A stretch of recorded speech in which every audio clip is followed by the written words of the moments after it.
Okay. I think I'm live.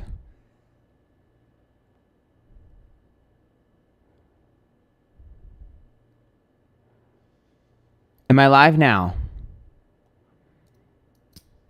I think it's live.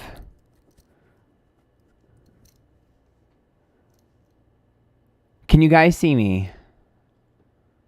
I feel like those influencers on on live were like, hello, hello, can you guys see me? Hello, hello, hello, hello. And then it's like, hi from Brazil. Is it working now?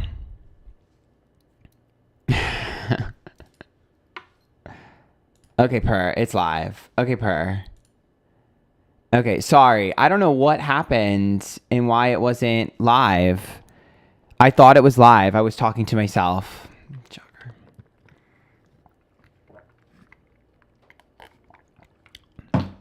I was talking to myself. That's embarrassing.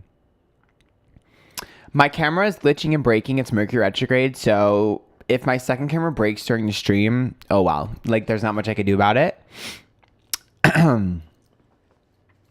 Look at the skin, though. I'm trying this new moisturizer. It's very dewy. You can see it. It's okay. It's a little sheer. It's the Kosas, not moisturizer. It's the Kosas concealer. It's a little too sheer, I think. You can kind of see my under eye circles still. I don't know. I'm trying it, but I'm like, I don't know how I feel about it. I feel like it's not full coverage enough for me. I don't know. Or it's just my under eye circles are really bad without a color corrector. I don't know. But either way. Hi guys. How are you? How is everyone? Drop the skincare routine. Okay, so before I get started with readings, I'll answer a few questions that are non-reading related so you guys can just like catch up with me in a little bit. Skincare routine. People ask me this all the time. You're not going to like the answer. Most of it is genetics and most of it is that I drink mostly water. So I use I don't know how to pronounce it. La Roche-Posay, whatever. I don't know. Roche Pussy. I don't know how to say it, but I wear that. I use that in the shower. I wash my face with that when I'm in the shower and I wash it. And then when I wash it off, I get out of the shower and I put Jeffree Star skincare moisturizer on my face, and that's it. I do not wash my face before I go to bed. That dries my skin out. So I just do it when I'm in the shower. I wear concealer. I'm trying the Kosas one. It's okay. I don't know. It's not the best for my skin, I don't think, but whatever. I'm trying it. It looks a little weird. It's fine. But yeah, that's it. The Jeffree Star skincare is really good. The moisturizer, I highly recommend it if you have super dry skin. It is really hydrating for me. I have super sensitive dry skin. If I touch my skin, it'll be red for like 15 minutes, even if it's a light touch. But it is what makes my skin glow. People ask me all the time, why is your skin glowing? It is the Jeffree Star skincare moisturizer. I know that you guys are going to roll your eyes, but I swear to God, it's the best product I've ever used in my life. I swear by that product. I've gotten so many people on that product. People ask me in real life what I use all the time for my skin because of that product. My mom bought it because of me. So yeah, I do like the Jeffree Star concealer, but it's always sold out. So I'm trying the Kosas one. Meh, like you can see, like it shows all the wrinkles under my eyes. That it's like, I don't like that. I don't know. I'm trying it. So I'm trying it. We'll see. So yeah. What's up, you guys? How was your week? How have you guys been? I do not set it with powder. No. That makes my skin super dry. So I did use a setting spray to try and help it, but I don't really know if that did much. I think it's just my eyes. My eyes have also just been like really like dry lately, so I don't know. Yeah, I swear by the moisturizer. I really do. I think it's the best purchase you'll ever get. I just wish that it came in a bigger bottle, because I run out quick. Dior is a great concealer. My friend is trying to get me to buy the Dior concealer, but it's just too expensive for me to take that risk. The girl at Sephora, I was trying to buy the Rare Beauty one because obviously I love Selena Gomez. So I was trying to buy the Rare Beauty one and they didn't have my shade. And so she sold me on this Kosas one. I will say I don't like the little applicator on it. It's not good. So I don't know. Like, look at it. Like, it's I guess the dewy finish is not bad, but like you can see all of the lines in my under eyes, which is not cute, right? Like, you can tell. I don't know. It looks better in person than it does on camera, but the camera is really picking up the lines, so I don't know. Anyways, if you haven't watched my... What the fuck is this? Okay, cool. I don't know what I just did. Insert ad. Oh, what does that do? Does that show you guys an ad? I still don't really understand YouTube Live. It's very confusion for me. It's like really confusion for me. Okay. Just so you know, like I know everyone's donating right now. Thank you. I appreciate that. I don't know if I'll get to everyone, so I'm just being honest. Like, donate at your own risk or whatever it's called, super chats, whatever. Because I don't know if I'll get to everyone. I'm just letting you know right now. That being said, I do plan on doing 1-card pulls today, so everyone just relax. Join the Antphrodite if you haven't. $5, you get to be a member for the Antphrodite. So, yeah. It popped up and said click here, and then it gave an ad, so I don't know. Sorry. It popped up and said to do it, so I just clicked it. If something pops on my screen, I click it. That's my bad. I won't do that again. I lost my train of thought.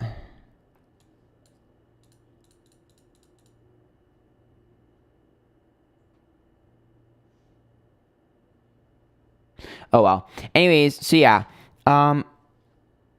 What else was I going to say? I will be at TwitchCon, by the way. If any of you are ending up at TwitchCon in San Diego, it's the first weekend of October. If you are in San Diego, you might see me out and about in San Diego, or if you go to TwitchCon, you will see me at TwitchCon. So if you guys are there first weekend of October, I'll be there. Excuse me. So yeah. What else was I going to say? Oh, yeah. Yesterday, I went to the bar. I want to tell you guys a little bit of a story. What's up, Kelly? See you there. I can't wait to see you, Kelly. I'm so excited. I want to tell you guys a little bit of a story before I get started today. I was at the bar yesterday because I just needed to clear my head. I've been overworking myself. You guys know I have been... I stream like 4 days a week on Twitch. I'm streaming 1 day a week on here, and I'm uploading 3 videos a week, as well as everything else that I'm doing. So, as well as trying to upload TikToks, which I have a TikTok that I want to upload. I need to talk about fairies. I could talk about it on here. Fairies stole my ring, and I can't find my ring, and fairies stole my ring. I'm going to do a TikTok about this, because I feel like TikTok might be able to help me. But if you know anything about fairies, let me know, because they stole my ring. It sounds crazy, but they stole my ring. Anyways, I went to the bar yesterday just to clear my head, and I sat down by myself. I don't really understand what it is about my energy, but for some reason, I rub people the wrong way. I don't know what I did.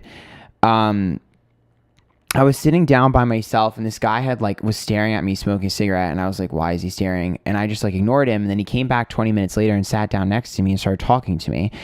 And it was so weird because I was like, why is he talking?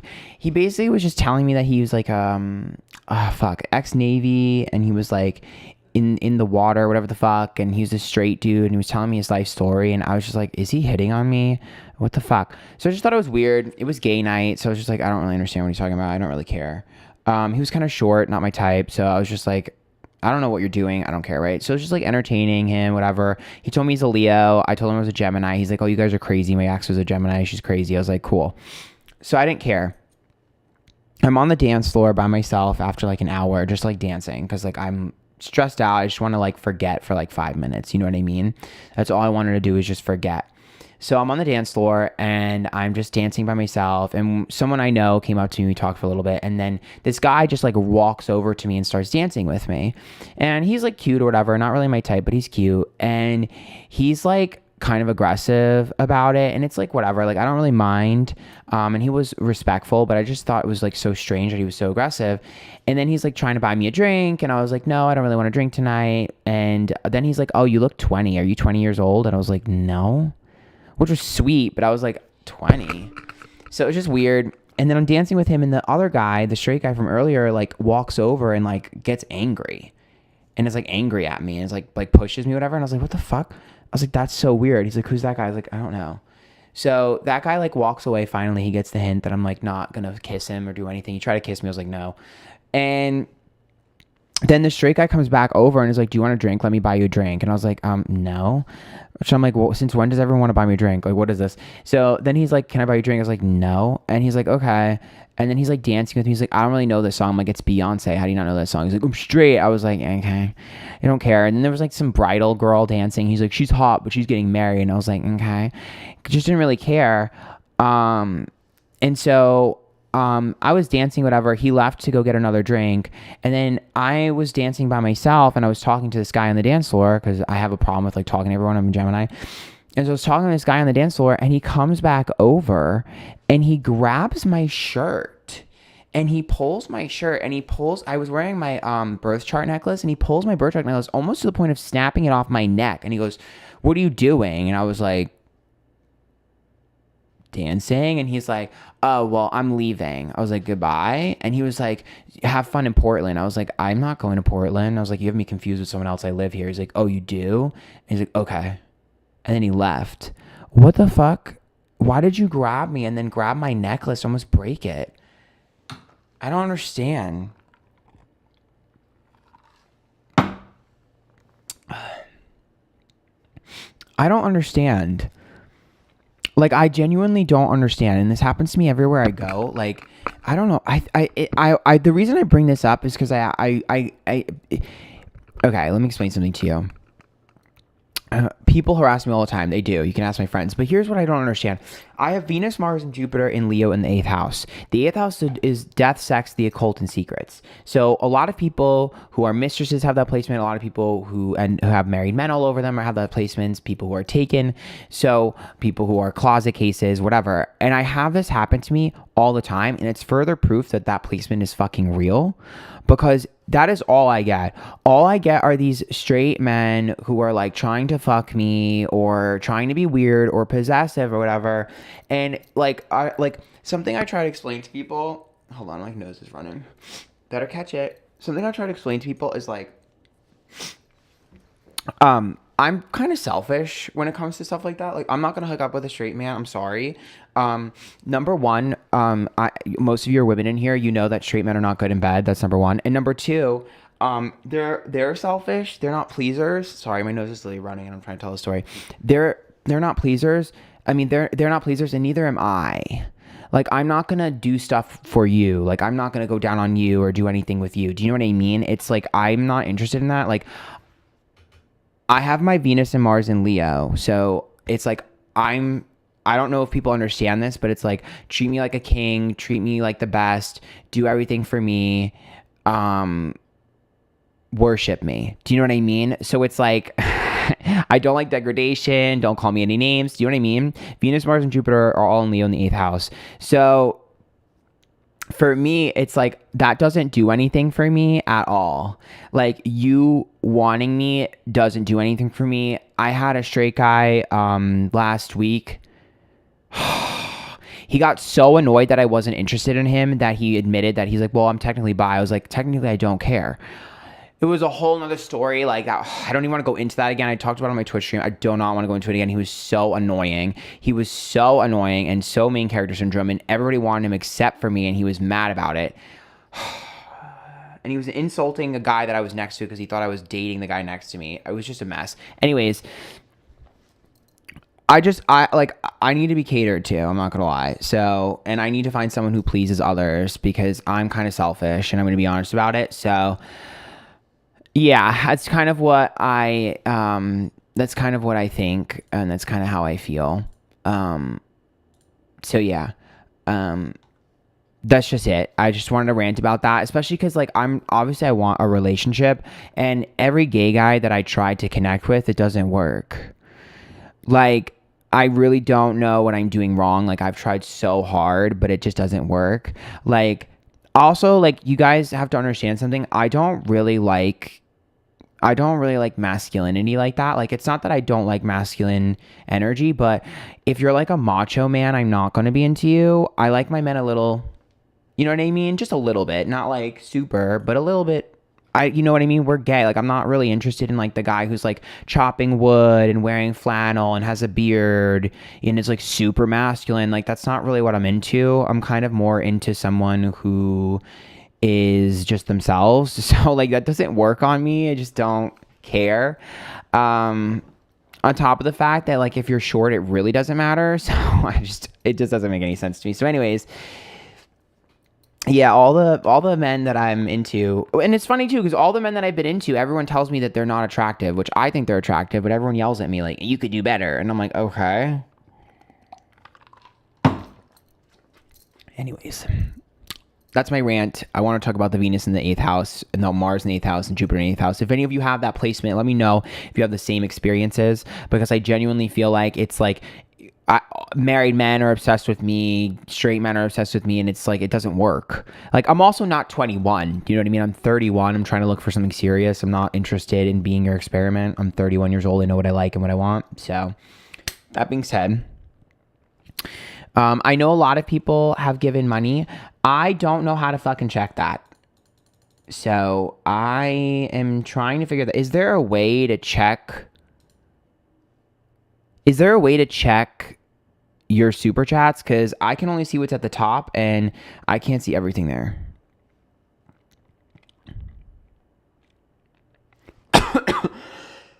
Oh my God, I just choked. Oh my God, I just choked on my spit. Does anyone know if there's a way to check that?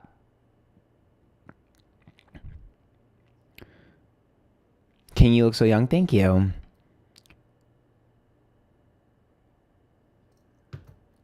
Ant likes nepotism and yachts. I remember that from another chat. It made me laugh.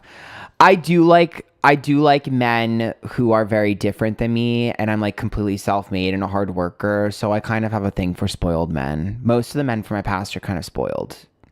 I kind of like to put men in their place, so it's a little hot. Yes, I'm 31, not 19, but I appreciate that. Thank you. You can click on the icons. No, what icons? Hi from Houston. What's up from Austin, Texas? I live there in Austin.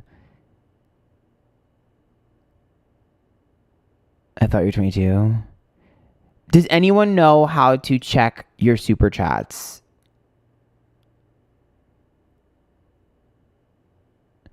People should have waited till after you're done with your story or doing it for the cards. Yeah, but there's not really anything I could do about that, and so I feel bad. But like, just scroll up on chat. I can't. It's too much. The top bar of the chat doesn't have every single donation, though. That's the thing. It doesn't have all of them.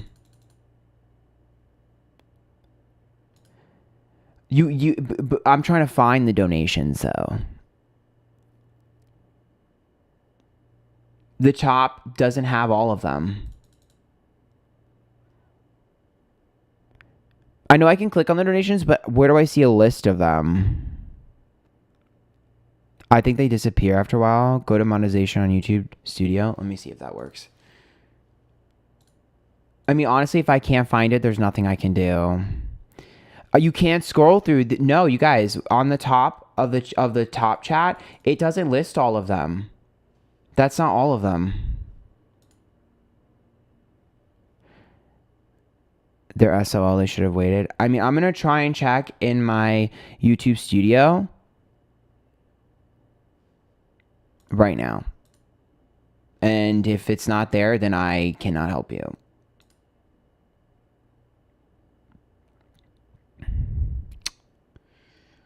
Mods make a list. Oh, hell no. That is way too much work for the mods.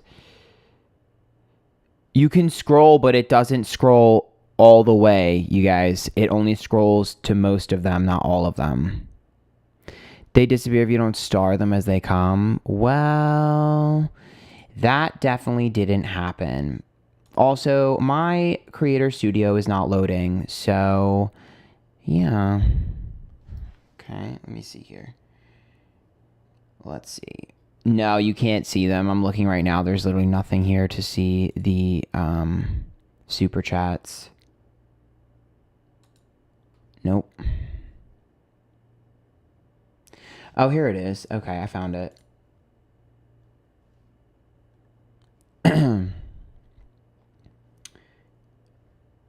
Okay. I found some of them. Okay, so I found some of them. I'm going to be doing some one-card pulls for some of these questions. I'm not going to be able to get to all of them. I'm going to try and do the ones that I found. I'm going to try and do the ones that I found really quick, and then we'll do some raffles and stuff for everyone in the audience as well. We'll be doing raffles too, so bear with me. But let me blow through these really quick, and then we'll get started. So, today is what? The 13th. Okay. Melody Drinkwater Wagner. 63, what is going on with my health? Oh, I don't do health readings. I'm sorry. I'm not trying to get sued. This one says...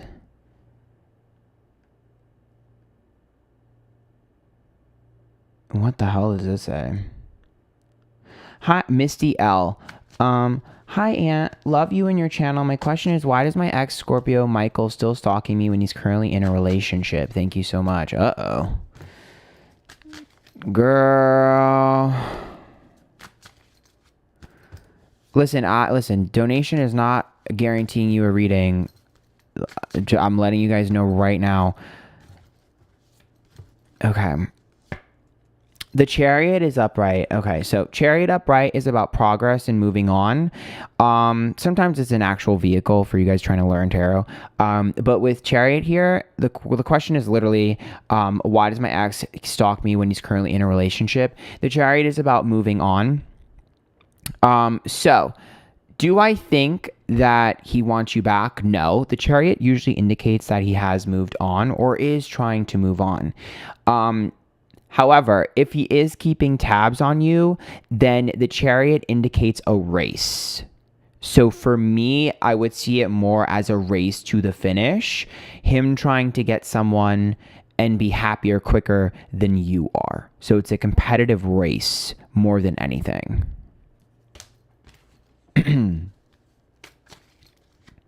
It's petty. It's a petty race.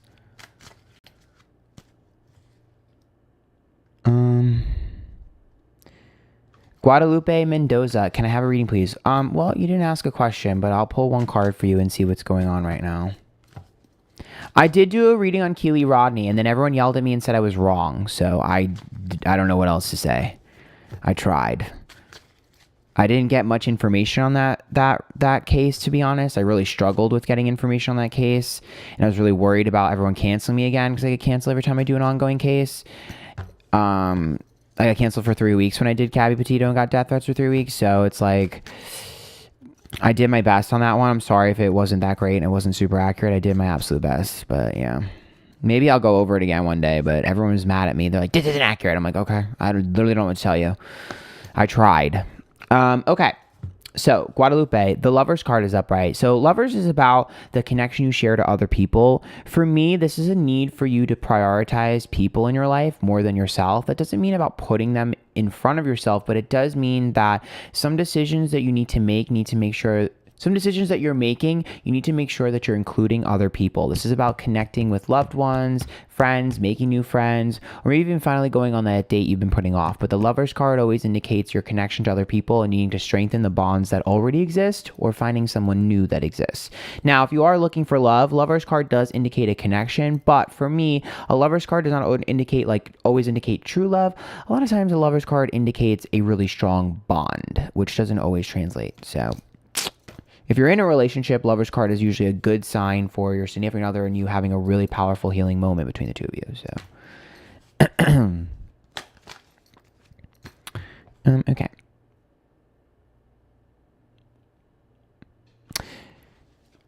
excuse me, H donated said, will I get the job I interviewed for last? Okay, so I tell people this all the time.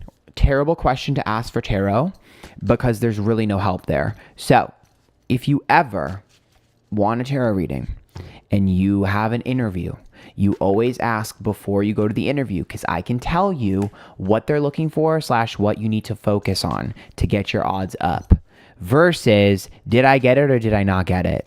Do you know what I mean? That is not going to work. It's the same thing as when someone comes to me and they're like, what should I do for a living? I can't choose that for you, but I can help you if you have an idea of what you want to do. Do you know what I mean? It's like, you got to think of it that way. The Eight of Wands is reversed, which is slowing down. So if you're asking about, will I get the job I interviewed for last? Eight of Wands usually means a long time, right? So sometimes there's a lull period. You might not hear back for a while, or maybe they're going to take a while. The Eight of Wands is also about the way you came across. So Eight of Wands is not always someone that can keep up pace. That does mean that you showcased as consistent, but it also indicates the fact that you maybe seemed a little bit more sluggish or maybe less interested than you should have. So I would say odds are probably a little bit more like 60-40 in your favor, 60-40 than anything. If you do get this, it'll take a while. So I wouldn't stress about it. And two, if you do get it, make sure that you're able to pick up your pacing. That would be my suggestion to you. But again, seen as loyal, seen as consistent, seen as reliable, but seems to be a little bit slower. So that's your only hang up here. That's our hang up with you with the Eight of Wands. Like, you're a little bit slow paced is what you came across. I guess it's not the worst thing in the world. Okay. I need to clarify that I am on the right path in life. I have big dreams and hope true love will find me one day, but it's hard having hope. I feel lost. Anything will help me have hope to keep believing. All right, Paige Sadler, let me do this reading for you.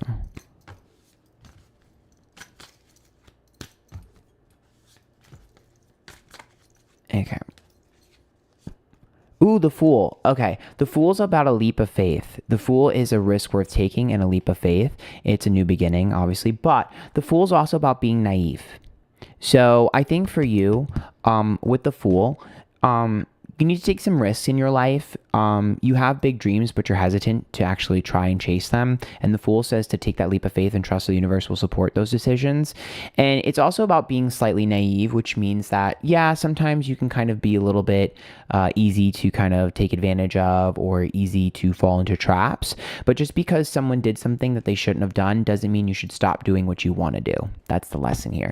And especially with Fool, because Fool is like, I'm going to act first, think second, and chase after the things that I really love, because I know that the universe will catch me. And even if I fail and it doesn't work out, I will end up. Oh my God. Is it still streaming? OBS just crashed. Is it still streaming? Can you guys see me? Can you guys see me?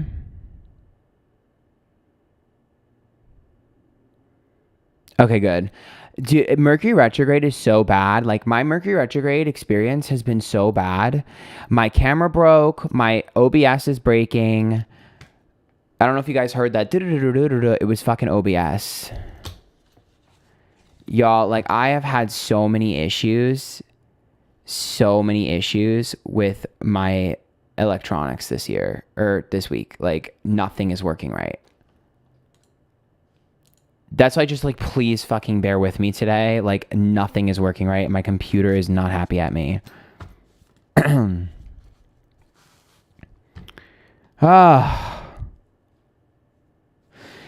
Hotner. Hi, can I please get a reading for why my project isn't taking off? Thank you. Oh, okay.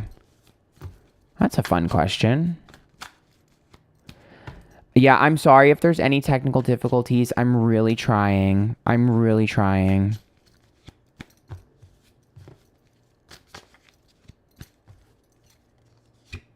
Oh, the King of Cups is reversed.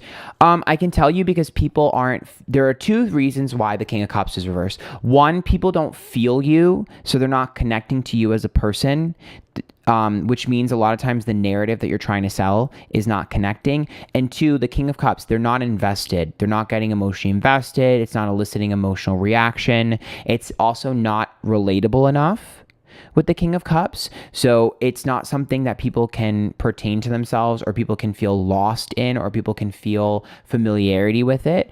To me, it's alienating a lot of people, and you are not connecting yourself with the audience or whoever's consuming it. King of Cups is always a level of detached and a lack of emotional vulnerability, and that's kind of the key to like keeping a project together. So whatever it is that you're doing, people aren't feeling you enough, and whatever it is that you're trying to get across is not being understood. So if it's a creative project, then it's not something people can relate to. If you're trying to get your business off the ground, the King of Cups tells me that you're not being seen as a trustworthy person, or you're not being seen as a person that they can feel. You're coming across too cold. So it kind of depends what exactly your project is and what you're trying to get across. But with the King of Cups reverse, you need to just make sure that there's a level of transparency and there's a level of relatability in everything you say, do, and create. I really want to ask for a promotion plus raise this year, but I don't know if it's wiser for me to wait until next year. I'm wondering if it's the best. Thank you. Okay, JJ Inri. This is pretty easy. You're basically saying you should do it now or wait. That's pretty easy.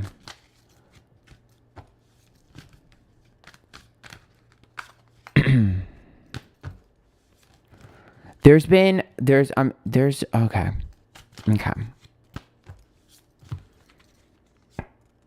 Oh, the Seven of Pentacles is reversed. This is like getting out of your comfort zone.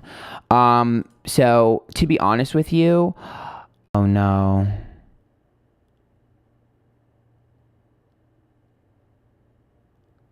Am I live still? It's so strange that it's like not.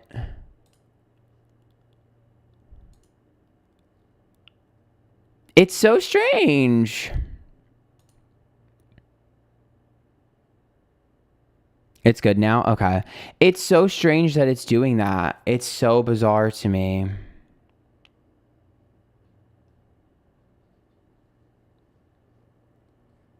I'm sorry, you guys. I don't know why. I don't know why it's doing that. There should be zero reason why it's doing that. Zero reason why it's doing that. That should not happen. I'm like, maybe I have too many things open, but I don't even have. Let's see if I close that out. That didn't even do anything though. I don't know, you guys. I have no idea why.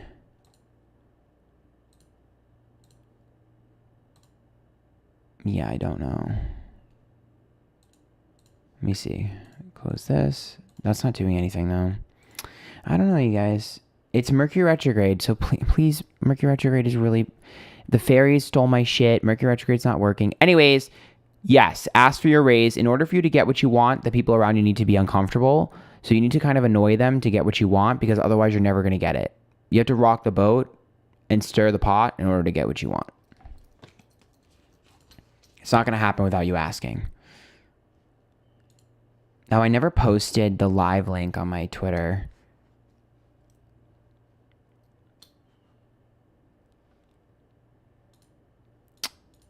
Whatever, I don't really care. Okay. All right.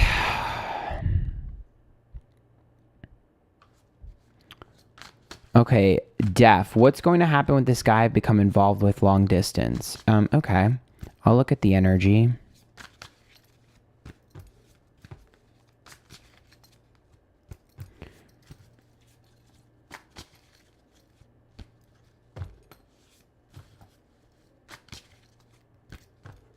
Oh my God. Okay, I'm trying my best.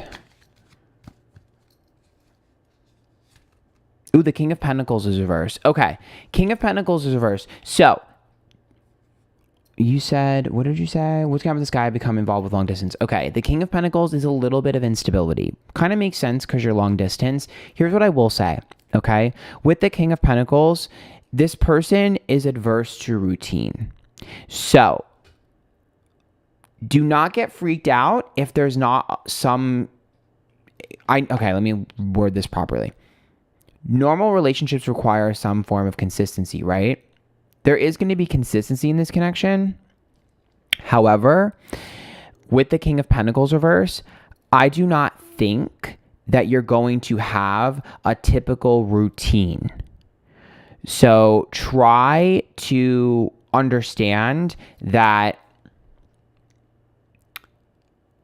just because you don't have a routine, aka the same thing all the time that's predictable, does not mean that they don't care.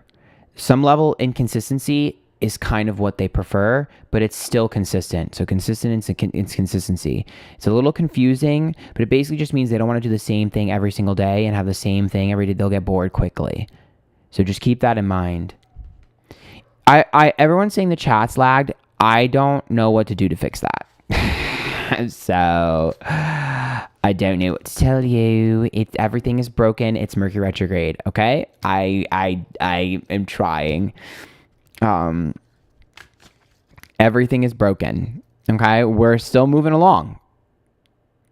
You're so hilariously correct. He wants to live in separate houses to his wife. Love you. Oh,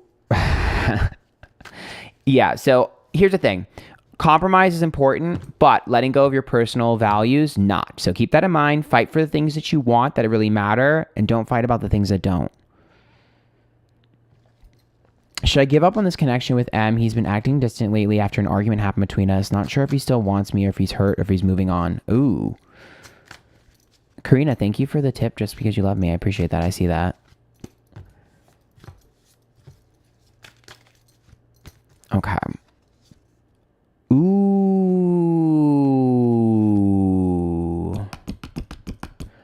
The Four of Wands is reversed. Interesting.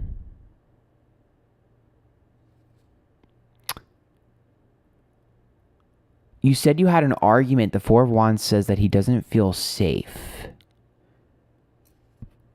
So sometimes the Four of Wands means they have family issues. It could be mommy, daddy issues or abandonment issues. But the Four of Wands says that he doesn't feel comfortable or safe.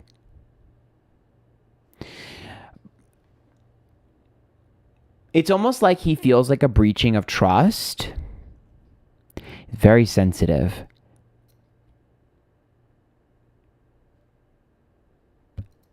I don't think he's over it, but he's hurt. I'm going to be honest with you. He's got abandonment issues. What happened? Is it because I ghosted him? Girl, probably. If someone has abandonment, I have abandonment issues. When someone ghosts me, it's the worst thing they could possibly do. You're going to have to really lay it on thick and make it up to them. Gift giving and trying really hard. That's my best bet. That's your best bet and my biggest suggestion to you. It's going to be hard to win them back over. I'm not saying they're innocent. I'm just saying they're butthurt. So you have to kind of like lay it on thick if you want to reconnect. It's going to take a while though. Because they really don't feel safe with you.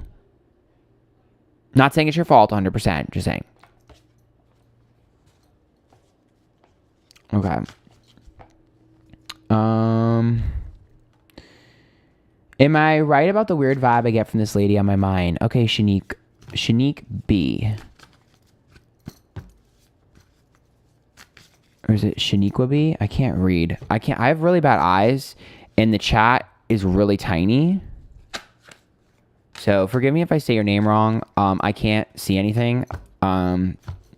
And I struggle with reading. For those of you that make fun of me, I don't really care. It's funny, but whatever. I don't have an inner voice. I see things in pictures, so I can't really read names in my head or read things in my head before or rehearse them. So, ooh, I did it here as if I'm looking at the fucking second camera, but I already know that's gonna crash if I do that. You said it right the first time, Shanique. Okay. I thought so, but I didn't want to be rude and be like, oh my god, maybe I said it wrong. Okay. The Six of Swords is actually an interesting card to pull. So, am I right off the weird vibe I get from this lady on my mind? The Six of Swords to me is a card of travel, distance, change. It's also the internet. So first and foremost, if this person is someone that has like socials or you're worried about them on your social media, whatever, then it is a valid worry because the Six of Swords sometimes for me indicates someone all over your social media or all over your shit. If this is just a person in real life, the Six of Swords is change. So for me, if you're getting a weird vibe from someone and they show up as a Six of Swords, it means that there's something in you that they want to have or be. It's like, I would like to be like that. I would like to change like that, or I would like to have something like that. So either way, that's kind of the vibe that I'm getting. Again, if it's on social media or whatever, then you're looking at the Six of Swords as them all over your stuff and kind of like stalking. And if it's in person, it's literally just a matter of, I kind of want to be like that, or I want something like that. I wouldn't say it's like a single white female, but because I think that's extreme for the Six of Swords. But what I would say is that that's more of like a Two of Pentacles thing. But with the Six of Swords, I would say that it's more of like studying. Like if you see something working for someone, you mimic it. Does that make sense? It's in person. That's what I'm saying. Like it's more like that works for you. Why does that work for you? That's what it reads more as to me. And it's not a jealousy, because Three of Cups is a jealousy card to me. It's more of like, I'm going to adjust to be like that. So I think it's more of like a studying you or paying attention to you. There's something that you have or something you're able to achieve that they want. I need to take a bite of a cookie really quick. I only have one left over. It's the dirt cake one from Crumble. It has a little minion on it.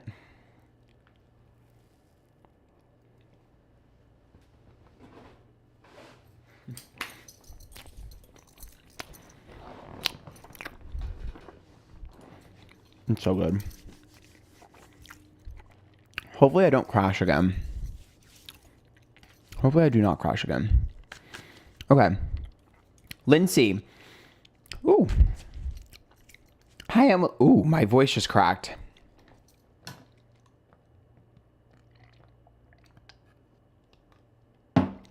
Okay, what am I, 13?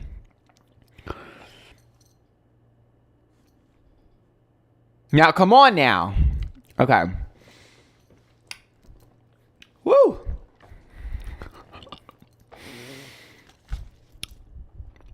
I can't believe that just happened. Hi, I would like to know if the man I'm seeing will ask me to be official soon, or should I let him go? Okay. I can see how he feels about you.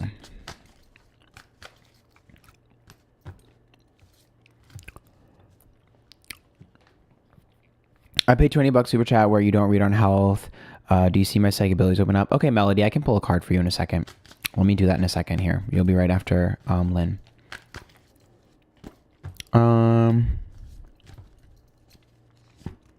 Oh, shit. Uh-oh. Okay, Lynn. Hi. Would like to know if the man I'm seeing will ask me to official soon, or should I let him go? It's the Three of Swords. This is my heartbreak card. Okay. I don't think he's fully healed from a past heartbreak. Okay. I'm going to be honest with you. Okay. He's still hung up over that. I do think that he's scared of commitment. The Three of Swords typically indicates them being scared of commitment. Okay.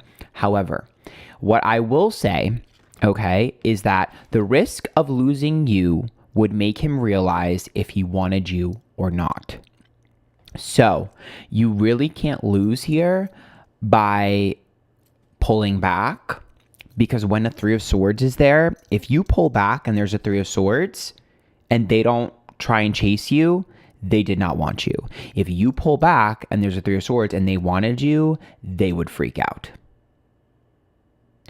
If I'm being blunt, the Three of Swords, not a great sign, because they're still not healed from a past relationship or situationship. However, the Three of Swords indicates that there is still some energy left over from your current connection. So that means that they still do think of you. It's just the odds are not super in your favor. So my suggestion to you would be pull back and see how he acts, because, excuse me, I don't think he's ready. And I don't think you should be waiting forever for someone who's not ready. I'm just here to give money to my bestie. Tabitha, oh my God, thank you for the $1 million. I appreciate that. I'm going to buy a new bra. Thank you. Okay. To the person that said that if their psychic abilities were going to open up soon. Practice makes perfect, but I'm going to pull a card for you and see what that was and what it is. Five of Swords. Okay. I'm going to be honest with you. I'm going to give it to you real. The Five of Swords is about details. It's a petty card, but it's also about missing details. So one, there are certain signs that you're getting with the Five of Swords that you're misinterpreting or ignoring. So that I can tell you is number one. Number two, when it comes to like your intuition or your gut, when the Five of Swords is there, you're jumping the gun. So a lot of times if you see something, it seems like you're taking it to an extreme. Great example. If you see repeating numbers, sometimes you're like, oh, that means so-and-so, so-and-so. When really repeating numbers could just simply mean I'm nudging you in the right direction of what you were just thinking about. So whatever you were just thinking about. So I would say my suggestion to you is to keep a log of the feelings that you have and the things that you experience and go back to them over the span of a week and see if you can see some of the patterns, because I think that some of the experiences you're experiencing and the things that you're seeing, the dreams that you're having, I think a lot of them are more extreme than they are. And I think that's why you're struggling with being able to touch into your intuition. They're a little simpler. Remember, we always start off small and then they get elaborate. Okay. Christina Gomez, advice on love and new job. Thanks. Well, I mean, I'll put this fucking bug, girl. It will not die. I've been trying to kill this bug, girl. She won't die. Girl, I'm about to call her Buzzarella because she'd be buzzing in my motherfucking face. Okay. Well, I'll give you advice. Ooh, Ace of Pentacles is reversed. You are investing too much time, energy, and resources into the wrong things and the wrong people. So you definitely need to learn to prioritize yourself. You need to learn to prioritize yourself. You need to learn to prioritize your money. You need to learn to prioritize your career. You need to learn to prioritize your fucking goals. Because if the Ace of fucking Pentacles is reversed, it tells me that you're wasting time, energy, and effort on things that are not giving you rewards. So if you're asking about love life, focus on your career right now. And if you're asking about your career, make sure you're focusing on what it is that actually gets you money and focusing on the people that actually enhance you and give you space in order to earn income and chase your goals, because it looks like you're getting distracted by bullshit. That's a waste of money, a waste of resources. Be careful of investing too with the Ace of Pentacles reverse, because, again, losing out on income or waste of resources.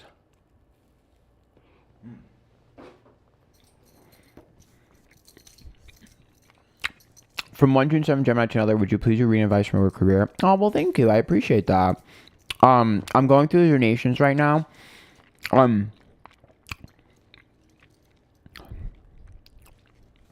There are people that have donated $10 and above. I'm trying to get through because that is a lot of money and I feel guilty. I'm trying to go as quickly as I can.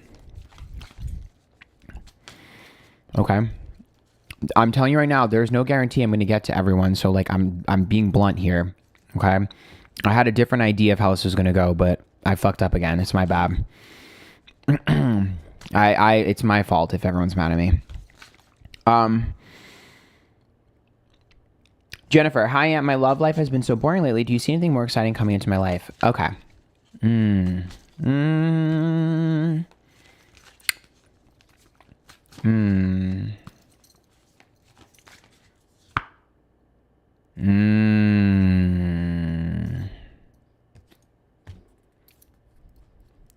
I knew it. I was like, I don't like the way that's worded.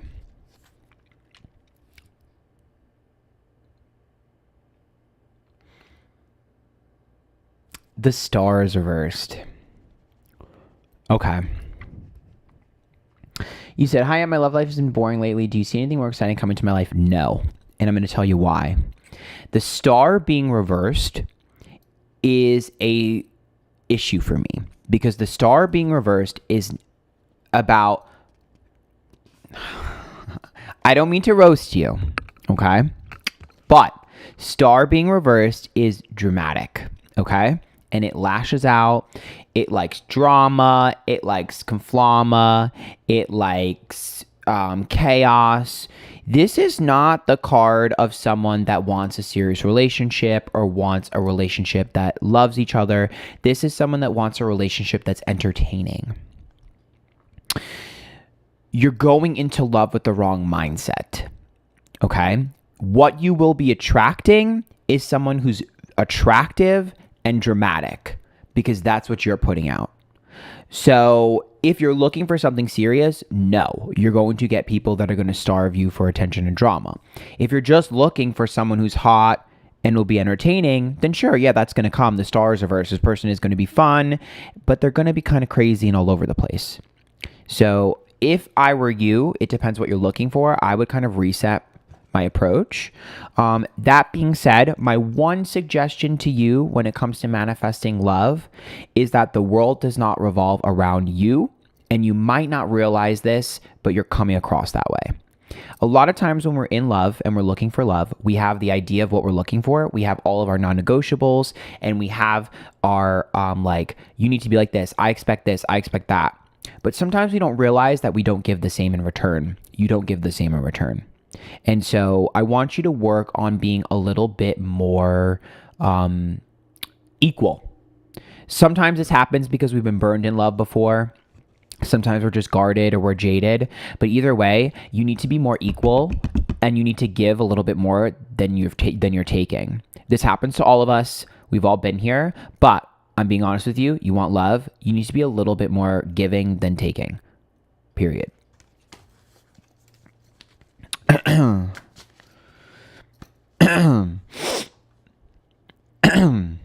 Sorry. Girl, not me, like literally. Whatever, anyways.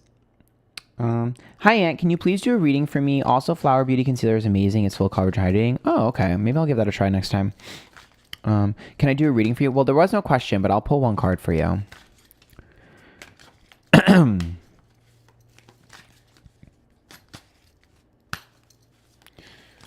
I love you, Aunt. Missed you. What's up? How are you? How are you guys? I don't know how to say your name. Texas Brie, Texas Brie, maybe. I'm an idiot. I don't know. Like, I'm stupid. I don't think people realize, like, my intelligence level is super low. My emotional intelligence is super high. Okay, Seven of Wands. Ow! Sorry if that just, like, hit the mic and made a loud noise. Neela Love. The Seven of Wands reverse. You feel like you have to prove yourself. The Seven of Wands reverse, it's like you're feeling very frustrated and like you have to prove yourself and you have to do something to prove yourself. I don't like this energy. The Seven of Wands being reversed, I don't like this. You shouldn't feel pressure to be something you're not. You shouldn't feel pressure to prove yourself to people, whether it be your family or friends. And you should make sure that you're doing the things that you want, regardless of what people think. This right here is a sign for you to rip off the Band-Aid, rip off the wounds, and jump right into whatever the fuck you want to do without really caring what people think. This is also a sign of you feeling like you need to learn more or experience more. No. The Seven of Wands in reverse is like, I learn as I go. I don't need to be an expert before I start. It's a big lesson here, especially because the Seven of Wands sometimes feels like they've had to do a lot of things quickly, especially when they were younger. There's a lot of pressure on the Seven of Wands when they're younger. So to me, it's about really understanding how important it is to believe in yourself. Because I'm going to be honest with you, you're worrying about everything that's not worth worrying about. you know, the universe does put things in in place for us as we go along. I mean, look, you can use me as a great example. I don't know what the fuck I was doing when I started. Girl, I was a hot ass mess. A hot ass mess. But I stumbled into where I am. And I mean, I'm not perfect. I'm not like the most successful person in the world, and I'm single as fuck, which sucks. But I mean, I do love what I do for a living. I'm super passionate about it. I make enough to pay my rent, so I'm happy.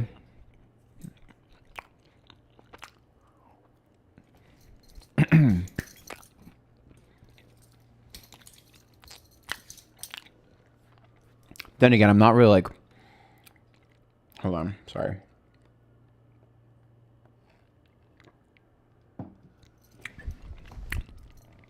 I'm not really good at planning. If you guys haven't noticed, people get so mad at me because like, how come you can't plan anything? I'm like, the reason why you love me is because I can't plan, okay? That's why I'm creative. No, the fairy stole my ring. I'm gonna do a TikTok about it. But if you know anything about fairies, message me, because I'm gonna do a TikTok about it, but the fairies fucking stole my ring. I think it could be right on. Okay. They fucking stole my ring. The TLDR.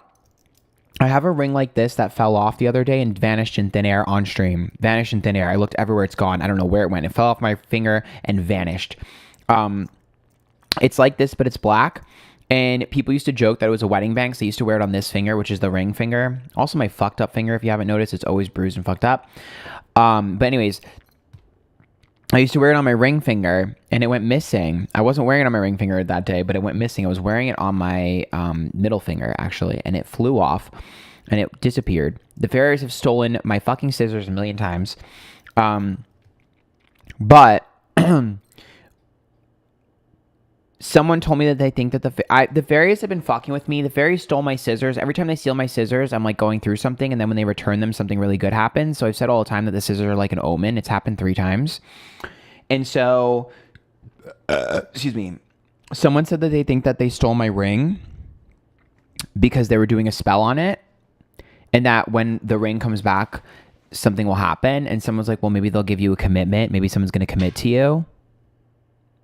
Don't tell me that, because I'm fucking scared, because there's a couple of people that I'm like worried about from my past coming back and like wanting to commit. So I'm like, don't tell me that. Okay.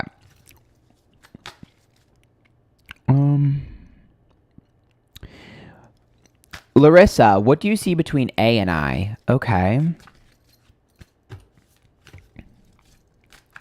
Yeah, we'll get married soon. Remember that person that told me I was going to get married in November? Queen. It's almost November. What should I be for Halloween? I'm trying to convince one of my friends to do a theme costume with me. But he's being a baby. I kind of want to be 2 Girls, 1 Bottle from TikTok, because I'm obsessed with them. But yeah. Okay. The 10 of Cups is reversed. This is a problem. So, what do you see between A and I? The 10 of Cups is sometimes family issues, but the 10 of Cups is a happily ever after, and when it's reversed, this means that the two of you have different ideas of what you want your end game goals to be. If you're friends, this means you have different ideas of what a real friendship is. If you're dating or trying to date, this means that you both have different ideas of what commitment means or what your happily ever after means. So, you're not on the same page. The two of you are not headed towards the same goals. So, my concern here is, if we're just talking to someone, this could indicate one person doesn't want something serious, one person does. This could also indicate one person wanting kids and the other person not. It's something like that, where it's like, this is the card of, we need to have a conversation about the future, because there's some sort of plan or non-negotiable that needs to be ironed out. Because if you just willy-nilly go down a relationship like this or go down a friendship like this, you will hit a point where you're going to have a ton of friction, because one person assumed something and they didn't get confirmation about it, and they're going to be disappointed.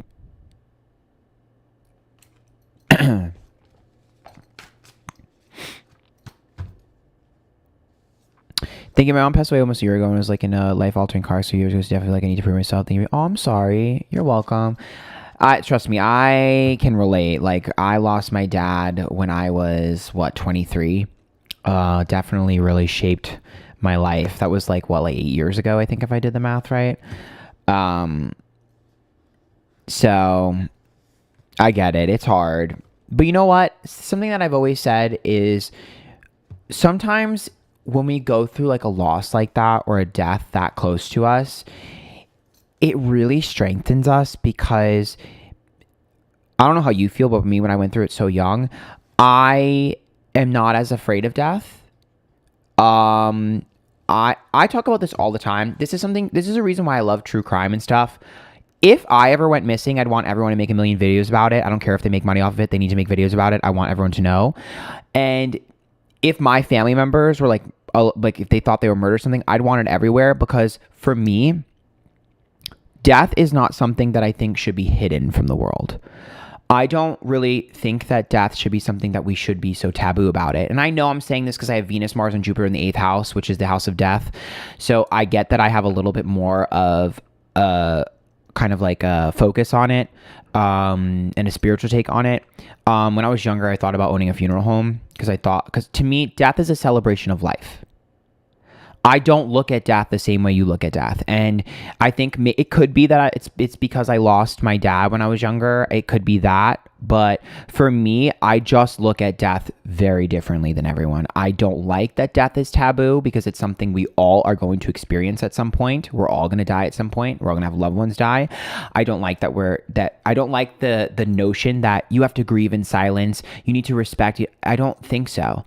Because for me, I look at death as a celebration of life. When my dad died, okay, and we had a funeral, there were hundreds and hundreds of people showing up to this funeral telling me how much they loved him and how much he meant to them.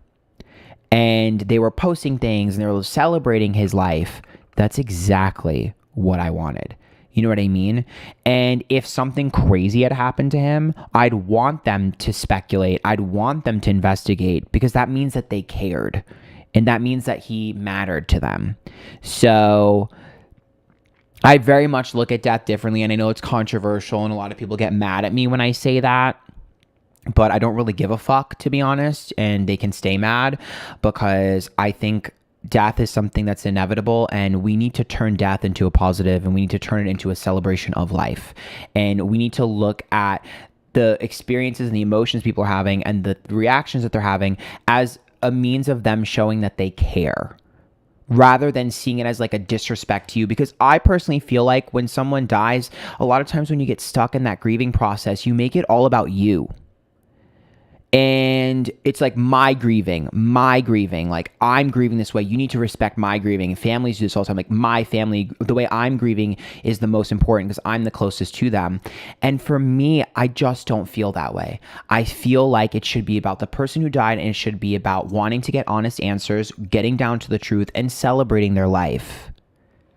But that's my opinion, and I know a lot of people don't agree and they get mad at me, but I genuinely feel that way, and I'm not going to shut up about it, because I think that there's beauty in the celebration of your life. Like, what did you do? I just can't reiterate enough how important it was for me to see people that my dad impacted throughout his entire life that I'd never met, that came up to me and told me that. You know what I mean? And I can just imagine, like, if my dad had died in a tragic way and there was millions of people trying to speculate what happened, that would mean a lot to me, because I'd be like, wow, these people genuinely are invested and care about his life. So I just think people have a tendency to look at things from a negative perspective rather than a positive perspective. So maybe it's just the optimist in me, or maybe I'm stupid, naive, but that's truly how I feel, and I'm not changing that. It's also something that helped me. I mean, I've been through therapy, so perhaps it's just like, you know, a therapized or whatever it's called version of my healing process. But I just think that people have a tendency to just think so negatively. It's like, oh, this person's making this for this view or this money, or they're talking about this. And I'm like, maybe they just are kind of invested because they care. I don't know. I think life is a lot simpler than people make it. I don't think people are as nefarious as people like to assume. I think that's something I learned in tarot, is like, most people are not as nefarious as you fucking think. Like, relax. You know what I mean? But I get it. I don't know. Again, it could just be because I lost my dad at a young age. I don't fucking know. But that's truly how I feel, and I'm not changing. I'm not changing. But, you know, what can I say? Eighth house things. Eighth house things.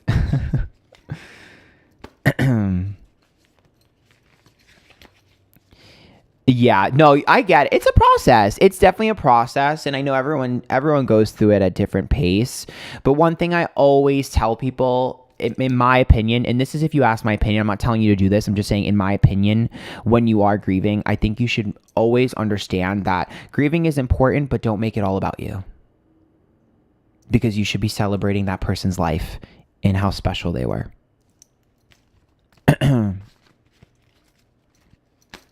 Your pain matters, but celebrate them. And look at things like, because I know there was a lot of family members that would get mad. Like, that person's having a good time. They shouldn't be having a good time. And I would always tell that family member, like, you're making dad's death about you. You're making my dad's death about you. And it's embarrassing. And you just shut the fuck up. Because, like, it's like, girl, let them enjoy whatever they're enjoying. Like, it's not about you. It's not about you. And you're holding people hostage for how they should feel or how they should grieve. Again, maybe this is the therapy talking about, like, you're holding people emotionally hostage. And you're angry and you're mad and you're projecting. You're holding someone emotionally hostage. It's not about you. It's about them. Because, girl, let me tell you something. When your loved one dies, they're chilling in the afterlife, baby. They're drinking mimosas, having a good ass time. They're free. You know what I mean? They're not angry. They're not miserable. They're free. So, again, perhaps I'm too optimistic. But that's how I feel. And I'm not changing how I feel. I don't care if that makes people upset. I'm not changing. Excuse me. I've experienced too much loss in my life, especially at a young age. I've experienced a lot of death. So, I don't know. I just have a different perspective of it. A lot of times when I date people, they're always just like, yeah, I've never experienced a death before. I'm like, big boobs. What? Can't relate. Can't fucking relate. I can't fucking relate. Preaching, I refuse to make my hubby's death all about me and decide to help others instead of focus on myself. So I'm strong. Honestly, my dad's death is the only reason I started doing what I do for a living. So, you know, I think something good came of it. But, you know, then again, I'm talking 8 years later, but whatever. I hope he's looking up at me, very proud of me.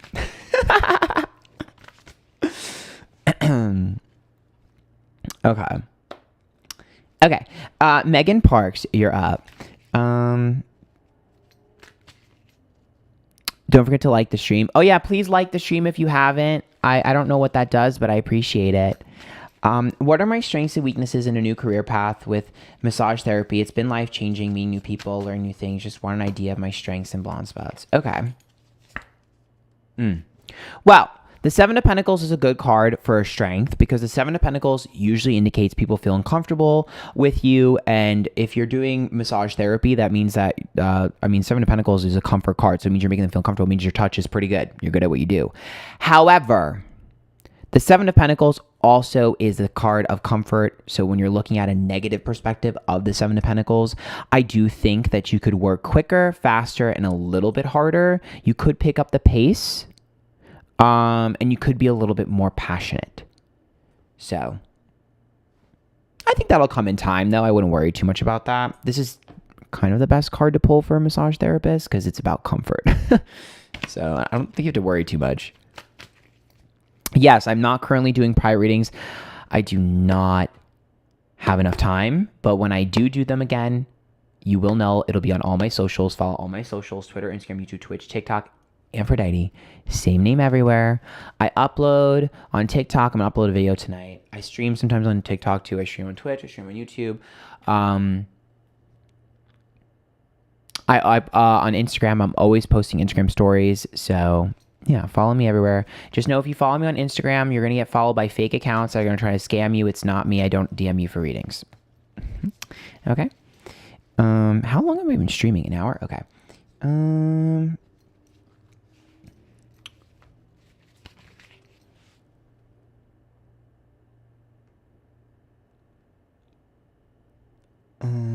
Okay. Not sure how this works, but I love your content. I'm returning to work soon after maternity leave to a whole new management team, and I have so much anxiety. How will it go for me? Thank you so much. Okay, Chantal, I got you. Oh, shit. By the way, can I just make one complaint?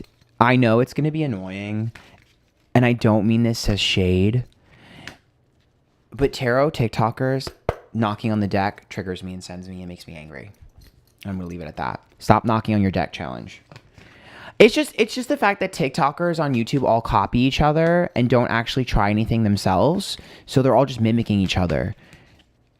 And half of the shit that they do is just for performance, and which I get it, you know, but it's placebo, and it's like, it drives me crazy. Cause like you can tell that they all see each other's videos and just mimic each other. Whatever video did well, they're just mimicking each other. They're not actually understanding what's happening. They're just mimicking each other. Why do they do that? They say that it's to cleanse the deck, but that's not how it works. So I'm going to be blunt here. There's nothing wrong with this. I think a lot of TikTokers are still learning, which I think is great. But there's a lot of gatekeeping that happens on TikTok with tarot, and it triggers me so hard. And that's why I keep my mouth shut, because they all come for me. All TikTok tarot readers come for me and read me and yell at me and tell me I'm doing things wrong. They say things like, oh, you need permission in order to do a reading. Again, I hate this. If you tell me that I need permission before I do a reading, I know that you can't tap into your intuition to the level that you should be able to. Because if you are able to tap into your intuition like you say you can, then you would know that that is a egotistical statement and you don't know how it works. Because in order for you to say that I'm getting information that I don't and shouldn't be able to get, and I need permission, that means that you think that the information is coming from you or me, which is an ego response, which means that you do not understand psychic ability. Because I am a vessel, okay? I am a messenger. The information channels goes through me, through the tarot cards. I am a tunnel. So if you're saying you're getting information without permission, you think that I can access things that I'm not supposed to know, which means that you think that you're a god, which means that it's an ego response. I'm not a god. I'm not an all-knowing being. I'm a regular person who can hear things or feel things that other people can't. So in order for me to do a reading, I can only access the information that I am allowed to access. So your problem isn't with me, it's with God, okay? Or gods, because I believe in multiple gods, but we'll go into that a whole nother day, okay? That's an ego response. It's a red flag. If you see a TikTok tarot reader or any tarot reader or any psychic say that, it is a massive red flag. That is an ego response. It doesn't make any sense to me, because you are admitting that you think that you're an all-knowing being. Not how it works, okay? I don't talk about this a lot because they get angry at me. I don't really care. It is the truth. That is not how this works.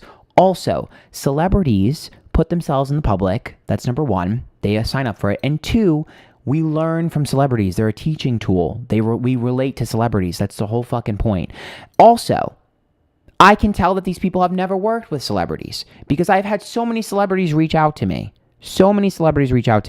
They don't give a fuck. I promise you that they don't care. They genuinely don't care. You think Kim Kardashian is upset that someone did a tarot reading on her? No, she's like, cool, free press. They don't care. I promise you, they don't care. I promise you, they don't care. They get the cycle. They don't care. It's weird that people want to do that, but whatever. Also, when it comes to things like true crime and stuff, if someone does something that is horrible and we're trying to figure out and expose the horrible, that's a good thing. Makes no sense to me. Tabitha, thank you so much for the $100. I appreciate that. Money, because you're giving us all great service right now. I do not want any carpool reading. Just want to make you smile. Well, thank you. I appreciate that. Thank you. That means a lot to me. It's just crazy to me. They do this all the time. Also, if a tarot reader tells you you need permission in order to read on someone, and then you ask them how your ex feels about you or how this current guy feels about you, just know that they are now a hypocrite. Because did they get permission from your ex to read his energy? Did they get permission from your current guy you're talking to read his energy? If you're asking about a job and a career, did they ask your boss permission to read their energy? They did not. Because once again, the logic is faulty, and it's gatekeeping bullshit that is repeated and parroted over and over again by people that do not actually understand psychic ability. I also have people who will say this because they can't do. Those who can't do, gatekeep. So just because someone isn't able to do what other people can do doesn't mean that it's not possible to do it. Period. Because a lot of people can't do what I do. There's a finesse to what I do that I've had to learn over the years, and it's fine. It's a hard thing to fucking figure out. It's not easy. I make it look easy. It's not fucking easy. So if you can't do it, it doesn't mean that I shouldn't do it. It doesn't mean that it's not possible. It just means you can't do it, which is fine. We're all on our journey. There are things that I can't do in tarot that other people can do. We all have our skill sets. You know what I mean? But you have to understand something. Spirituality is full of people who have egos. It's full of narcissism. It's full of people who are, looking to compete. I mind my business and stay in my lane, but everyone minds my business, which is weird. I mind my business and everyone else is minding my business. It's really annoying. I'm also not understanding why everyone comes for me because I'm not the biggest tarot reader on YouTube. In fact, if you look at tarot readers on YouTube, gay people are nowhere near the top. It's pretty much completely dominated by women. I think me being gay is a huge detriment, to be honest. Not that I really care, but and I get a lot of microaggressions constantly from people because of that. Oh, you're too sassy, or your readings are negative, or oh, you're a bitch, or oh, this or that, which is whatever, girl. I don't care. I'm used to that shit. But there's not many gay people in the space that are as successful as the women here. And so a lot of times when I get comments like that, it's a little sus. I'm feeling some type of way. Especially because I mind my business. Also, and this is truly how I feel, and this is the last thing I'm going to say about this. If I were to purchase a reading from a tarot reader, I want to see their accuracy. The reason I started celebrity readings is, one, because people asked, but two, it's literally because I wanted to have proof of my ability. I put my money where my mouth is every day. I do my fucking celebrity readings live. They're filmed live on Twitch before they're uploaded to YouTube. Okay. I've been doing that for 5 years. Okay. I show you my accuracy. I'm not always getting everything right, but I get a lot of things right. Okay. And my accuracy is there for every single person to see. There's nothing that I hide. So if I'm able to every day put my reputation on the line for 5 years and I'm able to prove my ability, I do readings live on Twitch for the past 5 years. I've done so many readings live on Twitch. I do readings live on YouTube. I'm showing you my accuracy. There are plenty of clients that I've had that can tell you how they felt about me. Some have great experience, some have bad experience, whatever, that happens. Then you should be able to too. I raise the bar really high. That's not my fault and that's not my problem. And that's genuinely how I feel. So that's why I mind my business. I don't bother anyone, but everyone always talks shit about me. And I can't understand it. I can't comprehend it. I'm like, I literally mind my business. So it is what it is. It is what it is, darling. It is what it is. Okay. So,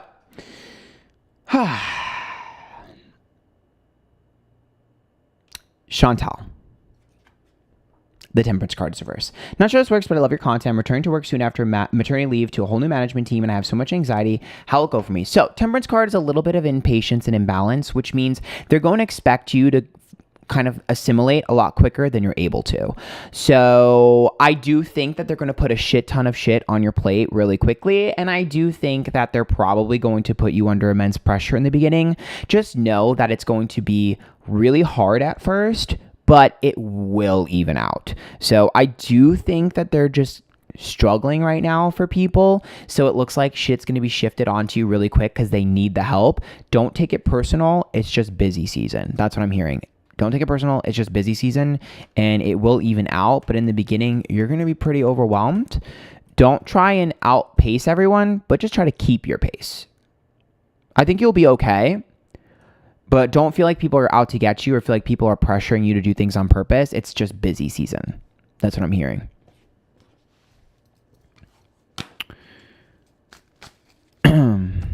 So, I'll be honest with you, I love your ability, showing you my experience. Well, thank you. I mean, and I'm not everyone's cup of tea. I don't claim to be. Honestly, I'm not everyone's cup of tea, but also I'm not going to sit here and tell you that your twin flame, who's actually toxic as fuck, is going to come back to you tomorrow. you know, in 50 videos. So I'm not going to make a million videos so that 13-year-old girls get caught in a click loop saying that their soulmate is really hot, tall, rich, and wealthy and famous, and Jungkook from BTS is going to marry them, you know? So, you know, there's positives and negatives there.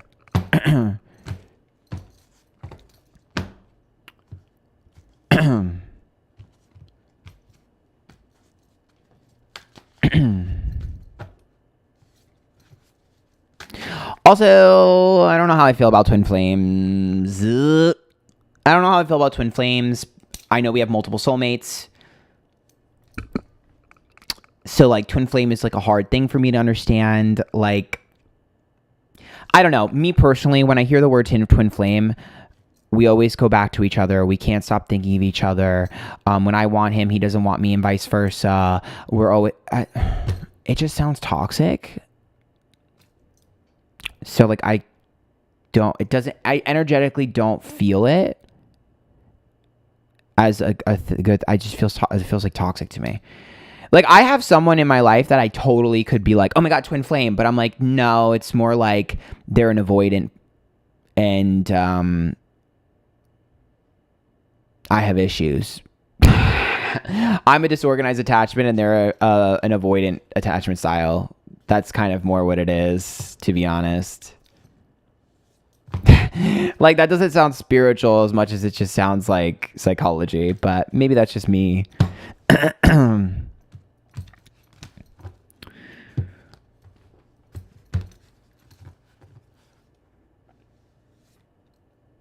Not me actually fingering so hard when you say my name. I'm part of Measurement as well as a boyfriend I use for energy was religiously we love you. Oh, I love that. Well, you know what? Maybe you might need to ask for a little bit of help with Temperance reverse in the beginning. That also could indicate that. Not too much, though. Excuse me. I'm disorganized attachment too. It's rough. Yeah, I had to learn to adapt to survive when I was growing up, which gave me a disorganized attachment, which I think sometimes called fearful avoidant. I basically just adapt to survive in my relationships, and I conform to my partner a lot of times. So if I'm around an anxious attachment style, I showcase as more avoidant. And if I am around an avoidant attachment style, I showcase as more anxious. But I am not an anxious attachment style. So I actually had an experience once where I was struggling with this person who was an avoidant, and I was talking to this guy who was a friend of my friend, and I was telling him like what was going on because he asked me, and I'll never forget, he literally told me, he's like, you know, I'm a therapist, right? And I was like, no, I had no idea. He's like, yeah, like, he's like, I think he specialized in sex therapy, but obviously he's still a therapist, and he's like, kind of understand what's going on a little bit. And I explained to him what I thought was happening, and I said, like, I think he's an avoidant, da-da-da-da. And then he stopped me. He's like, I can tell you gone to therapy by the way you word things. He's like, I think you're spot on with a lot of stuff that you're saying, whatever. He's like, you have a lot of emotional intelligence, whatever.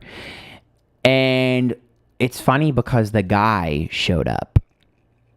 And as I was talking about him, he fucking showed up. I'll never forget this. And he walked over to me. I forget what the fuck he said. He said something to me like, oh, come with me here, come here. And I looked and I was like, later, like, I don't want to deal with it. Something like that. And the therapist friend that I was talking to looks at me and he goes, oh my God. And I was like, what? He's like, that was him, wasn't it? I was like, how did you know? And you know what this fucker said to me? He goes, because your entire body language changed.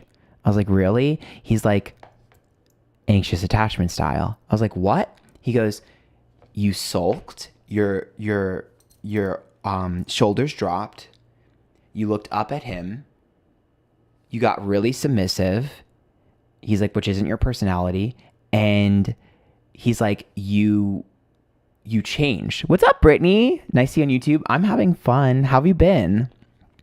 But yeah, he's like, you completely changed. And I was like, that's so funny. I was like, but I'm not an anxious attachment style. And he's like, I know. So he's like, I'm really grateful that happened in person.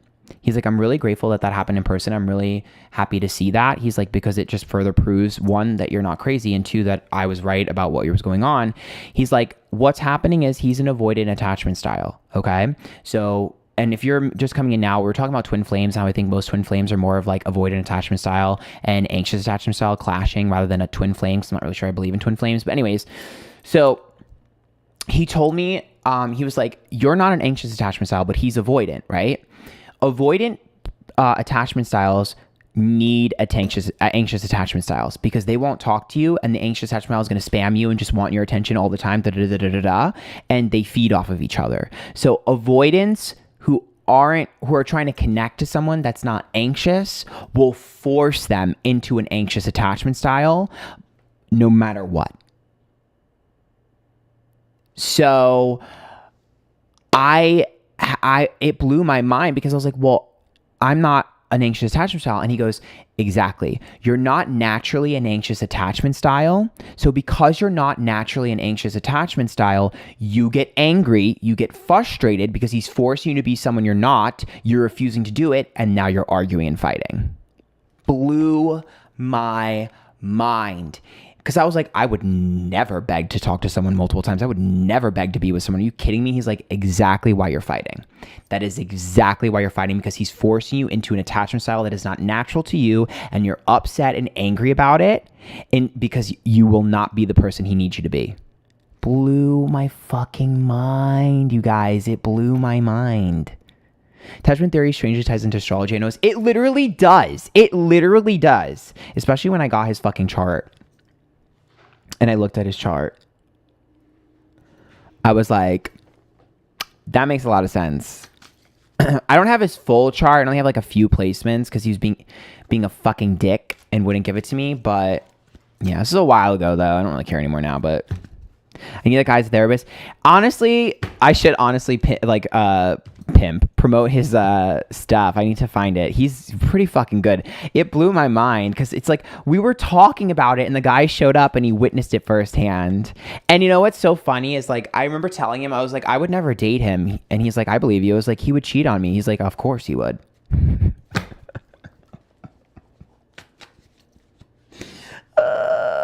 It was so fun. It was a really good learning experience for me about attachment styles, truly, because I genuinely think that a lot of our twin flame shit is just fucking anxious and avoidant attachment styles. I'm not that kind of girl. I just adapt to survive. I'm not that kind of girl. Like, I'm not going to be the one that's like, please give me attention, please. Girl, do not. I'm the one that says no to literally everything. No is my favorite word. Are you kidding me? No is my favorite word. If anything, my kink is denial. I'm going to be honest with you. If I deny a man multiple times and he still wants me, I probably want him now. I don't know what it is about me denying people that turns me on, but it does.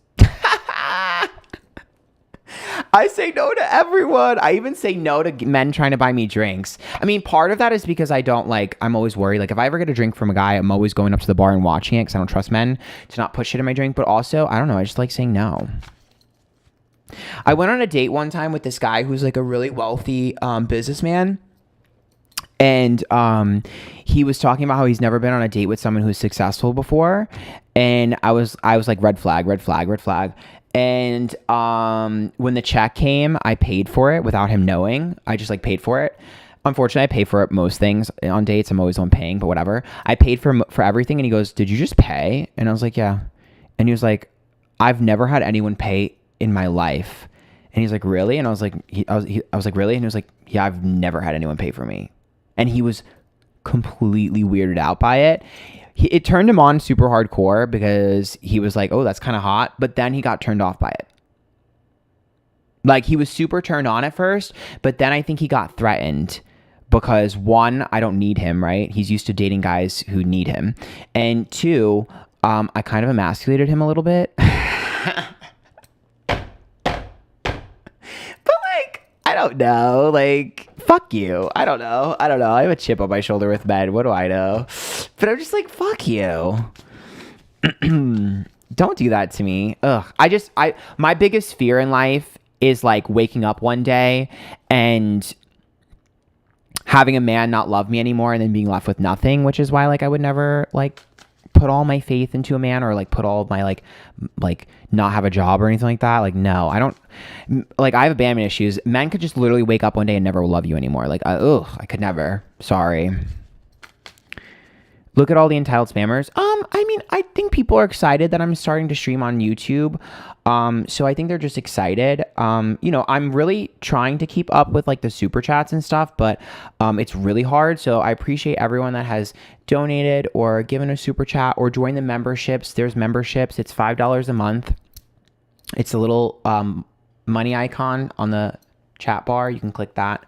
I really appreciate that. There is like a members only thing that I use sometimes. But I think people are just excited. I'm still figuring out YouTube.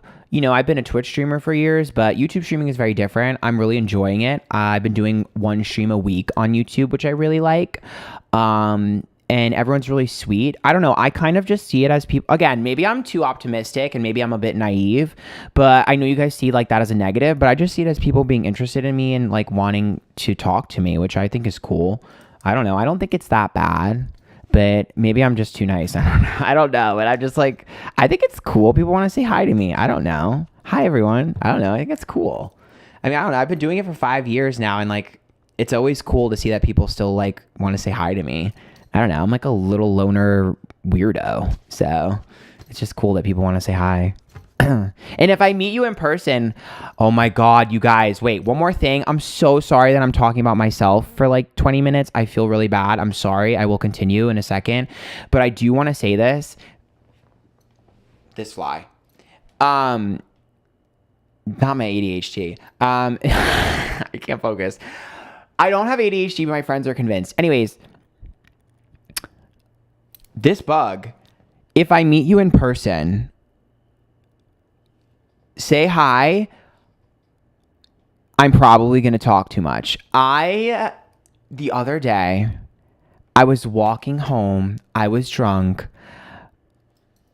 I bumped into one of my fans. She's like, oh, I'm like a big fan of you. I was like, oh my God, hi. Like, loved it. Like, I love taking pictures, love talking to you guys. Tell me why I literally vented about my ex to her. I didn't trauma dump. I did not trauma dump. But we were just making conversation, and she was just like saying like, oh, she wants me to find love, whatever. And I was like, girl, I don't want to talk about it. My ex is pissing me off. And then I just fucking told her a little bit about my ex.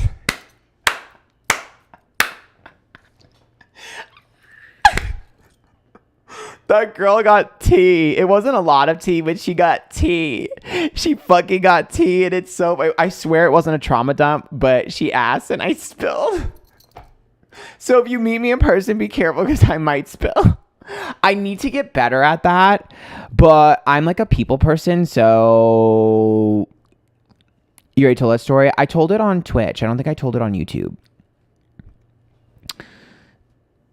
So, yeah, I spilled. I also had one girl come up to me once and was like, who's that guy that you're with? I was like, I don't know who you're talking about. She's like, I saw you at the bar last weekend. Who was that guy you were with? Girl, I was like, I have no idea who you're talking about. I was like, you must have seen Sage. It must have been Sage. Girl, I lied through my fucking teeth. She absolutely caught me with my ex. Absolutely. 100%. That bitch caught me red-handed. But I lied. I was like, oh, it must have been Sage. That was not Sage.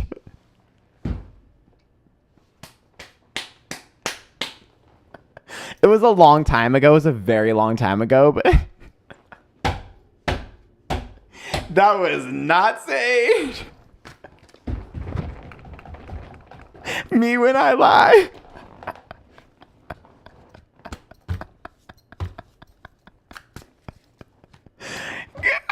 She knew, but I wasn't gonna tell her. I wasn't gonna tell her. The girl watching this like, I knew it. I'm not messy. I don't need y'all in my business. This is a long time ago, too. This is a long time ago. I feel like it was almost a year now. But yeah.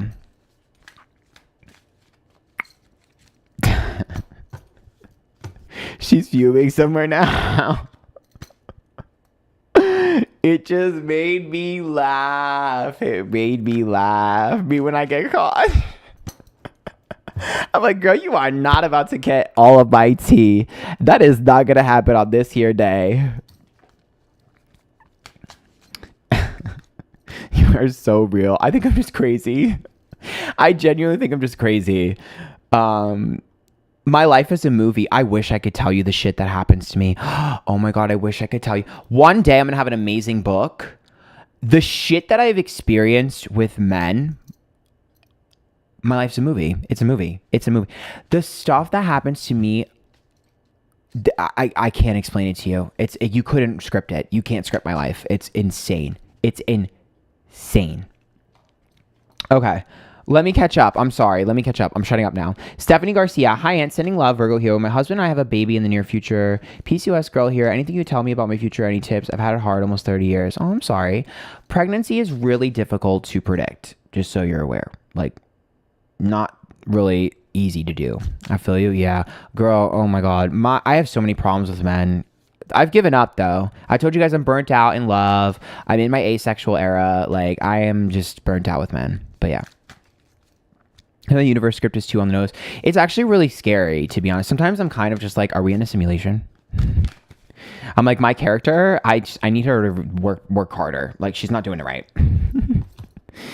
Sometimes I feel like my characters, if this is a simulation, I feel like my character is like best friends with someone else's character and they're fucking with us. They're fucking with each other. It's like two best friends that are fucking with each other. Sometimes I really feel that way. Okay. 8 of Cups. Okay, so the question here, you're trying to look for a baby, right? PCOS means it's kind of difficult to have one, right? And then anything you tell me about my future, I've had it hard almost 30 years. Okay, so 8 of Cups. What's interesting here is the 8 of Cups is about keeping a little bit of a distance between things. So whenever it comes to manifestation, you know, you always have to set it and forget it with manifestation. If you're trying to manifest money, you're always like, money comes to me when I need it, and you stop thinking about it, and then it comes to you. So I do genuinely think that with the 8 of Cups, you have to make sure you're not harping on things too hard. However, if you're looking to get to have a baby, okay, and again, this is all Legend for Chambers only, not super 100% easy to predict pregnancy, especially with just one card. However, with the 8 of Cups, because it's a slight emotional distance, I would recommend you to start looking into things that are helpful. So because the 8 of Cups is keeping a distance, sometimes that'll translate to things like IVF or adoption or things of that nature. I have a friend who I helped get pregnant a lot. I did a lot of readings with her, and she had a lot of similar cards like this. And what she ended up doing is she ended up being able to get into like this, what do you call that? This like trial, this IVF trial for free. So again, PCOS limits a lot of what you can do. However, you do need to expand some of your options and start looking into, with the 8 of Cups, looking into things that aren't always traditional. So this is always about having a non-traditional experience. That's what I would say. It's probably the best that I can give you. In terms of if you're like stressing out about your life, the 8 of Cups is actually a good sign, because the 8 of Cups is about walking away from emotionally hard times, and it's about walking into emotionally better times. So it is hard when we pull the 8 of Cups, because it's like we have to walk away from things. But when you walk away from things, the 8 of Cups, you're walking away from things that don't suit you or things that tie you down. And with the 8 of Cups, you walk into things that are better. So this is usually a sign of better times to come. It's just going to be hard to let go of some of the things that we're obsessing over currently.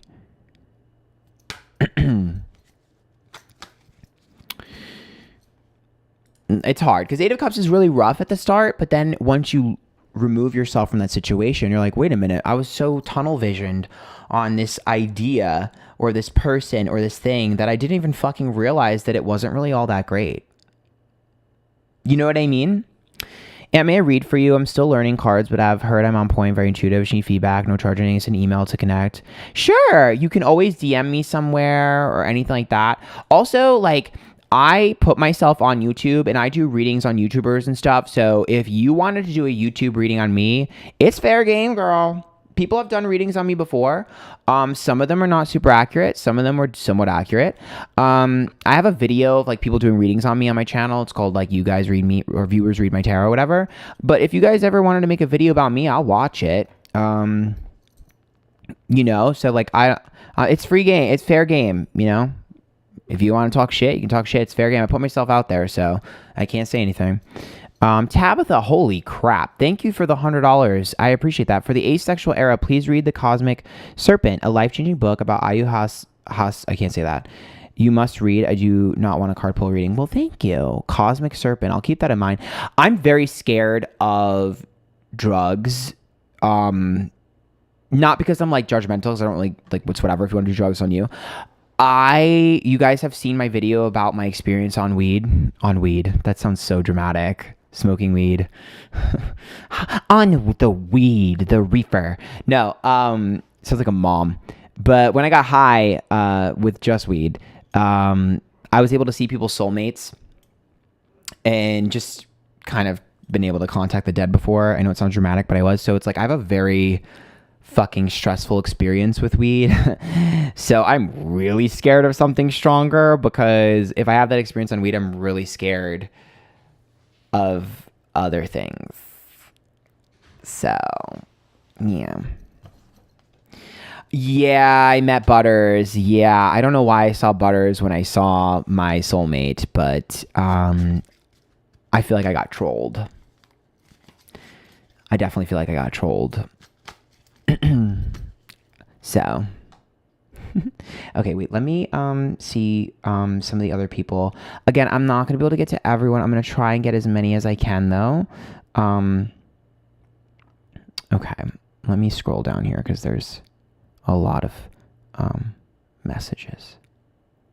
Holy shit. Okay, where was I? Okay, we'll do some rapid fires here. We're going to do some rapid fires so that I can catch up. Holy fuck. Okay. Aw, Eric, you're so sweet. You deserve better, and you'll get it. Thank you. You're such a sweetheart. I appreciate that. Uh-oh. It froze. Okay, I fixed it.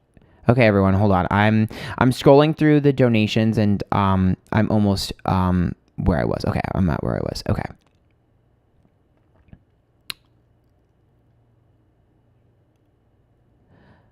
Okay, rapid fire. I'm just going to go through these really quickly. Okay. Remember, these are one card pulls right now. Okay, I just quit my job to pursue self-learning in an area I want to work in. Any advice for how to find mentorship or ideally a job? Okay, Danny G.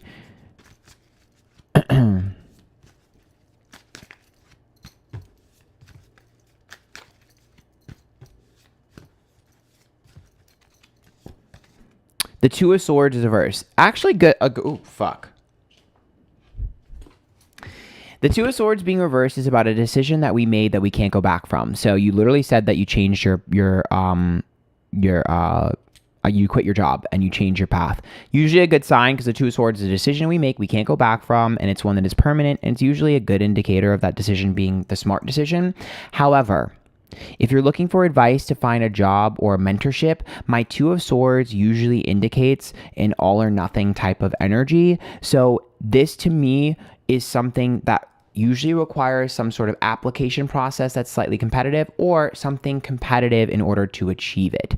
So perhaps it's some sort of,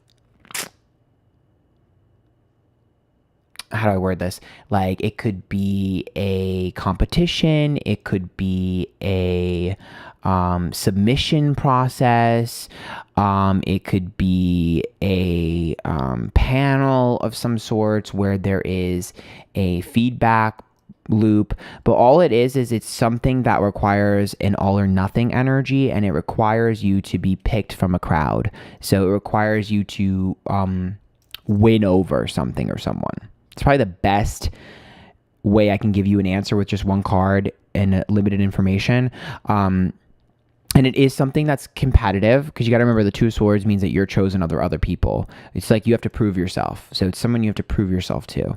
So it's like being really good at your craft and showcasing that. Okay. My ex and I once got in a fight over Britney, and to be honest, it was funny. You talk about Britney Spears? My question is he going to get over his commitment issues? Genuinely worried. Okay. Okay. This is really easy.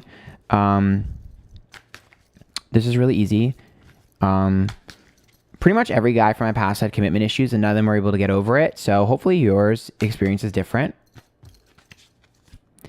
Oh. Well, okay, Seven of Wands. This is a good sign. So Seven of Wands is about being an underdog. It's about wanting to prove yourself. However, the Seven of Wands is not you, it's them. There's a part of them that wants to break the cycle, and there is a part of them that wants to prove themselves, not only to themselves, but also to you, that they're capable of doing this. So I actually do think that this person wants to break the cycle. I do think they want to conquer their commitment issues, and I do think that they're trying. So give them some leeway. However, the Seven of Wands also sometimes needs to be pressured and pushed into making that leap. So tightening the grip a little bit, not the worst thing in the world. Damn, you're good. Your answer to my question nails my reality. I was hoping for some magical figure to come into my life. I feel that. You should be a little bit competitive. But yeah, Seven of Wands. You kind of have to tighten the grip a little bit, nudge them a little bit, force them into the box. They'll walk in if they're ready. I genuinely think they're trying, though. I'm going to be honest with you. I think that they're trying. I do think they're trying. Sometimes people don't believe that, but I do think with the Seven of Wands, they're doing the best that they can. However, here's what I will tell you. Someone's problems are not yours to fix and not your burden to bear. So if they can't get their shit together, pull back, because when they have their shit together, they'll come running back if they cared. And if they don't, you'll have someone else. Keep that in mind. Okay. My ex and I once got in a fight. Oh, wait, I read that already. Okay. Should I step away from my legal career and venture into something else? Ooh. Danny Wade. Okay. The reverse Kim Kardashian. No. So the Five of Pentacles, no. The reason why I'm saying no is because the Five of Pentacles is my job card. It is my new job card, but if we're asking if we should change, the Five of Pentacles is about learning from someone. It's also about learning new things. So no, I don't think that your direction is wrong. I think perhaps your specialty is wrong. I think that there's another part of law maybe that'll be more interesting to you, or maybe a certain person you'll be able to work under or mentor under or learn under that will reignite your passion for this, because I think your direction is right, but the specifics aren't. If you were to go in a new direction, the only way that would work out is if you basically had someone pull you in to their already pre-existing experience. It would be like if someone ran a really successful business and they needed you in a high position really quickly. I think you're on the right track, though, to be honest. My opinion. Miss Brittany Venti, can I have a reading? General love life reading would be interesting. Your pick a card readings are always so specific and accurate for me. Okay. I got you. All right, let's see. Ooh, my ring is like, okay. Yeah, you guys, I'm really trying. I'm trying to work as fast as I can. Also, whatchamacallit? I have to message Esotero. We were supposed to talk tonight, so I'm hoping that still happens. I love her. Eight of Pentacles. Eight of Pentacles. Very good card. Very, very, very good card. So if we're looking at love life and we see Eight of Pentacles, that means that one, you're absolutely ready to put the work in any connection that you have or any connection that you want.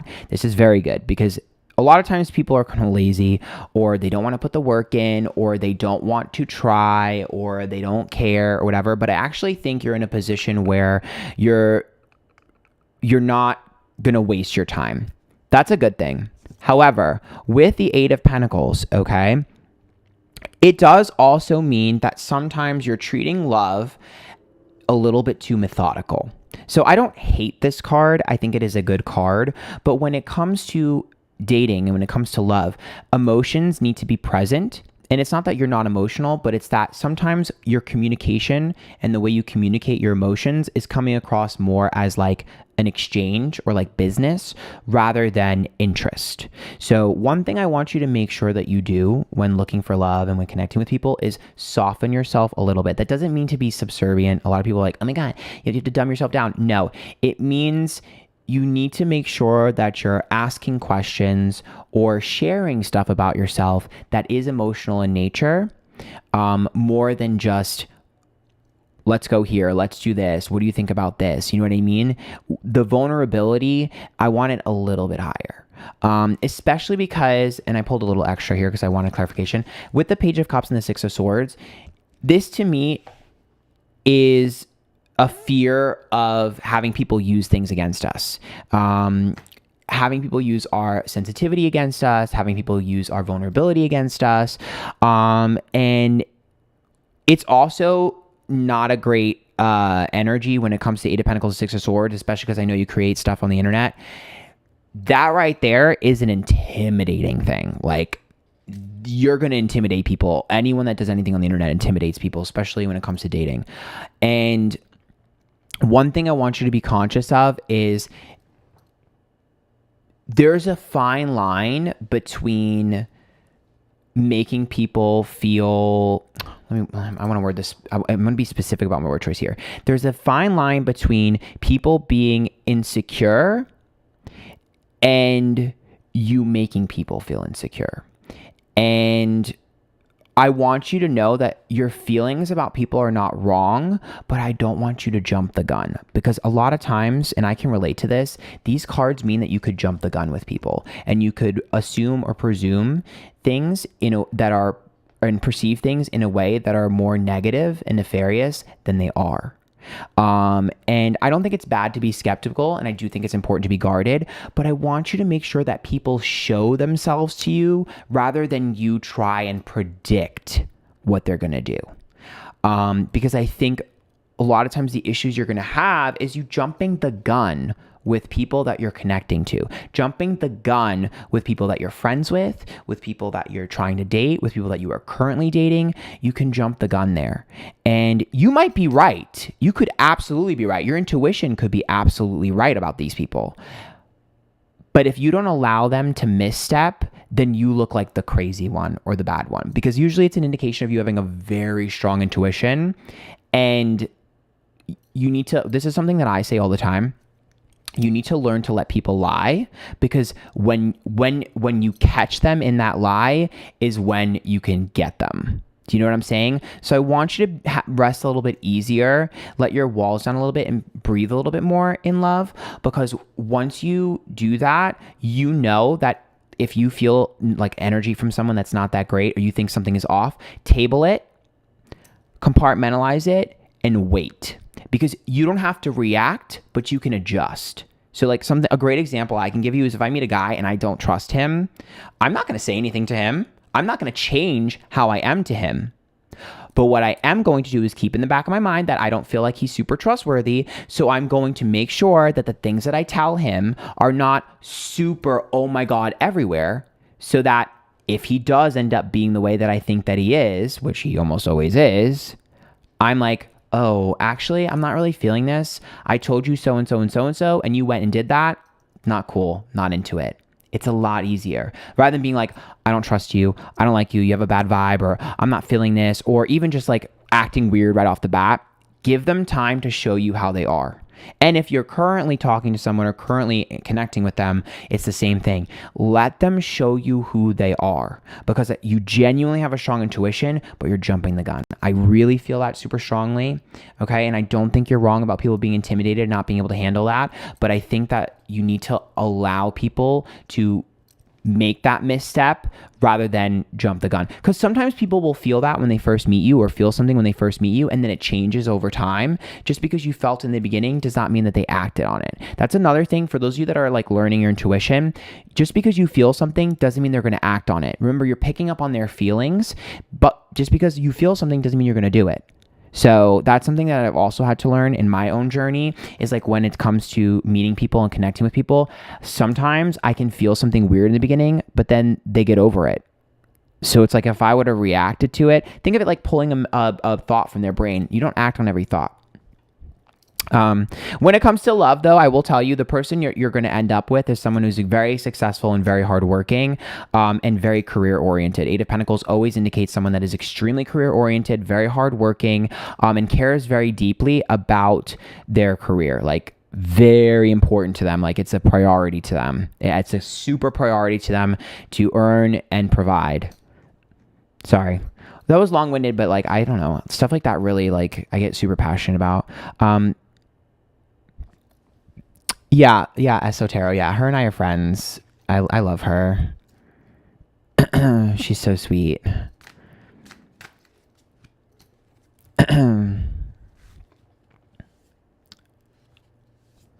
She's also got incredible style. I'm like, bitch, how you got great style and you're hot? What? Can't relate. I'm like, bitch, can't relate. That was a very inside reading. Love it. You're welcome. I'm sorry. Sometimes you guys, I get really passionate and distracted. You're welcome, Brittany. Thanks for all the support. Morgan Adams, Ryland's Adam's sis is here. No, she's not. You're lying. Who said that? You're lying. If Morgan's here, hey girl, love you. But I doubt it. I think you guys are just trolling.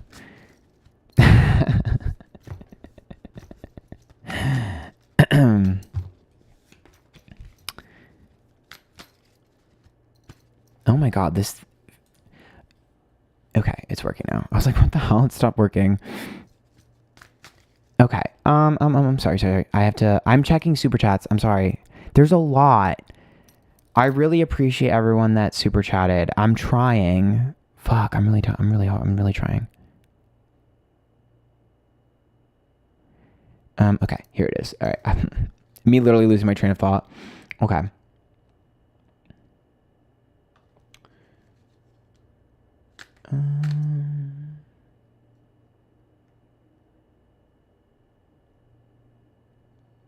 Marissa Soto, future love life. Okay, I'm gonna try and work quicker. I'm sorry. I'm working quicker.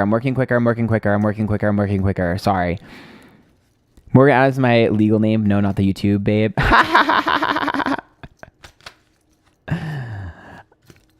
Yeah, Morgan doesn't know I exist. Actually, pretty sure she does, but I don't think she like feels any type of way about me. Justice card's upright. Okay, so justice means what's fair is fair. So sometimes this can indicate you dating someone who works in the legal field. But justice is about the effort that we put forward being rewarded, or the energy we put forward being rewarded. And the justice card is also about fairness. So it means that the next person in our life is obsessed with fairness and equality. Think like a Libra. Come on, Kim Kardashian. And the justice card usually indicates a need for you to put more into the collective to return. If you're looking for someone and you're trying to find someone, and you're not putting any effort, you're not on the dating apps, you're not going on dates, you're not going out, you're not trying to connect with people, then it's not going to happen. Someone is not just going to fall in your lap. Justice card means that we find it. It doesn't find us. And if you're currently talking to someone or you're interested in someone, the justice card says it's time to push things forward a little bit more. The greedier you are with that person, the more aggressive you are with that person, the more you're rewarded. I will say, though, with the justice card being upright, it's usually an indication of them being around the corner pretty soon, your next relationship. So it shouldn't be too far. That's typically a sign of reward. Okay, I'm trying. Okay, Emily Rose. Fuck. There's so many. Okay, will I find love soon? Okay, Emily Rose, I got you, Emily Rose. Okay. Will I find love soon? Is that really Morgan Adams? Yes.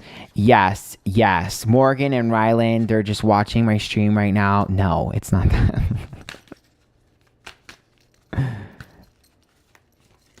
It's not that. Okay, Four of Wands. Will I find love soon? Four of Wands. Well, you're in the right environment. So it does look like you're living in the right place because it usually means that they're around you. So this is a good sign. I also see them as mom and dad approved with the Four of Wands, which means that they're a little bit more of a classic type of romance or a traditional type of person. Even if they're not traditional, they're classic. Could indicate a slight old school, but with the Four of Wands, maybe they're a homeowner because this is a home. However, with the Four of Wands, keep in mind that this person is all about comfort, safety, and security. So, slow burn. People who are represented by the Four of Wands take a very, very long time to connect with others. So, start putting yourself out there. Start putting your feelers out. Go in the apps, things like that. And this is usually an indication of someone that is a friend or friendly or weird with us first. Now, I will be honest with you. Four of Wands typically indicates that this person is in your space, which means they could be a friend of a friend, a family friend, or just someone you've had something with previously. I'm not going to lie to you because the Four of Wands is the home and family card. I'm moving back home, they're there, but they're not going to be too far off. And I do think you're going to be interested. However, if I'm being honest with you, you're going to get a little bit bored. Four of Wands can be slightly boring. So don't be afraid to make things interesting, and add a little flair. If they can't keep up, then toss them. But they're going to be there.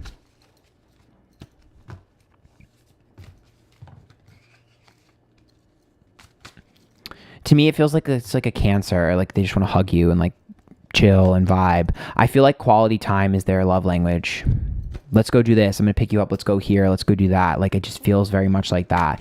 It feels like I don't really know what we are. We're just like hanging out. It's weird. Or like a Pisces, because Pisces don't make moves like that. They just like float. So, okay. X Geneva X, what does my financial future hold? Appreciate you, Aunt. Okay, I always tell people this, okay? When it comes to money, if you're manifesting money, the best way to manifest money is money comes to you when I need it and then not think about it. However, if you wanted a home, would you manifest a hammer? No. So if you wanted a home, would you manifest wood to build it? No. So if you want money, you need to manifest what you're going to use the money for. And before you say it, you cannot say, I want to be financially secure. No. What are you going to do? What do you want to do with the money? You need something. The money has to have a purpose. And if you say, I want to take care of my family, no, because the universe is going to say, your family needs to manifest for themselves. You're putting your family above yourself, which is not self-love. I know it's hard to hear because we think like that's selfish. It's not selfish. It's self-love. So for you, you want to manifest that shit. What do you want to do with the money? So if you're like, I want money so I can create a nonprofit, manifest a nonprofit, the money will come. Manifest connections that have money that will give you money and invest so that you can make the nonprofit. You understand what I'm saying? So that's what happens. And if you don't have any plans like that, it's time to start thinking of one. If you're like, I'm struggling with my bills, I can't pay my bills, think bigger. Think bigger. Because if you're like, I just want to pay my bills. No, you're thinking too small. What is your biggest dream? You want to be a fucking singer? Okay. Manifest that shit. Start manifesting that shit. You'll start getting money to pay your bills and to chase your dreams. Think bigger. Don't downsize yourself and don't simplify yourself. Manifestation is being slightly delusional. Manifestation is being slightly fucking delusional. Period. That's why the star is upright. Everything I just told you is exactly what the star represents. You are the main character in your fucking story. You're not thinking big enough. You want to know what your financial future holds? Nothing until you think bigger. The star is about putting yourself on stage. Star is like a performer, right? It's like an attention seeker, but not in a negative way. It's like we get attention for the positive things that we do. Reverse is negative. Upright is a good thing. And it's also about being on stage. It's like everyone sees us for who we are. Think fucking bigger. Your financial future is not going to get better until you think bigger. Also, the star means that you need to start asking. Star is like, hello, I need this. Give me this. Cash in the favor here. Do this. Perform this. And if you have any skill set or any talent, if you have any talent or passion, the star indicates that there's a way to make some coin from that. And you need to capitalize on it quick. It's not a ton of coin because, it takes a little bit. But with the star, there's enough coin to keep you moving a little bit.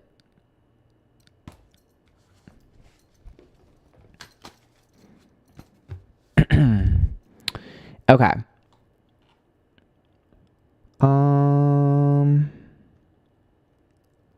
Big boobs. I love Nicki Minaj. I always think of that. Did I tell you guys I got banned on TikTok Live? Yeah, I did. I'm unbanned now, but oh my God, you guys, fucking. So you guys know I got the monkeypox shot like a month ago, right? So I have the second one. I have to schedule the second one. Tell me why they literally had first come, first serve for 2 days. They must have given out like 200 vaccines minimum, right?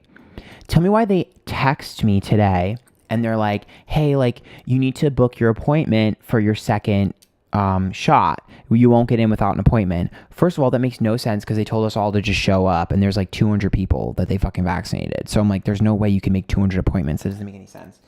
And I clicked the thing and there's literally only like 20 appointments per day. So in 2 days, that's like 40 appointments. I was like, bitch, there's no way that you're going to be like, that doesn't make any sense. And they had told us to just come in. So I went to like get an appointment and it was like, they were all taken. And so I was like really annoyed. So I went to call the number and I was on hold for 20 minutes and no one was picking up.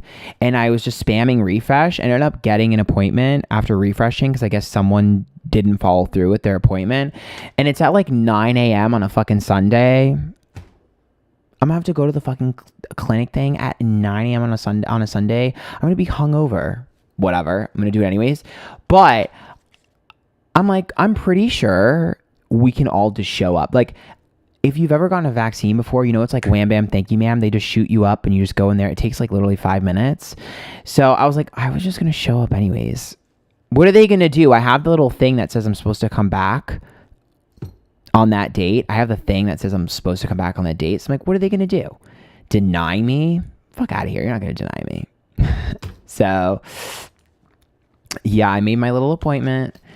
So hopefully they take me. They're doing them on Saturday and Sunday, but I'm like, girl, I got mine last Sunday, so I'm gonna get mine. The last time I got mine was on a Sunday, so I'm gonna get them on this Sunday. The little vaccine was right here, so I'll be fully vaccinated by TwitchCon, which is cool. Excuse me. Okay. Emily Bussey. Oh my God.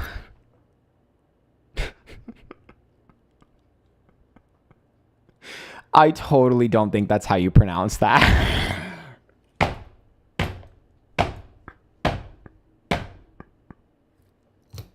Is it Bussey?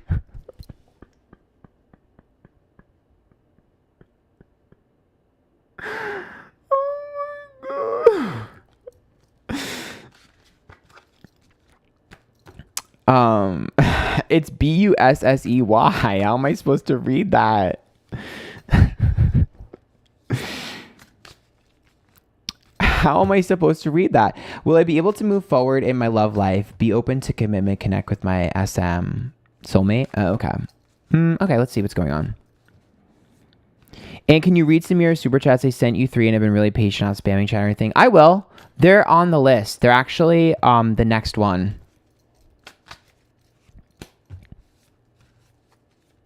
And how come you're not doing Twitch Live? I do Twitch Lives 3 to 4 times a week, and then I do a YouTube Live once a week. So,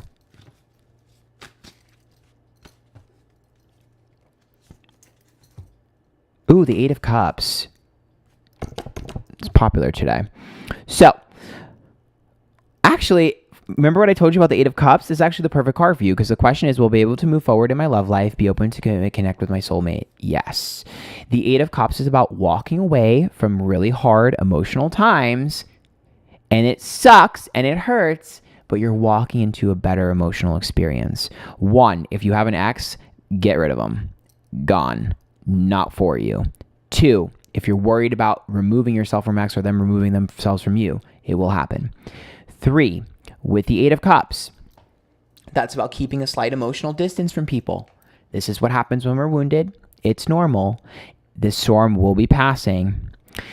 Also, if you want to connect with a soulmate, this 8 of Cups tells me you're ending the cycle. You haven't started it. When and where you start the cycle is up to you. That is a choice. When you are ready, you will be able to take that leap of faith. You will be able to put yourself out there and you will be able to be vulnerable. But it is a choice. This isn't something that happens magically. This isn't something that you'll know when the time is right. This is something when you wake up and decide that you want to do it. Because this tells me that the cycle is already over. And it's just waiting for you to decide to start the new one. If you're struggling to share your emotions and your feelings, this is usually an indication that it was the wrong people. You were trying to connect with the wrong people. You could have issues with vulnerability, but it's also you aren't connecting with people that were making you feel comfortable and safe. I think this is something I've learned in relationship, and perhaps this is different for everyone. I've had amazing chemistry with people all the time. One of the guys I had the most amazing chemistry with and most explosive chemistry with is a guy that I could never read or figure out. And I think that's why he intrigued me. He could never read me or figure me out either. And we had crazy chemistry, but I could never trust him. And every time I was around him, I always felt butterflies. And I thought that was just me like really liking him. The butterflies were nerves because I couldn't be comfortable and be myself. It wasn't until I was around men that I felt comfortable with that I realized that I didn't walk on eggshells around them and that wasn't love that I was feeling. That was fear. I think sometimes butterflies are fear.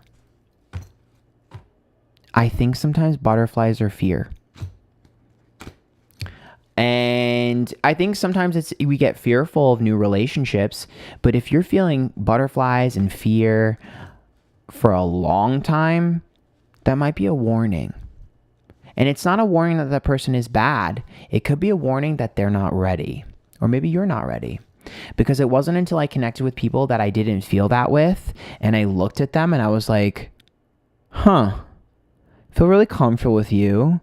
I feel like I can be myself. And I wasn't really attracted to you at first. I thought you were attractive, but I didn't want to like fuck you or be with you. But after a while, I'm starting to realize that I kind of value you and kind of fuck with you and I'm kind of like you. And then I started to realize, I've been doing this thing backwards. I've been doing this thing motherfucking backwards because I was thinking that excitement was interest when really it was fear, especially as a psychic, and intuitive. It's like, I don't realize that the guys I'm just like comfortable with and it's not really crazy or anything like that is a sign of them being better for me. It's so weird. It's so weird how that is, right? I started to value quality time a lot more than I used to as I get older as well. I mean, my love language is still physical touch, but yeah. And that's not to say you can't get butterflies in the beginning. I think everyone gets butterflies in the beginning, but yeah, it's so weird. Some guy was hitting on me yesterday and he literally told me, he's like, "Are you here by yourself?" I was like, "Yeah, I go over by myself." And you know what he said to me? He goes, "I love that confidence. You're super confident." That's the one that I said no to the drink to. And I was like, damn, not you appreciating my confidence. I was like, honestly, they just think I'm a giant idiot, but half of my exes didn't like my confidence.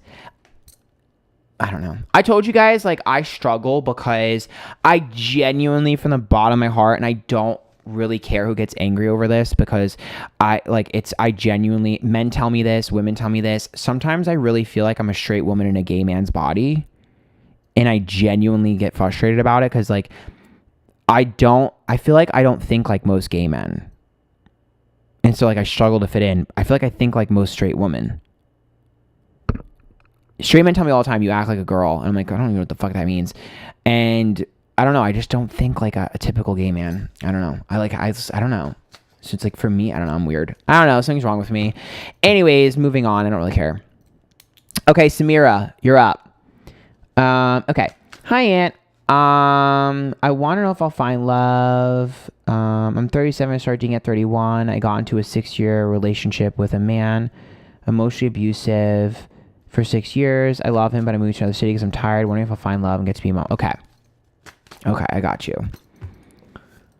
What can I expect from these upcoming months? Have you watched my horoscope readings for every month? I'm a gay man in a straight woman's body. I mean, I have a lot of friends that are like that. I have a lot of friends that are like that. Although I do have to be careful because I feel like I get tokenized a lot. It's fine though. It's whatever. No, there's definitely something wrong with me on multiple levels. There's something wrong with me, but whatever. I just hope I'll find someone that appreciates the fact that there's something wrong with me rather than want to fix me. I'm like, ugh, stop trying to fix me. I'm not fixable. I'm perfect. I'm just kidding. I'm not perfect at all. Virgos are shaking. Okay. Fool's reverse. So, Fool's actually a good sign. Fool is actually a really good sign because Fool upright is like naive and stupid and falling into things. But when it's reversed in a love reading, it's a good thing because this means that you've matured, you've grown up, and you're over it. So if you're in a bad relationship and the Fool's reverse, you are not going to fall back into that. You're not falling back into that relationship. It's not happening with the Fool reversed.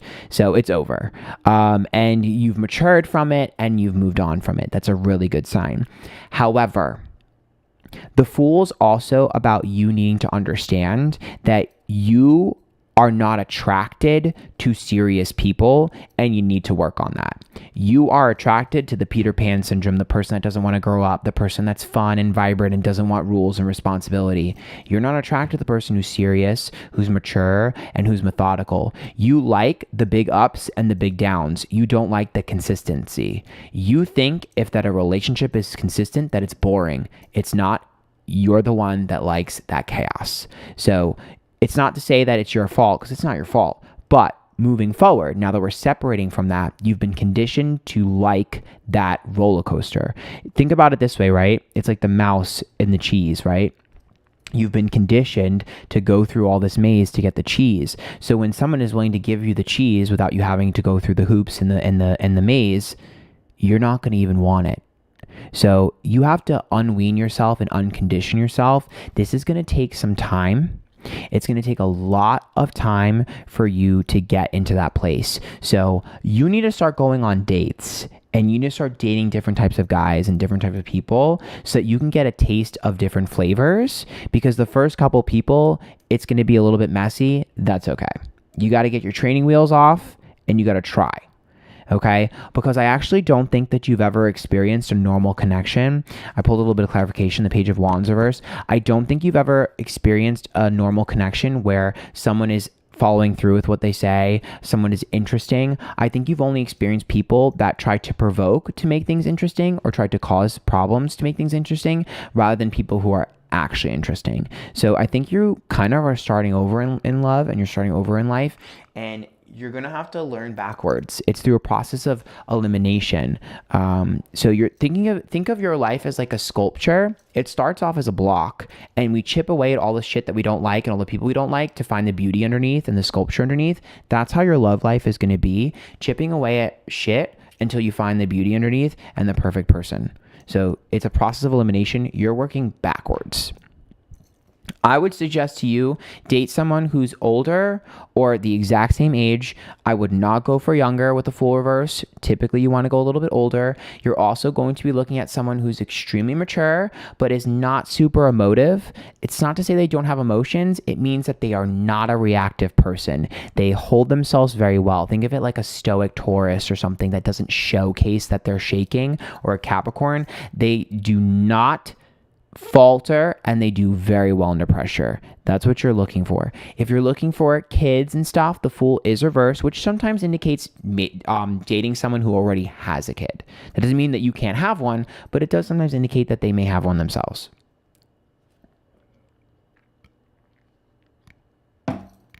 Sorry. I love your readings. Thank you. Again, I am so sorry if I don't get to everyone. I try to tell people that donating does not guarantee reading, but no one listens.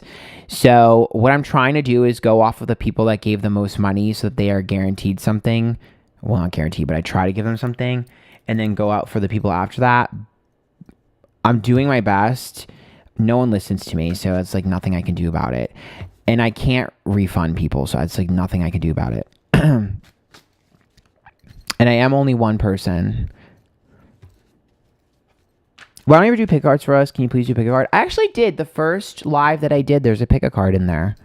I just haven't really been able to do pick a cards on here just because I've been really bombarded and busy. I think things will slow down once people get a little bit more comfortable and familiar with the YouTube streams. They're new, so everyone's excited. Once they start slowing down, I'll be able to do stuff like that. It's not that I don't want to.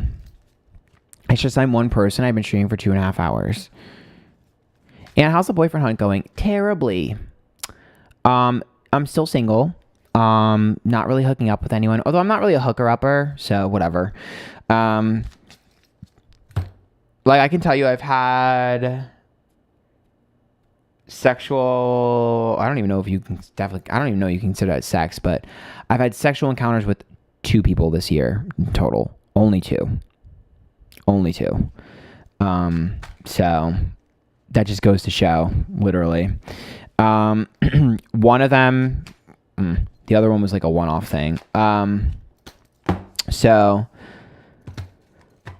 yeah, I don't know. I don't know. I just don't know what my issue is with love. I try my best, but I'm also not like prioritizing it. So whatever.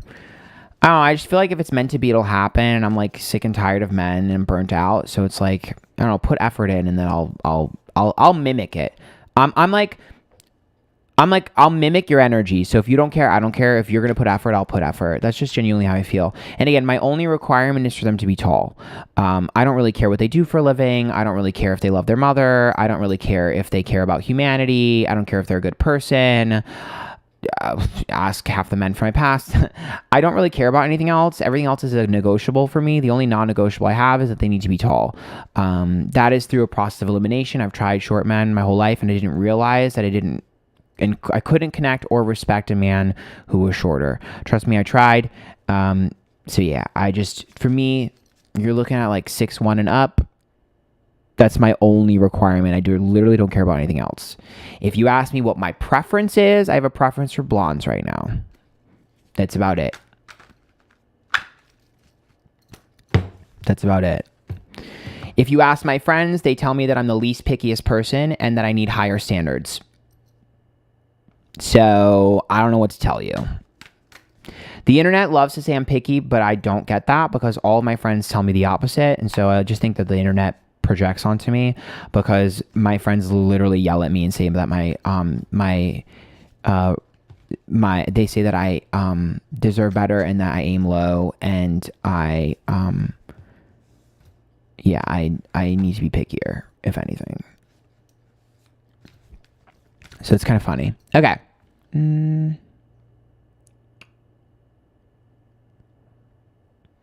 Jackie Ruiz, will my relationship with my mother become more healthy in the future? Okay, let's look at that.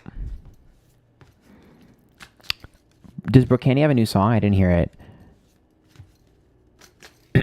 I heard the new Kelly Uchis song the other day, though, and I thought it was cute. Not my favorite, but it was cute in the club. Page of Pentacles. You know, this is actually a good sign. The Page of Pentacles is about expectations being met, and it's about high expectations. But if you're looking for a connection with someone and you're looking to connect with someone and I pull a Page of Pentacles, that sometimes indicates self-sustaining or success, because sometimes Page of Pentacles, yeah, it's reaching those expectations, but it's also a little bit of money and success. So for me, I usually see this as you needing to generate some sort of income or reach some sort of goal with your career first. There's some sort of milestone Could be like finishing a degree or getting a big client or getting a big job or a promotion or a recognition or award or something. But typically there has to be something that happens when it comes to your finances in order for this to manifest. It's usually some sort of thing that's respectable. Sometimes it's one of those things where it's like, you know, your child is now they finally see you as an adult. You know, because I think of like when I started to make money with what I do for a living, my relationship with my mom changed. That's what this makes me think of. Like, even though you're an adult, sometimes it takes a while for your parents to really see that. It could take 30 years, 40 years for them to not see you as a kid anymore. And I think that's where the energy is. So it is good news, and I do think it'll happen, but it requires some sort of achievement first.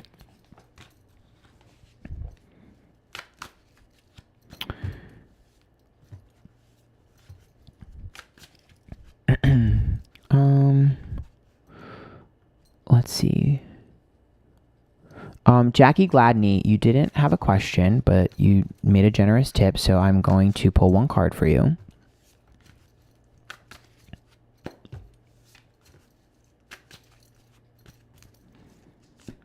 Oh, 5 of Cups.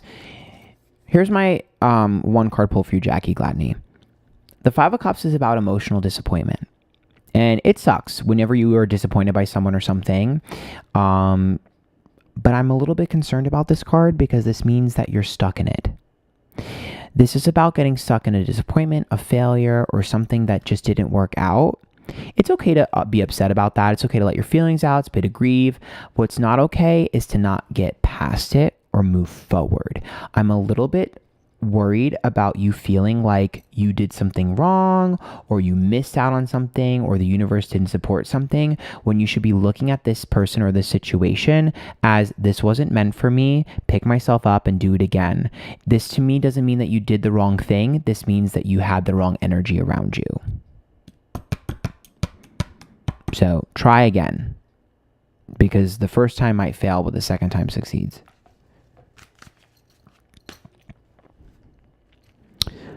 Soul Power, Tarot, and Coaching. Hi, I love your lives. Thanks for all you do. Last live you said I would walk away from moving to Spain. Will I stay and live in Scotland? Okay, let's see. Many blessings to you. Thank you. All right, let's see if it's to stay or not.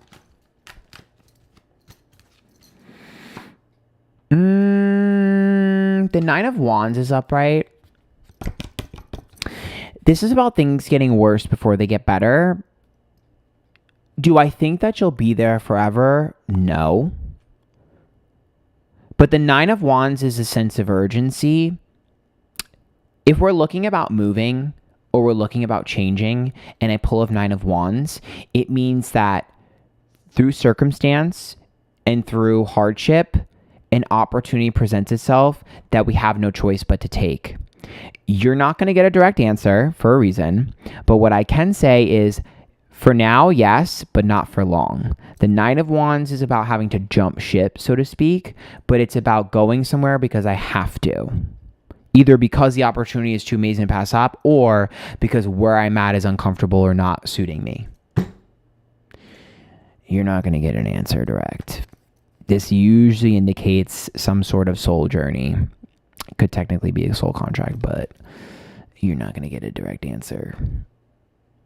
You're going to get that little cheeky thing that everyone hates to get, which is like, you're going to be somewhere else, but I'm not going to tell you where. Trust the universe. But I will say the 9 of Wands means that something chaotic happens. So that would be like, I lose my job, but I get a new opportunity in a different city or a different country. Or I have to move because my apartment is being sold somewhere and I end up in a different place and I meet someone who gives me an opportunity somewhere else. So it's through some sort of chaos that we get our opportunity. So it's a negative that's turned into a positive.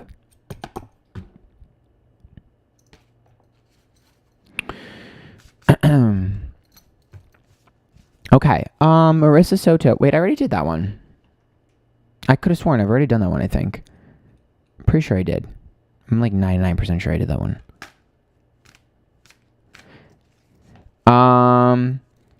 Laura Gomez. Hi, Aunt. I love you and I'm an avid fan of your work. Wondering when I might meet my person. 38, female, single, 10 plus years. Mood. Mood. Ooh, Laura, you're not going to like this answer. You're not going to like this answer. And you're going to get mad at me, but I have to be honest with you. The Ten of Pentacles is reversed. So, I don't think that it's wrong of you to have the expectations that you have, but I don't think that you provide enough yourself to get what you're looking for. So this is an issue, okay, with the Ten of Pentacles is long-term success and it's reversed. This is an issue with you coming across as demanding and having high expectations. I talked about this in the beginning of my stream. You have a very similar issue. You are looking at your future. I want this. I want to be like this. I want to have this. I need this. You need to be like this. That is the worst thing you can do in love, because what you're doing is projecting a future onto someone who has a different idea of how things are supposed to go. So you need to reassess how you handle love, because if I'm being blunt with you, this is a terrible, terrible energy to have if you want someone to stick around for a while. This is a good energy if you're going to be around someone and then toss, or they're going to toss you. This isn't good for long term. When you are looking for love, you need to look for someone that is interested in you as a person and figuring it out as they go along. Stop worrying about what do you do for a living? Where are you going to be in 10 years? Where are you going to be in 5 years? What do you want to do? Yes, I get that it's important, but it is not the focus. And I'm really worried about you coming across as someone that has all of these checks and all these boxes to check off, and then a guy's or a girl, whatever you're into, is going to come over to you. You're going to be interested in them. And then they're going to be like, this fucking bitch is too demanding. I'm not dealing with this shit. Because that's not who you are, but that's what they see. And your projection of what you need needs to be less severe and a little bit lighter. Remember, when you're connecting with someone, you don't have to figure everything out right in the beginning. You don't have to figure out what they're doing. I get you feel like your clock is ticking, but that's not, you can't project that. You can't feel that. When you are connecting with someone, you have got to just enjoy the ride. You have to enjoy the process. You have to enjoy the person, and you have to be free. That's hard to do. And I know you're probably like, fuck this, I'm not doing that. You have to. Because otherwise, you're going to get these people that are going to feel like you're demanding all of this, but what do you bring to the table? You know what I mean? And I get it. You don't, I understand you 100%, because the Ten of Pentacles, you're tired of investing in people that aren't serious. But I never told you to invest in them. I told you to enjoy them. You do not have to commit and put all your eggs in one basket. You can put an egg in multiple baskets and see which one of those rides the wave the best. That is how you need to approach love. You're looking at it as a one-track mind. I find my person, I settle down. No. You connect with a bunch of people and you see which one of those rise to the top, and that's the one you choose. You're coming from a scarcity mindset. It's not going to work. I'm just so scared of wasting my time. That's what's coming across. Absolutely. And that feeling is not wrong. I want you to understand that feeling is not wrong, and you're not wrong for acting that way. And you're not wrong for feeling it, but you cannot let them see that. Because, especially when it comes to men, but women, same thing. When you are connecting with someone, they freak the fuck out. They do. When you have this energy, they're scared. And I don't want you to scare off someone that would be good for you. So you have to let energy go where it needs to go. You have to let go. This is hard. I'm not saying this is easy. And I'm also reiterating to you that I don't think you're a bad person for feeling this, but I want you to express it in a healthy way. I don't want you to be misinterpreted by the people you're dating. Because then you're going to get frustrated and be like, this person's a dick, when really they're just misunderstanding you. And I know they should understand you. In a perfect world, they would, but the only thing you can control is yourself. And if you can soften your approach and you can readjust how you come across, it'll be easier.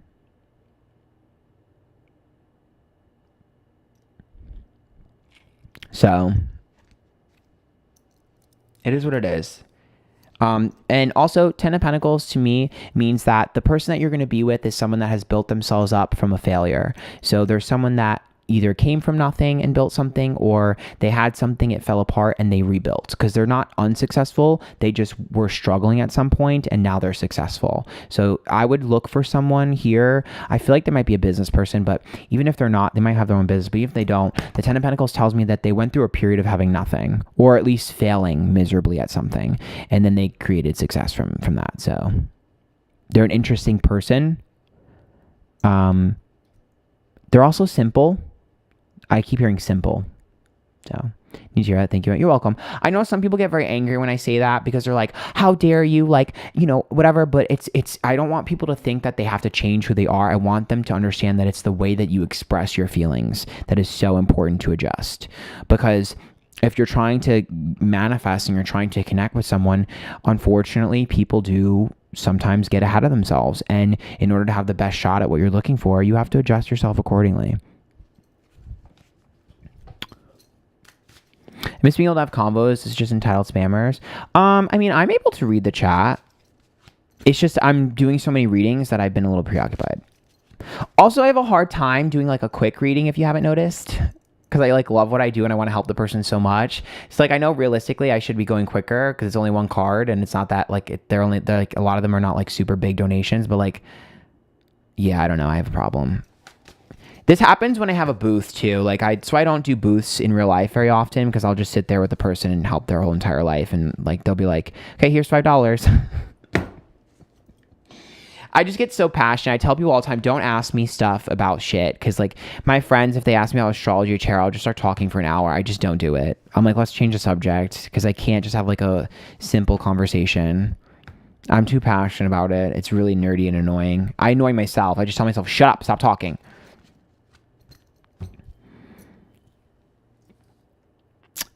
Okay. Again, I'm trying to get to everyone. It's chaos here. My boyfriend is in business with his uncle. This is Pamela Chang. He has been frustrated with his uncle, hoping things get better. Can you read him whether he should stay in business with him and any advice? Okay. I don't know if I'm going to get to everyone. And guys, I'm going to leave here very soon. I cannot stream for too long. It's been almost 3 hours. Hermit. No. Do I think that his uncle is going to get any better? No. Do I think that he's going to be able to figure it out? No. The Hermit is about introspection, isolation. I think that his uncle is pushing people away on purpose. He's self-deprecating and self-destructive and self-sabotage. And I think your boyfriend has learned a lot. Hermit means that he's learned a lot of things, and his next journey is to learn more things on his own. So I think his next hurdle is to do some things solo, because I think that he's ready. This is like the leap of faith that's being taken. Hermit is introspective, isolated, doing things on its own and learning a lot of lessons on its own. So I think he's kind of ready to do a lot of stuff on his own now. I think it's time.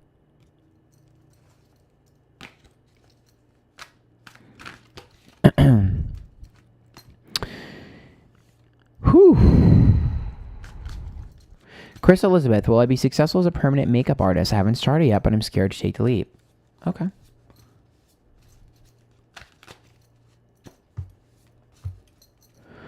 Do pick a card already. We haven't had any on Twitch or on here in a while. Do pick a cards. I mean, I would love to do that, but I feel like I would be a dick if I didn't try to get to all the people that donated, even though I didn't say to do that. So I'm going to probably prioritize them just so that they don't get very angry at me and send me hate messages. The King of Pentacles is reversed. So you said you haven't started yet, which is probably why the King of Pentacles is reversed. King of Pentacles is like a career card. When it's reversed, it's that hesitation. Why are you worried about your skill set? Because King of Pentacles is always like, I'm not good enough. I can't figure this out. This is dramatic, especially considering you haven't started yet. You do realize that you learn as you go, right? And you do realize that you don't start learning until you start. So I think your problem is simply the mindset. The King of Pentacles mindset is, I need to be the best in order to start. No. I start off as a Knight of Pentacles. That's reversed, which means I'm inconsistent. I turn that upright. I'm now consistent and I'm growing. I've then become the King of Pentacles reversed.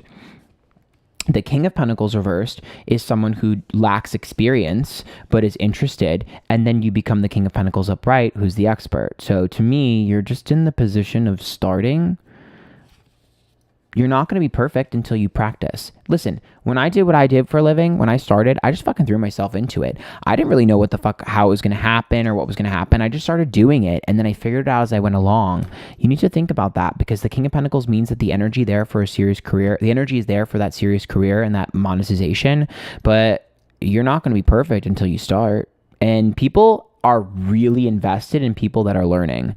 Like, people don't like perfect. I don't know why we have this projection in our heads that we're supposed to be perfect. People actually hate perfection and they can't relate to it. So this is a benefit, a really big benefit.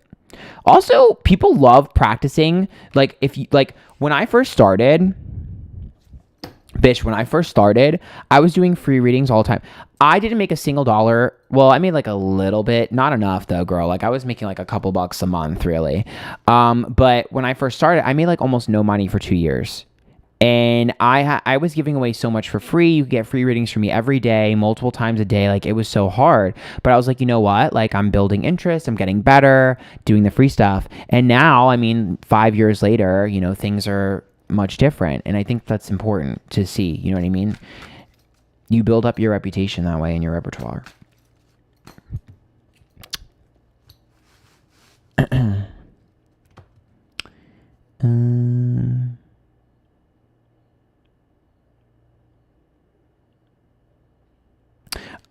Okay.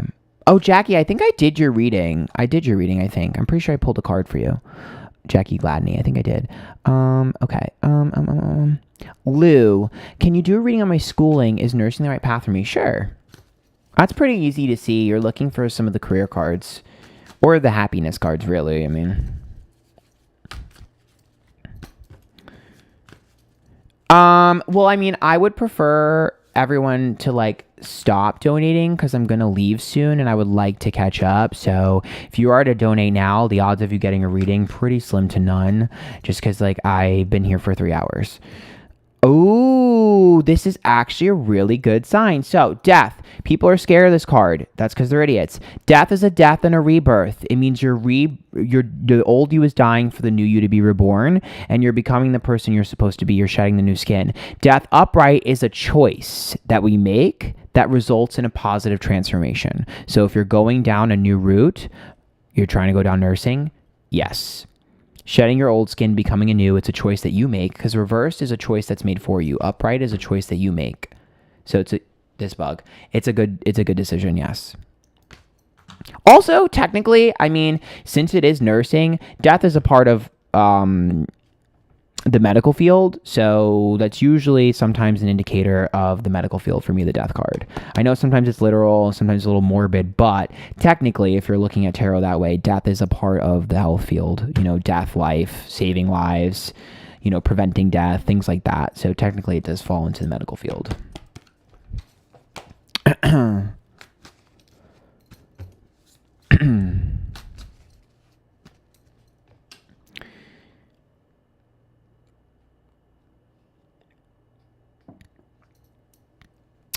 Sorry. Oh my God, excuse me. Sorry. Woo! My God. I am trying. I've done so many readings. I'm trying to get to everyone. I cannot get to everyone. I'm literally trying. I promise you I'm trying. Please do not send me hate and please do not be mad at me. I'm really trying. I promise you I'm trying. Well, with Mari, is it time to bring up wanting marriage with my partner of 1.5 years? I feel like I can't give more if I'm scared. It's not a forever thing, you know?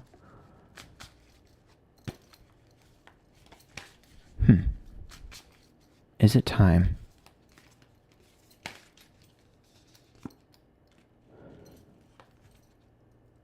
Please don't feel like we give readings for everyone who donated. No, donated in hopes I may get a reading, but don't expect one. I'm just happy to support your work. Well, thank you.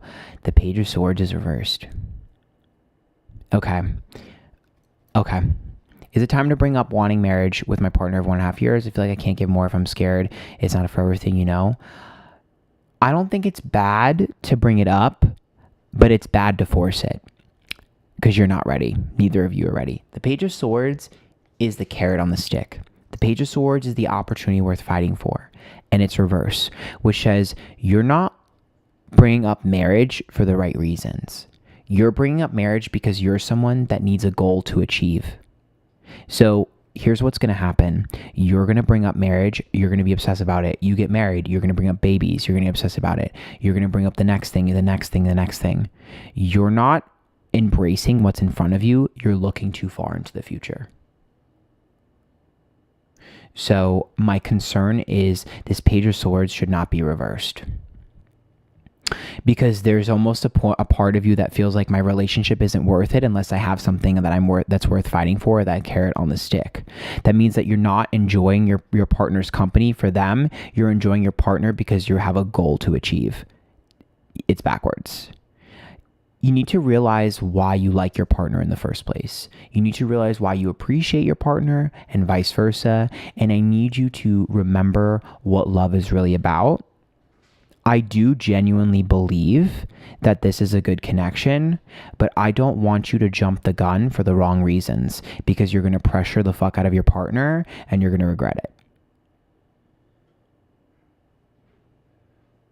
It's a good connection, you know? So don't get ahead of yourself.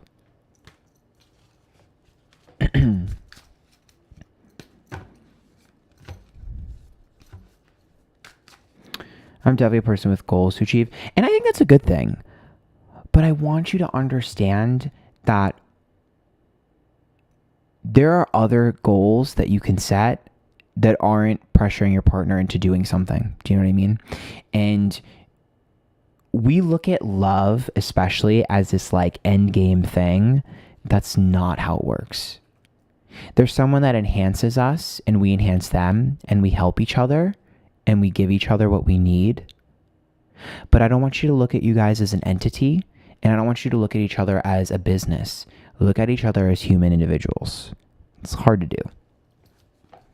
It's a little bit of a warning there, but again, do I think that you're on the right track for that? I actually do. I do. But don't get ahead of yourself. Oh my God, I'm so sorry. You're so talented. Well, thank you. I appreciate that. I do my best. I do my best. Ooh, I am out of breath.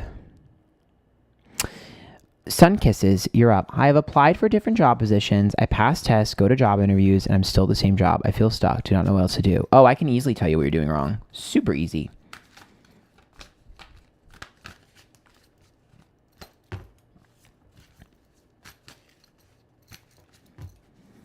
How many people are in here, by the way? Does it say? It was like 700. Oh, that's pretty cool.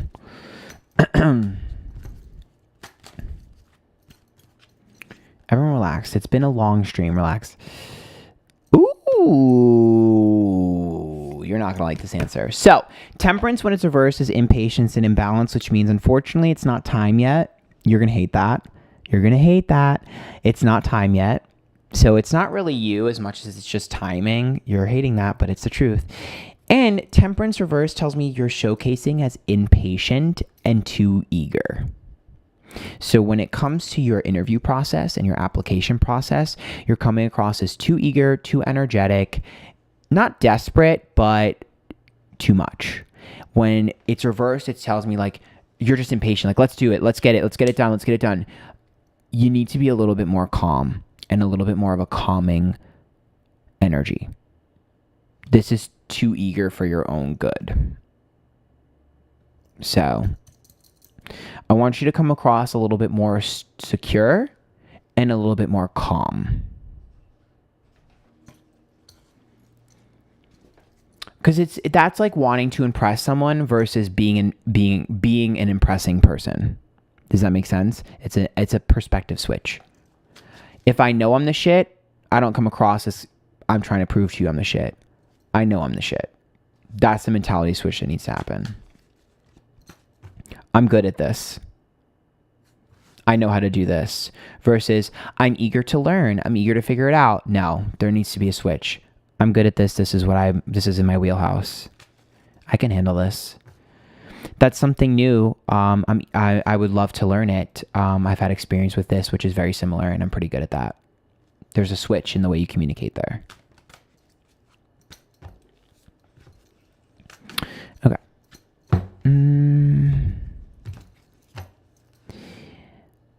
Ooh, Hoppy. How does he feel about me? Okay. Okay.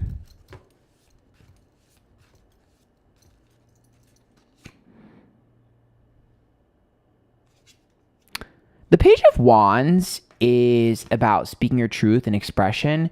The Page of Wands is also brutally honest.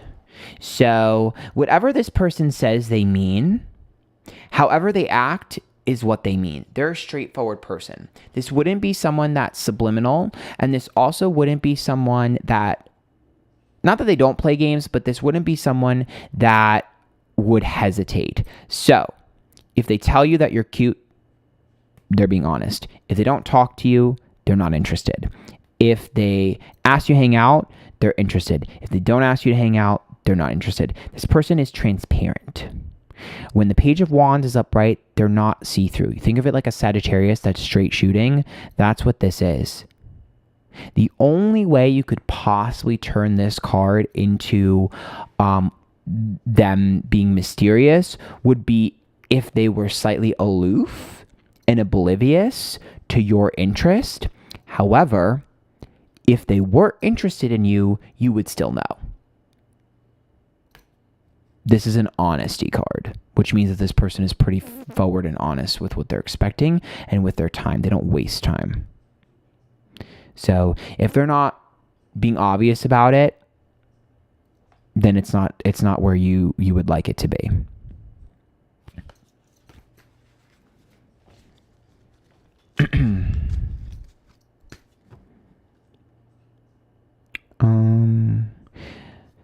Sorry-eyed 1801. Do you see me and my family moving back to Hawaii? My gut doesn't feel good about it. My whole family is there, getting old, and I feel bad being away from them. I'm from there. Okay, let's see.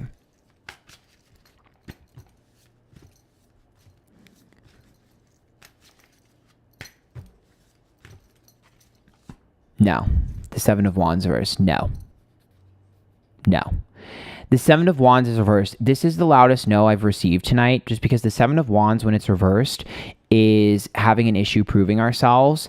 And a lot of times when the Seven of Wands is reversed, we want to run back to our safety nets, which is exactly what that's describing. So it's a loud no. This would be like accepting defeat and giving in and going into the easy route or the safety net.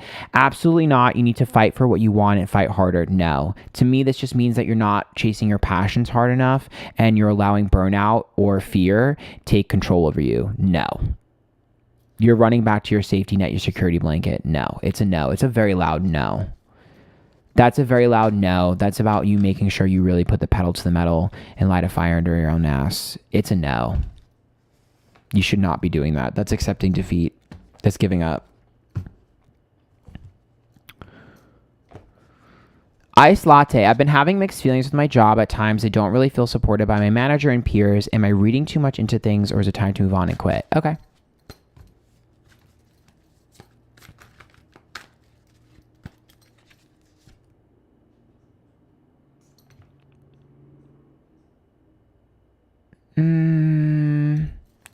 The Six of Swords is reversed. So the Six of Swords is an aversion to change. Okay, I'm going to be blunt here. Yes, your job is changing. But you're being dramatic. I think you're having a trouble adapting to the change. I think you're having trouble with the environment switch and the mentality switch. I don't think it's anything personal to you. I just think you're struggling to adapt and people are getting frustrated. How things currently are is the direction in which they would like your job to be changing. So if you are adverse to change and you do not like what's going on and you can't handle it, then I would move on. However, it's not you, it's the new environment. So are things going to change the way they currently are? No. Is it something you've done? No. Do they hate you? No. They're slightly frustrated, but it's more like the way things are operating now, the way people are now, is the change that the job and the career is going in. So either you adjust or you leave. because it's not going to change. So either you adjust to it or you leave. If I were you, I would adjust to it for a little bit and start looking for a new one, because it's only going to get more intense, but it has nothing to do with you personally. I think you're being slightly dramatic there. Slightly.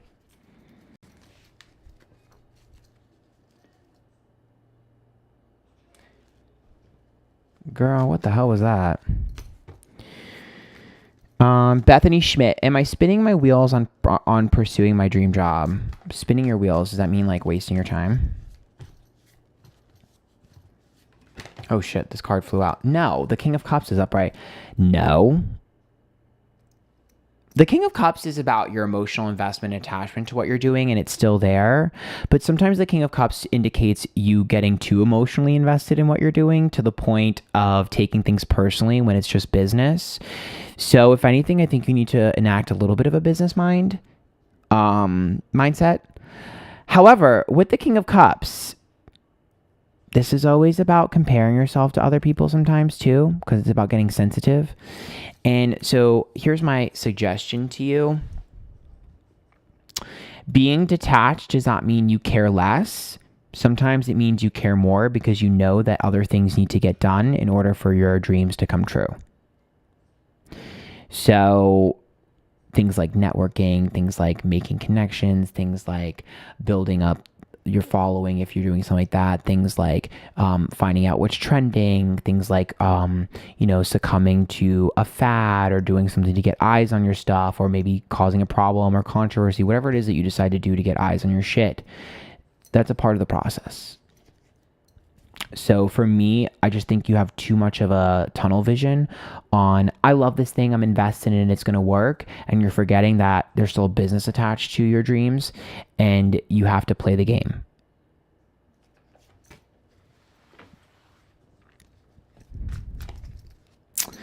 I will not get to pick a card this stream, but if you do follow my Twitch streams, I do pick a cards on there that I don't post on YouTube all the time. So you should follow my Twitch and check those streams out sometime, because I do them on there pretty often. So didn't get to them today on YouTube though. Whew. Oh my God. Okay, Texas Bree. And I've been a hoe and I met my boyfriend on Discord and he's the best person I've ever met. Anyways, met in real life. Need a love reading. Love you. Bree, I'm back. Okay. Okay.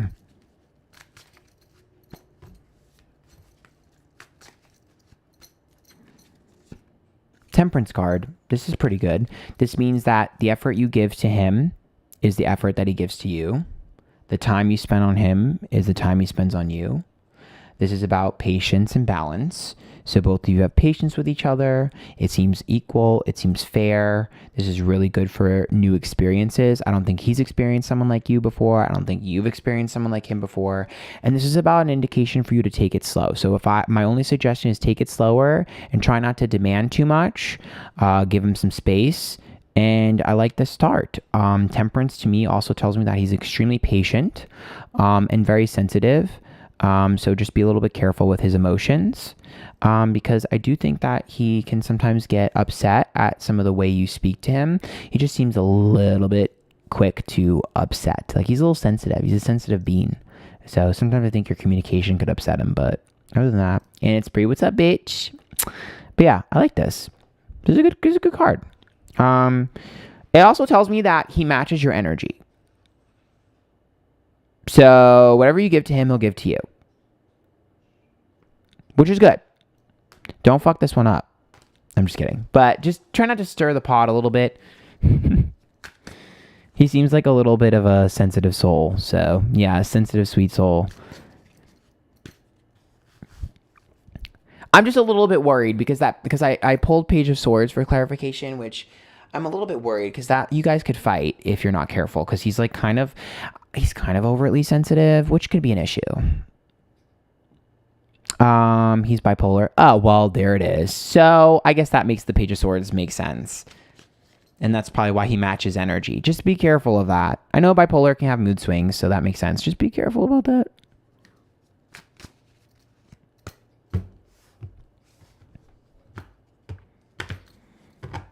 The good news, though, is the Temperance card next to a Page of Swords means that if he ever does lash out, he'll always apologize. So that's a good sign. MEV, will my ex and I reconcile? He's no contact 2 months and blocked me a month ago. I apologize. I saw his apartment for rent this week. Ooh.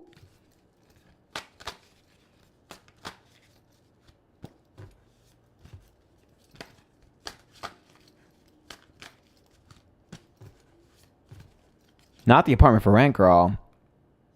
It's funny. You see his apartment for rent and the Four of Wands is a home reverse. That's leaving a home. He's getting the fuck out of there. No. We've got a runner on our hands, love. He's a runner. So he's running from all of his problems. He's running from you. He's running from friends. He's running from his problems. He does not feel safe. He feels uncomfortable. Again, indicates abandonment issues or abandoning. He's running. So he's currently running. Do I see him running to you for safety? No. I think that he's enjoying not feeling safe. So I don't really know if I would say that he's interested in connecting with anyone. I think he's wilding the fuck out. He's moving. Well, yeah, that's the Four of Wands reverse, but he's running from his problems.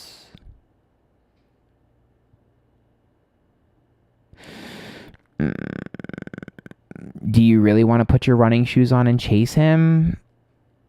If you really like this guy, the only way to get him is to really hardcore chase. But I'm going to be honest with you, not worth it. Because you're going to be spending all of your time making him feel safe, and he's not going to make you feel safe. He's focused on his own needs right now, not anybody else's. He's maybe mommy and daddy issues too. I always tell you guys with the Four of Wands that could be that, but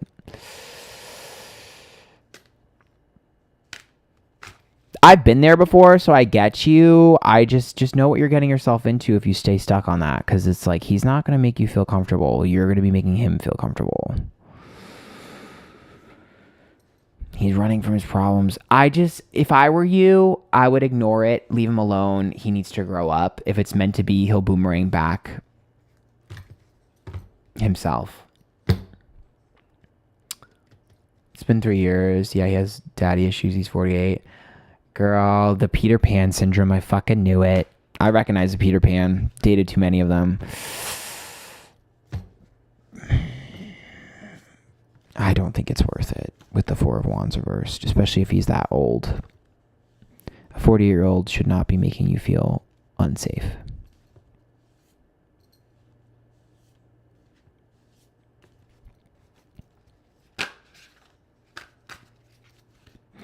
David, if you're psychic, answer my question, please. What?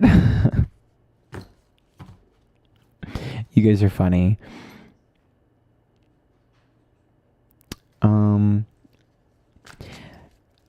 Carlene, could you help me? An old friend from 10 years ago reached out to me. Can I trust her? Or can you tell me what her intentions are? Sure. Your last name is Najan Hugh. I think I said that right. This is easy. Oh, Fool's reversed. Yeah, I don't think it's nefarious. The Fool's reverse, which is a maturing and a serious energy. So, no, I actually just think she's wondering what you're up to, and she's grown up and she's wondering what you're up to. I don't think she's trying to gain information. I don't even think she wants to be close. I think she's just curious. It's like a one-off thing. Just a curious thing. Oh, I wonder what you're up to. It's not that serious. Eileen Garza. Hi, Aunt. May I have a general reading, please? Sure, I'll pull a card for you.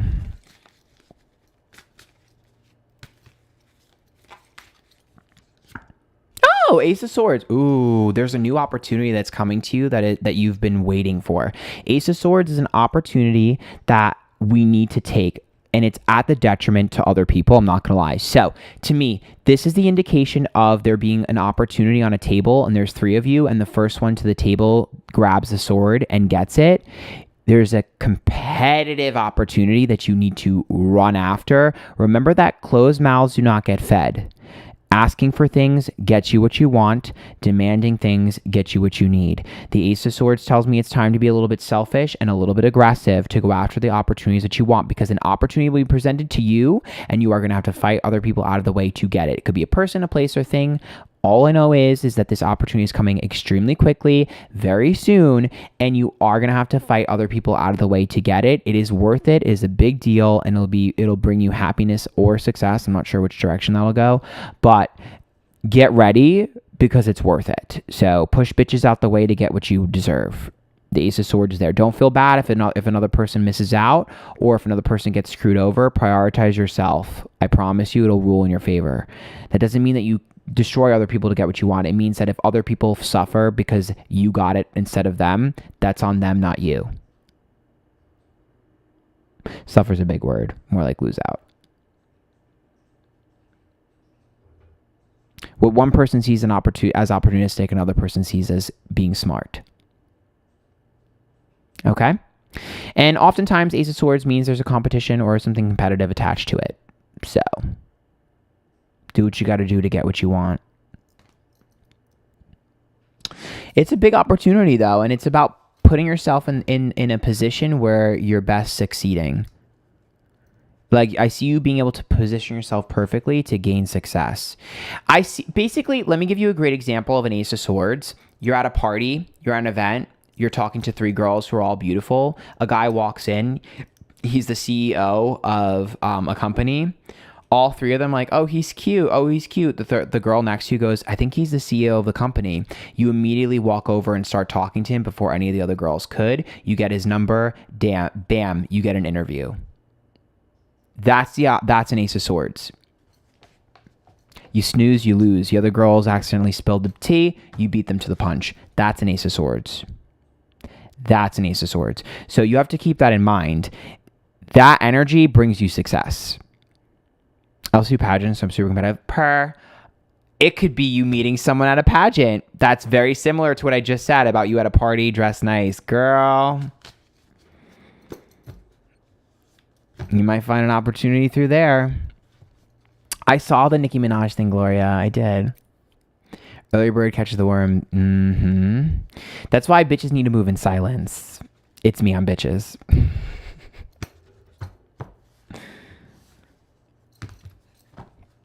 It's me on bitches. Okay, Sweet Leaf. Please just want to know what housing will look like for me and my unborn baby, or what type of work I'll end up with after I give birth. Okay, let me see.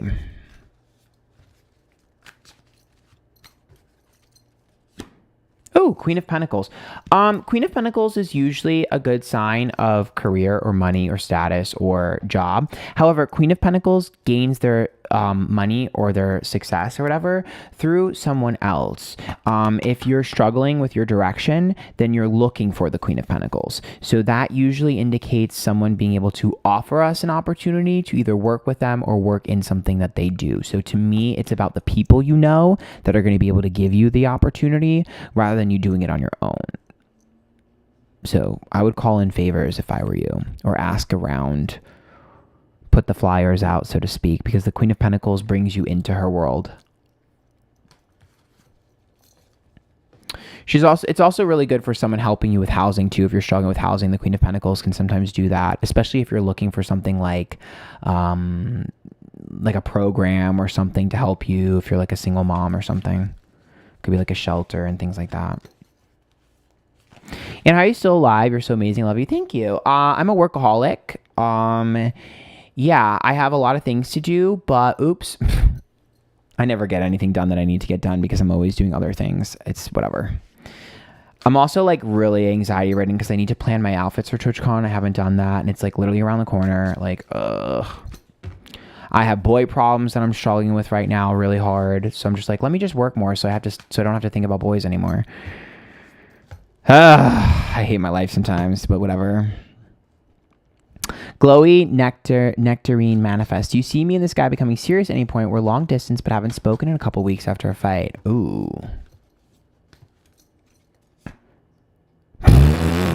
Yeah. The Ace of Swords is upright. That's the battle. What did I just say about an opportunity that sometimes is a little bit selfish? Okay, that's the Ace of Swords here. In a relationship, the Ace of Swords, you swung the sword at each other. It makes sense. Yeah, I think you guys are going to have another conversation, but it's going to start with another fight. I think one of you is going to provoke the other person, but I do think it'll end in a positive note. So Would I say you becoming serious? Probably not yet. Would I say reconnecting? Yes. One more fight though. I think you guys are just crossing each other's boundaries and figuring each other's boundaries out right now. Is it the best card to pull for dating? No. Is it the worst? No. But you got to figure out each other's boundaries because I think both of you are quick to strike. Not always the best thing.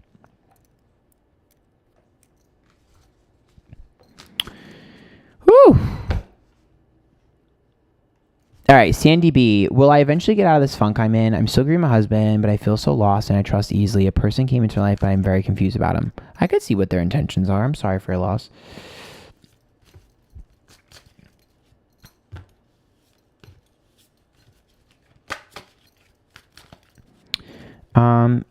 Wait, what did Molly say?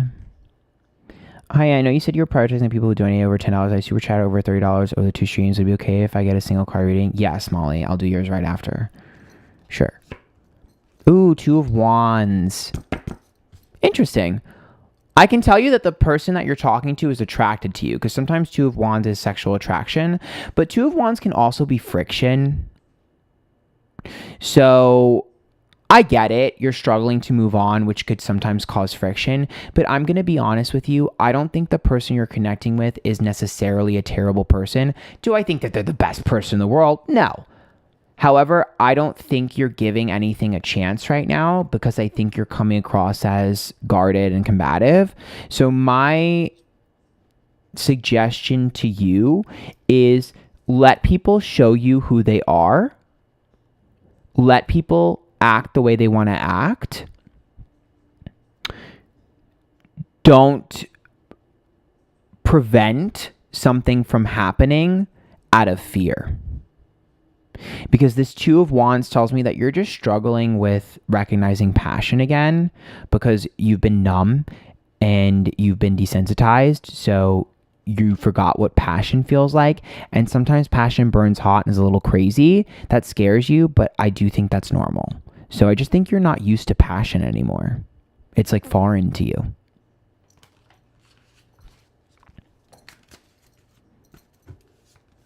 Here, Molly, I'll pull a card for you. I knew people were gonna get mad at me. I'm fucking doing my best. Whew, I'm doing my best.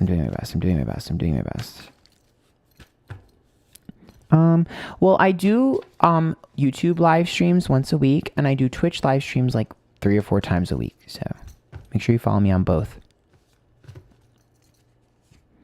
Molly, the Queen of Wands reversed. 1, you're burnt out. You're putting too much on your plate. You're burnt out. If you're a creative person, really burnt out. But I definitely think you're burnt out. I also think, Molly, with the Queen of Wands reversed, I'm a little bit worried about you lashing out at someone out of being frustrated. Someone's really frustrating you. I see someone frustrating you and pressuring you and you lashing out at them soon. I want you to be careful with the Queen of Wands reverse. I think you might lash out at the wrong person. I need you to have some time, some self-care and some time for yourself and some time alone. Also, with the Queen of Wands reverse, sometimes we can be a little bit more intimidating than we realize and more provoking than we realize. I want you to heal by yourself for a little bit and do some things for you because I think you've just gotten so jaded and frustrated with some of the stuff that's been happening recently. I'm a little bit worried about you lashing out at people that don't deserve it and then you being upset because when you lash out at them, you're like, why are you mad at me? I don't understand why you're mad. I didn't do anything, when really you accidentally projected your own issues. So I want you to pull back a little bit and be a little bit careful about your emotion levels and make sure you're doing things that make you happy. I would say give yourself a week to just do stupid shit for yourself and no one else, and this will be healed. And you'll be able to avoid friction.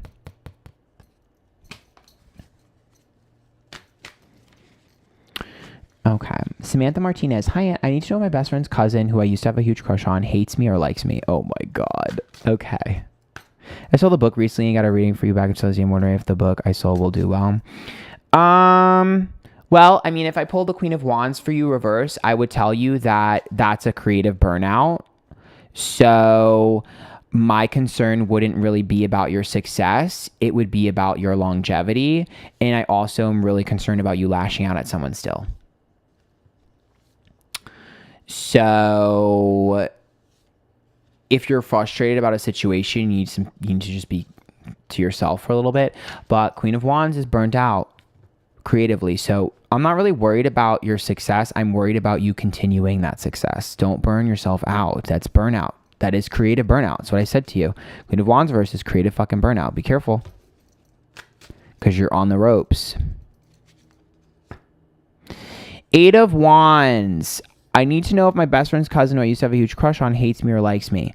I don't think they hate you. I also don't think they like you. The Eight of Wands is about rapid change and rapid pace, which means that this person has a very short attention span and is very, I see them as very all over the place when it comes to people. So if you're in front of them and you're interesting, they're entertained. If you're not in front of them, they don't think of you. So I see this as, you know, when people have object permanence issues, that's what this type of person is. I don't see them thinking that deeply. I see them enjoying the connection that they have with people when they have it, and if it's not there, they don't care. If you're looking for depth, that's not what this person is right now. I don't see them having a ton of depth. I see them as eager, excited, fun. Whatever's in front of me, I'm enjoying. And that's the best that you're going to get there. Depth? No. Emotional depth? Not really. Consistency? No. Fun? Serious? No. Feelings? No. Whew. Do they hate you? No. Okay, Lapidolite. Hello, Anne. I'm in love with this guy I talked to on social media. I can't stop thinking about him. I feel so strong connection. I don't know if I should detach because he's super aloof, but I have nagging intuition about it. Okay.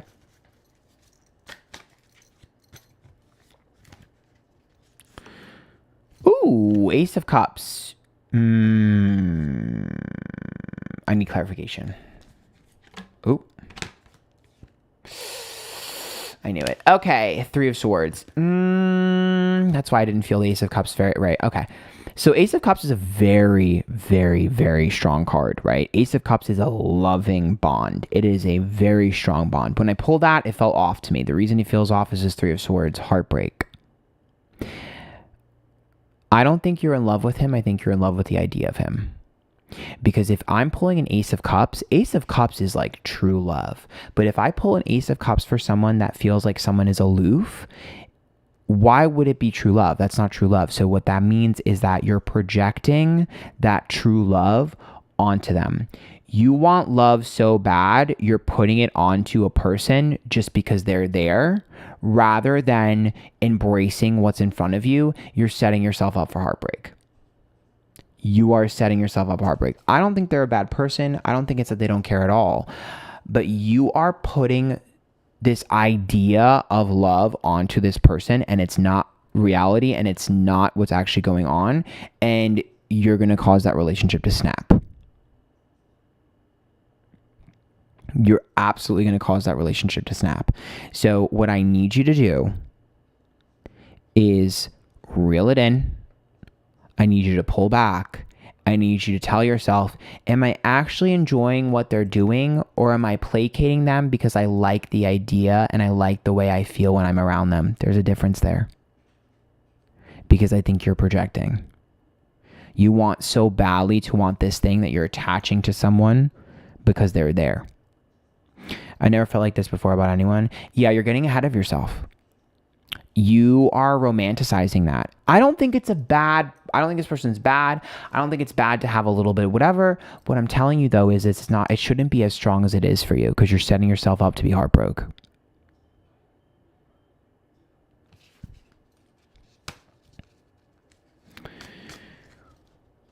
I'm still getting to people that donated $10. Yeah, it's a lot of people. I think I'm close. Haley, I saw you in the chat earlier. Hi, Aunt. Can you do a reading on my husband and I? We're newlyweds and he moved from New Jersey to be with me but has been struggling emotionally. Sure. I do not know when prior readings we open. I don't know. Oof. Oh, nothing to do with you. Six of Swords is a travel, distance, and a change card. If he moved, it's being homesick and it's struggling to adapt because of the move. Nothing to do with you. Zero to do with you. This is struggling with the adaptation, like adaptation or whatever the fuck the word is. Like, it's struggling to adapt. That's it. It has literally nothing to do with you. Here's what I will say. Maybe you guys can do something like, maybe like he has like a hobby that he does on the internet, or like something he watches on YouTube or something. Just because the Six of Swords can sometimes be the internet. So perhaps there's something internet related you guys can relate on that can make him feel a little bit better. Or like a video game he likes playing or something. The Six of Swords. Because he's just kind of struggling. Or maybe you guys can join, like, I don't know, like a group or something, like a game night or something. Because it's just the adapting to the environment that he's struggling with. I don't think it has anything to do with you, to be honest.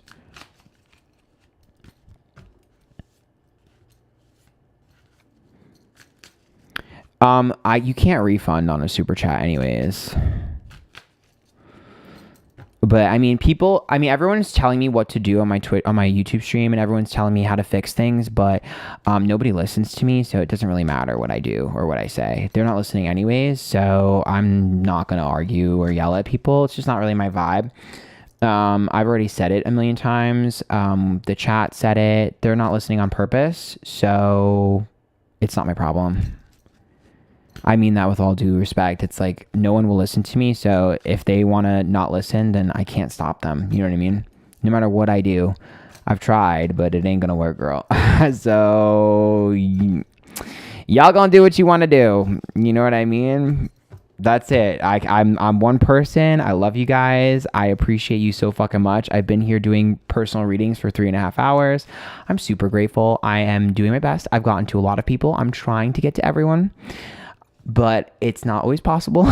And I warned you guys and said not to do that, but you guys did it anyways. So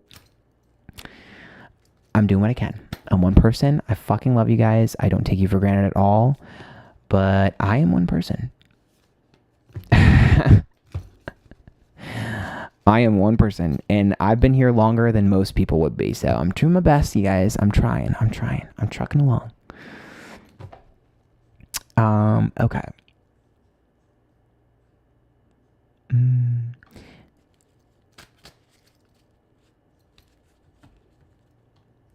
Heather Swick, my friend Alexa died mysteriously a couple years ago, and there are still so many questions around it. I would love to know a little more about it if she's okay. Well, she's definitely okay. Anyone who dies is always at peace, is free and happy. Grateful for you. Thank you, Eileen. But this is something that requires a full spread. All legend friend chambers only. It's definitely something that requires a full spread, but I will give you one card to see if I can point you a little bit in the right direction of what's going on. Can I ask you a question? See, this is why I don't like doing readings like this with one card. I cannot do a true crime reading with just one card. I have one question for you. Was there any alcohol or drinking at all involved? Because I have to place the Five of Cups. I don't even know if they're still here. Because Five of Cups can sometimes indicate some sort of like alcohol thing. Like, I pulled this for hit and runs or for drunk drivers and things like that. But with the Five of Cups also, it's about disappointment. It's about emotional disappointment. And so for me, this is almost impossible to give you an answer with one card.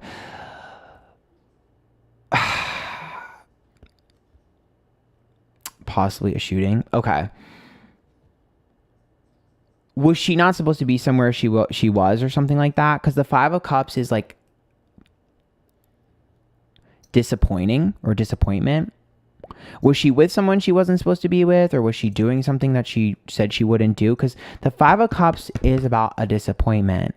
So for me, usually this indicates like wrong place, wrong time, with people I shouldn't have been with, or in a situation I shouldn't have been with. That's typically what the Five of Cups means. So I need a little bit more of a backstory. There are two kings here, King of Wands and King of Pentacles. Was she in the middle of others?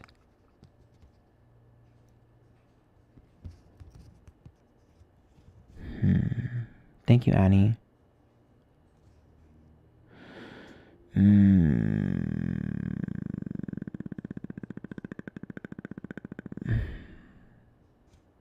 Was she caught in the middle of something? Actually, yes. Sorry, I realized it's tricky one with the card. It's okay. That makes sense. Yes. Okay. To me, the Two of Cups is here.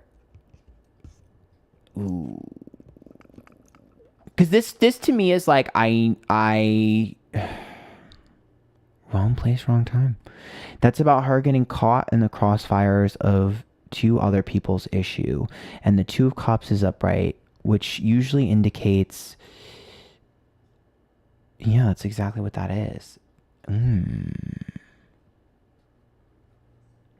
Two of Cups, it's like she's in the middle of that. Trying to get away, but being in a vulnerable position.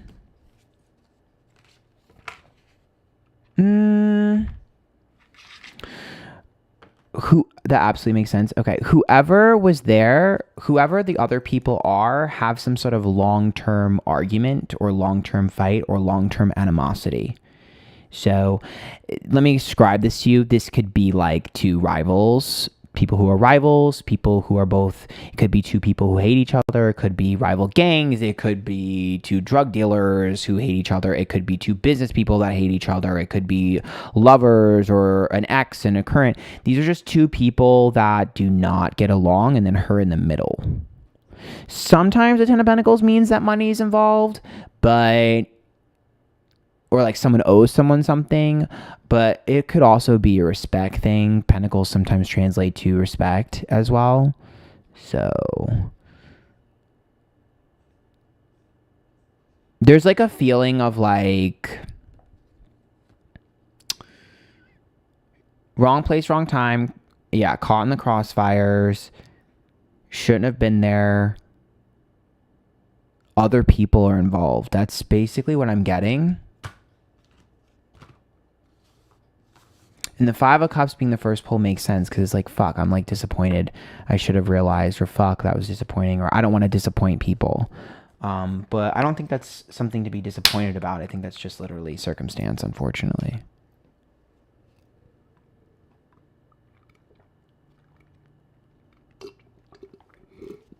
I had to drink that weird because the fucking fly flew on the end of the cup and I couldn't put my mouth on that part. Excuse me, so sorry. Oh, shit.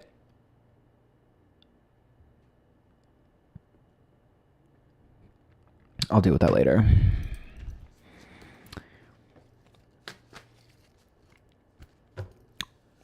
That's what I was suspected. Thank you so much for insight. You're welcome. You're welcome. I'm sorry if that wasn't that great, but I did my best there. I love doing like crime cases and stuff, but yeah. I feel like someone was after her because she was a witness. She definitely was in the wrong place at the wrong time. That I can tell you. That's what I'm getting. Woo! Angel 222. Hi, love your videos. If possible, can I please ask will I'll end up with someone? Thank you. You mean like in general or someone specific? The Five of Swords. Ooh. Five of Swords is an issue with the details. So to me, whenever we're looking for love, Five of Swords always indicates us being too picky or too specific with what we're looking for. Excuse me. So if there's currently someone that you're interested in, you're nitpicking them and being too specific.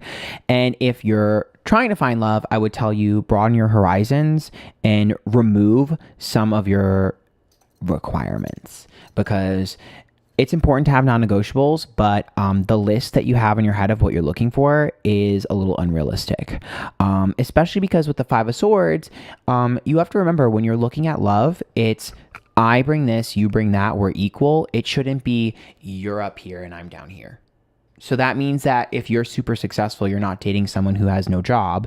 And if you have no job, you're not dating someone who's super successful. You have an equal, even exchange.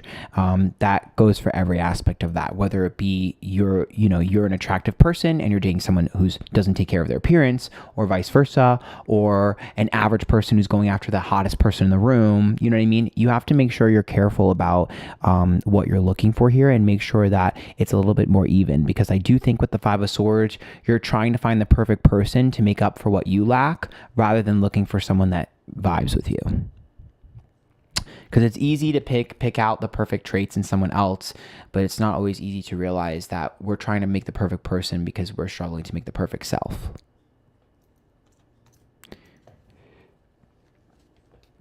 She was in broad daylight walking with a friend. No one knows what happened. Oh my God. It feels like wrong place, wrong time, getting caught in the middle of something. That's what it feels like to me. That's what I said from the beginning. Love you, Aunt. Thank you, Taylor, for the $20 tip. I appreciate that. And I'm talking to a guy who's in an open relationship. How does he feel about me? Okay, Ruth Baca, you're up. Okay, I think I'm almost caught up.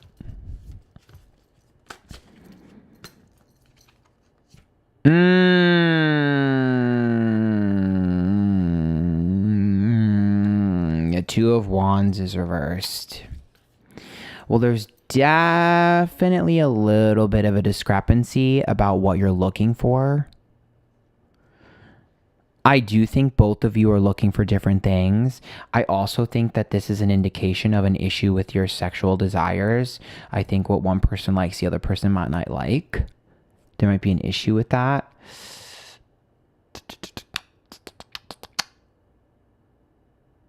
There are no feelings here. Two of Wands, when it's reversed or upright, friction or sex for me. Two of Wands reversed is an issue with that and an issue with the expectations attached to that. I don't see feelings here. How do they feel about you? I don't see feelings. I see them trying to get what they want from you. I see a discrepancy between what both of you are interested in or what you're sexually attracted to. And that's it. It doesn't feel like there's anything more than that. If you're looking for a relationship from this person or you're looking to add on to their current relationship, no. Don't see it. If anything, they would like to rile up their partner so that they could have better sex. It's giving brat, but that's probably the only thing. Is like I like to cause problems a little bit. Okay. Whew. I think my sister is faking Cancer. Ooh. There's not the Brooks. There's a messy situation involving family money, but I'm worried she's lying to get sympathy and money from my parents. Any insight is much appreciated. Jesus Christ, why? Okay, well, that is a big accusation. A very big accusation. Okay. I cannot say whether or not she's lying or not. What I can say is that the King of Swords is a person who will do whatever it takes to get whatever they want and is a little bit self-focused and is very particular about their word choice. So, when you have a King of Swords, they are strategic with their word placement and their word choice. So, they're very good at wording things in order to get what they want. It might be a truth, but it could be bent a little bit or it could be over dramatized. So, for instance, she could actually have Cancer, but she might not be presenting it in the way in which it is. She might be making it bigger to get what she's looking for. Or it could just be a miscommunication. I'm inclined to believe that a King of Swords, when they communicate, knows what they're doing when it's upright, but in her defense, she could just be misunderstood. However, what I will say is that I have a hard time believing that the King of Swords is just making things up out of thin air, but I will say that the King of Swords is strategic and does over-dramatize.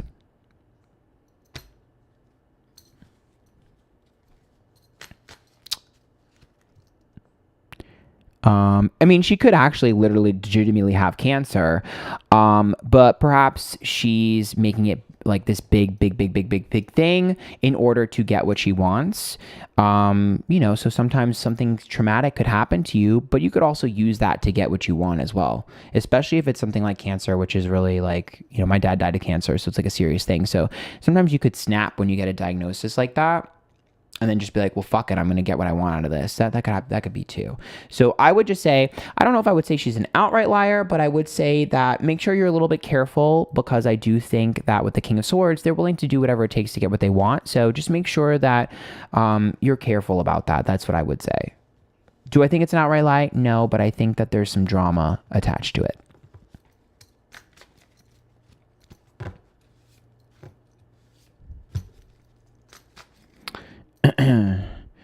Okay, Dr. Jade, what do the cards say about my love life? I've been single for over a year, and Las Vegas dating is rough. P.S. I'm a house call, euthanasia veterinarian, and I 100% agree that we need to talk about death openly. Aw, I love that. That was an old donation. I'm trying to catch up here. I love that. Let's look at love for you. Ooh. 9 of Cups, manifestation. Okay, great news. 1, I do think something you manifested is going to happen soon. I think that it's not related to love. Just so you're aware, because I feel like I've been hearing adjacent. So it's adjacent to love, which means something you've been manifesting. I think it's in your career. You're going to get soon. So I don't know if it's like a dream client or a tip or just something. There's definitely something related to your career that's going to happen. So that's number 1 that you've been manifesting. Number 2, when it comes to love, you actually know exactly what you want. You know exactly the type of person you need. And I think you've seen the person in your dreams. 9 of Cups makes me think every time I pull this that you've seen the person in your dreams, or you've seen something about them or heard their name somewhere or something. The energy is something you've experienced before. So for me, you know exactly what you're looking for, and you'll see it when you see it. Like, you'll get it when you see it. This to me is usually someone that's like, oh, I knew this person was for me, or I've dreamt of this guy for forever or whatever. Like, you don't need direction. You need time. So here's my suggestion to you. Put yourself as many places as you can to find them. You've seen them. You have an idea of who they are. The person in your head that you see is that person, okay? All you need to do is put yourself out there. So start going to events, start going to bars, start putting yourself on the dating apps. Just keep putting yourself out there, because I'm telling you that you will see this person. I'm going to be honest with you. I genuinely feel like this person is adjacent to your job. So you say you do house calls, right? It could be you go to a house call and that person is someone's brother, cousin, friend. I just keep hearing they're adjacent. It could be like maybe they live next door to someone that you go to or something. I just hear like I see you bumping into them adjacent to your career. So maybe while you're on a call, while you're doing something with your career, or something related to it. I just keep hearing that. It's adjacent to your career. You find them through your career, but it's adjacent to it.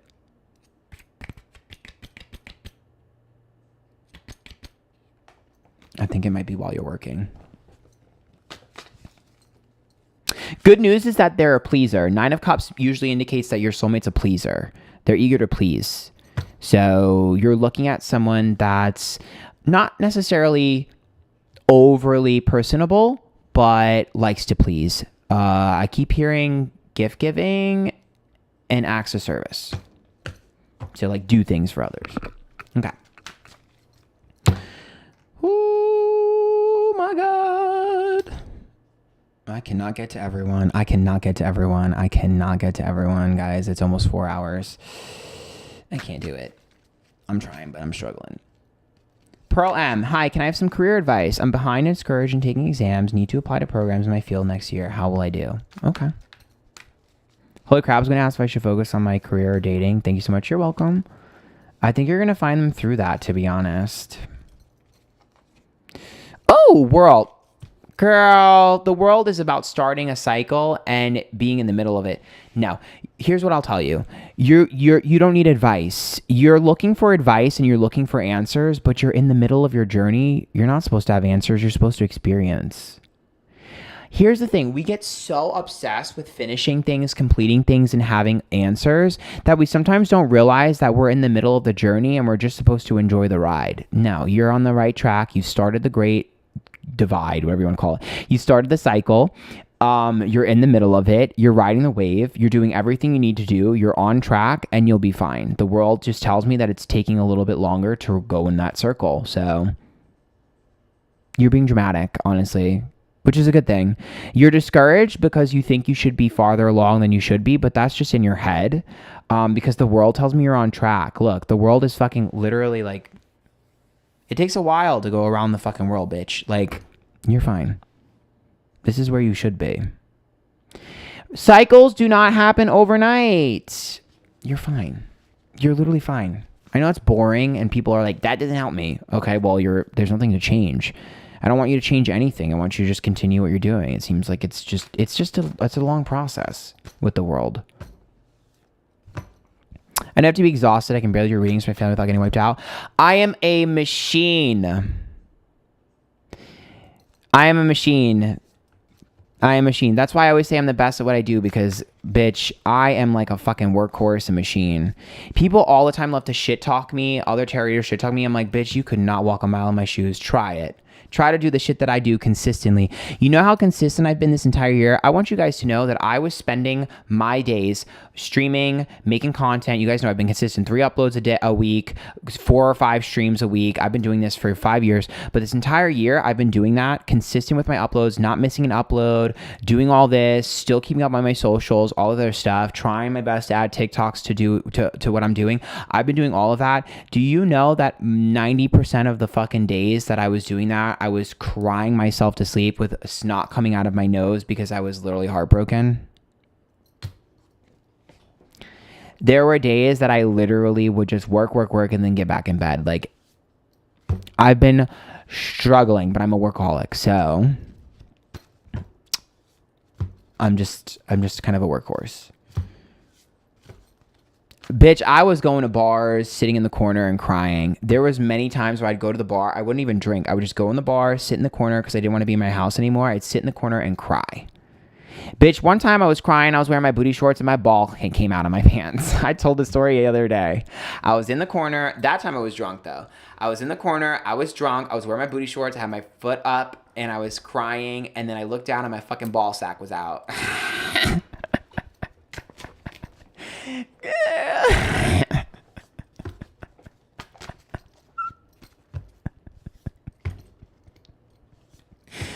Okay, so it's been a hard, rough, emotional year for me, but, you know, I'm a workaholic. You would never know it. I don't let people see me sweat. I think that's a Gemini in me. Compartmentalize it and keep it moving on. Cry myself to sleep. That's what I've been doing. Okay. Amanda Laguna, need insight on my child custody situation, please. My baby daddy started dating my new boyfriend's baby mama. Oh my God.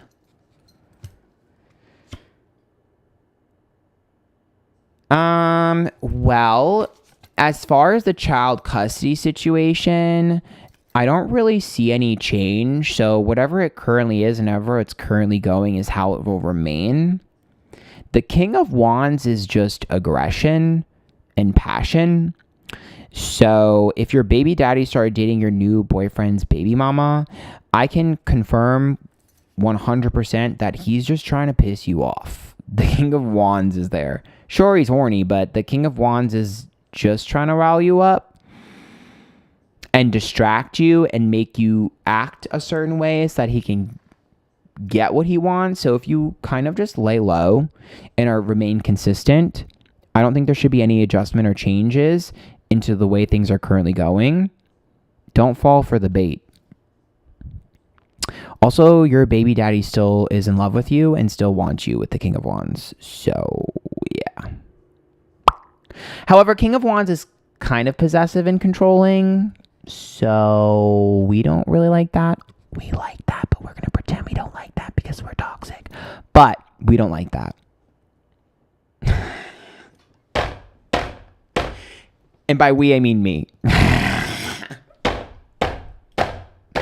Me with all of my exes who do nothing but sabotage any new connection I ever try to have, who literally do not want me, have told me they don't want me, but get angry because anytime I try to move on because they don't want me to be with anybody else.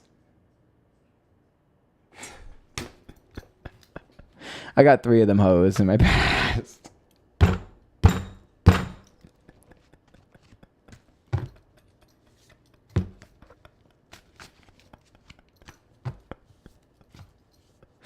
Me in my head, oh, but it's so hot that he's so possessive over me. My friends, he ruins everything he touches. Oh, but like, if he's able to ruin a connection for me, then it wasn't meant for me. Delusion. Delusion.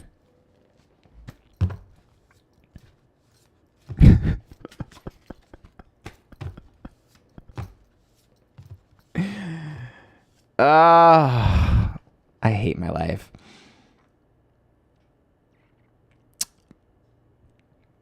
Okay. Bessie D. I want to read my love life. I broke off a very long-term relationship, and an old one has reappeared, and I don't know how to feel about it. Okay. I'll look at the old one. But he's 6'4". Me. The taller you are, the more problematic you can be. I didn't make the rules. Oh. 8 of Cups is about permanently walking away from someone. That makes sense. You walked away from your long-term relationship. The old one resurfacing, can I be honest with you? To me, whoever left the other person is seeking validation and closure. Do I think that you're supposed to be with the old one? Probably not, but I do think that there's closure that's needed from whoever left the other person. I see that as closure. I don't think you know how to end cycles. I think that's the problem. The lesson here is learning to end a cycle and make a decision and not go back from it. I think you're going to end up with someone completely different. I think you're going to end up with someone that you know what I hear? Young at heart, vibrant, quirky.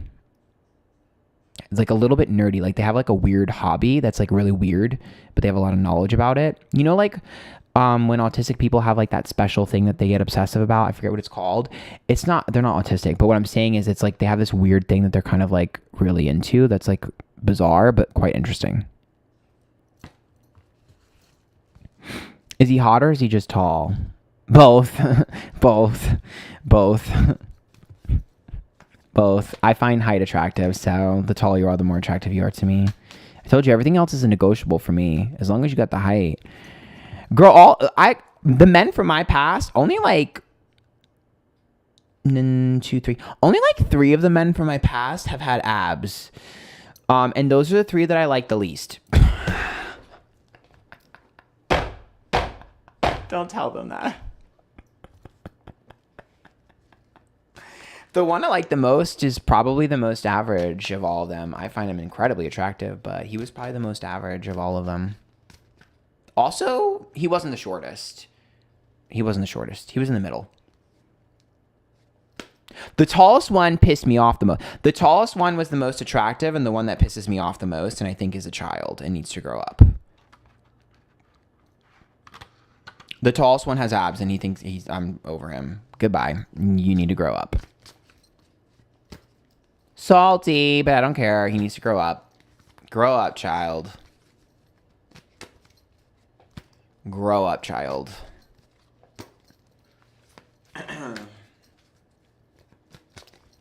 Did he treat you right? He needs to grow up. He needed to grow up. Honestly, all of my exes need to grow up. All of them. All of my exes need to grow up. All of my situationships need to grow up. Whatever you want to call them. Because technically, did I date any of them? No. Baby never had that title. But I use ex because it's easy to say. But all my situationships, every last one of them, there's like 30 of them. All of them, they all need to grow up. I say that with love, but they all need to grow up. I think they all know they need to grow up, but they all need to grow up. I date Peter Pans, so whatever. I went on a date with a guy once who literally told me, you didn't compliment my abs. I swear to God, he said that to me. He was a fucking Pisces. And he said, you didn't compliment my abs. And I said, I didn't see them because you're so hairy. I couldn't notice. He's like, oh, you're right. I should shave. Yeah. How are you going to tell me you didn't compliment my abs, bitch? What? I went on a date with a short guy just getting a fat ass, but he lied about his height. So he said he was 6 foot. Mama, you are literally 5'8" or 5'9". But your ass was super fat. So I went on the date anyways. But he ended up being a dick. So fuck him. Also, never mind. I'm not going to say it on here. I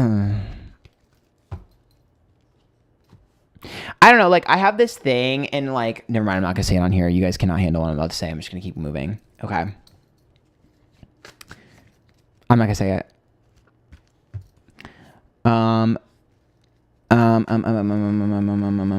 Okay. Raisa L.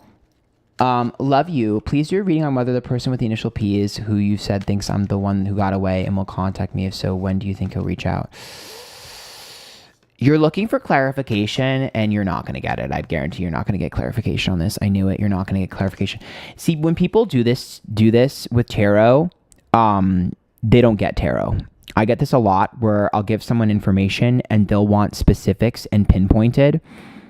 You're not going to get it. If I could have given you the specific or the pinpoint, I would have. The Four of Wands tells me that this person is someone who has mommy and daddy issues. We remember the Four of Wands today is super popular. Definitely someone who maybe you moved away from or moved away from you. And the Four of Wands tells me that they have abandonment issues and they did not make you feel safe, and or you didn't make them feel safe. So they are a runner with abandonment issues who potentially moved away. Or at least kept distance. You're not going to get that answer. I keep telling people. Say it. Some people are too close to their dog. And it weirds me out.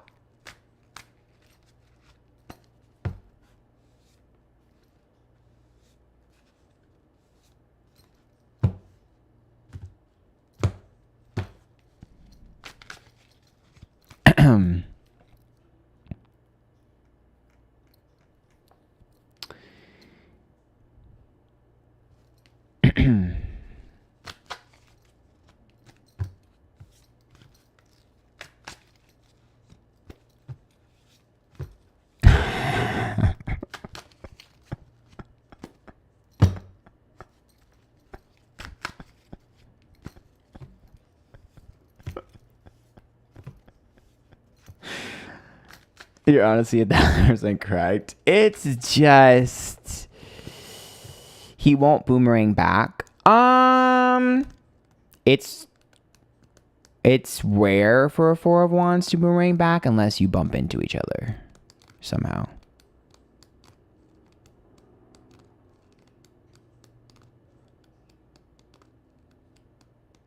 Circumstance is how those people bump into each other.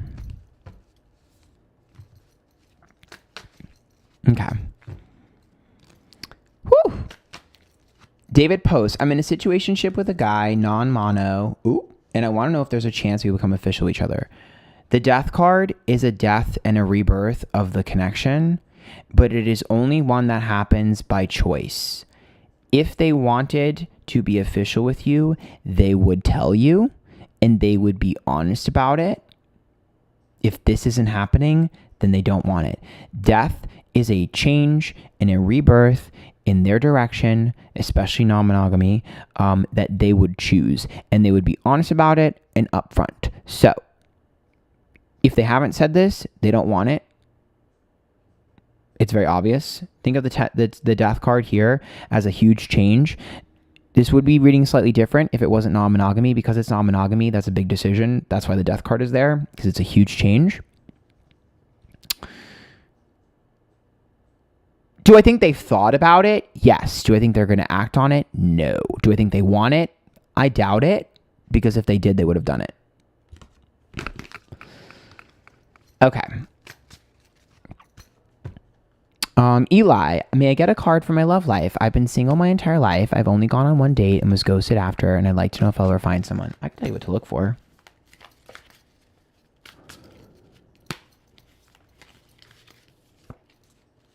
Nothing controversial was said. Well, I watered down what I was going to say. The Five of Wands is there. So, Five of Wands is about confrontation. Do you want to know what I need you to do? I need you to be a little bit more enthusiastic with the people that you're interested in. You're showcasing as nonchalant, and you're showcasing as cool, calm, and collected, which is fine, but you're not showcasing as interesting.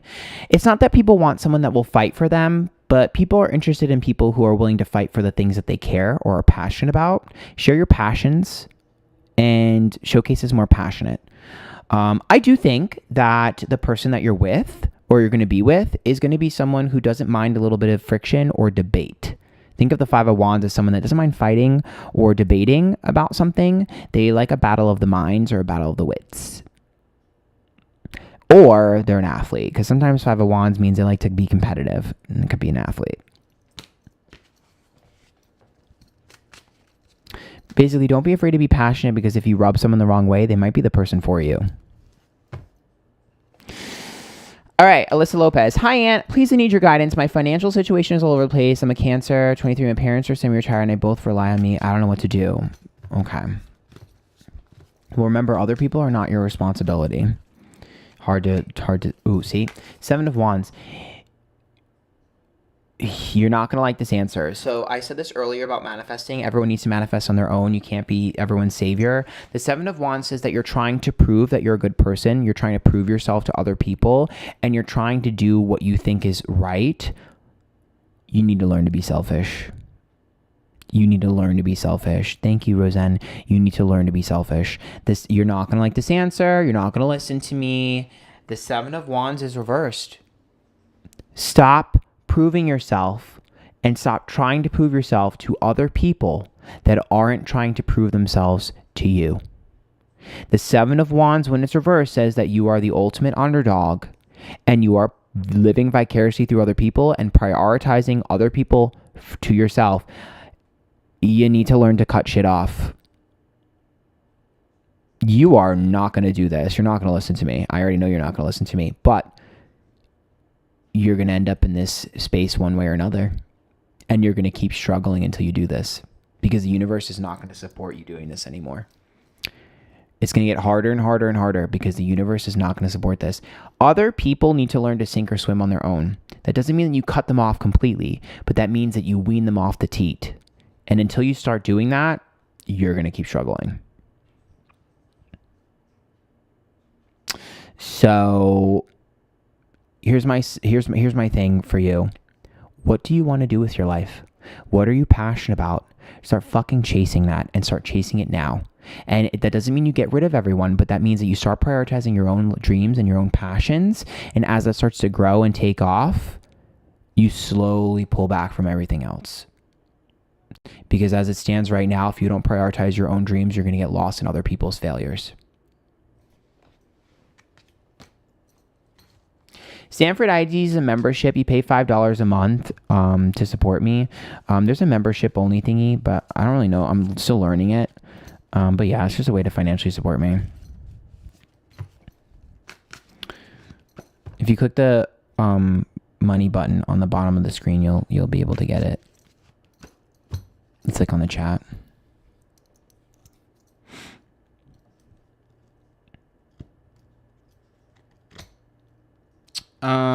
I think I did a reading for Samira already. I'm pretty sure I did Samira. So, right? Yeah, I did. I remember that. Okay. And then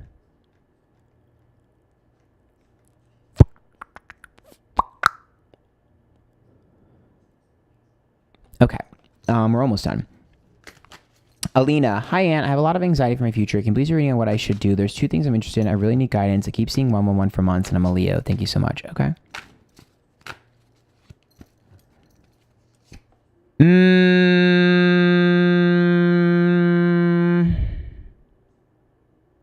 Three of Pentacles is reversed. You're looking at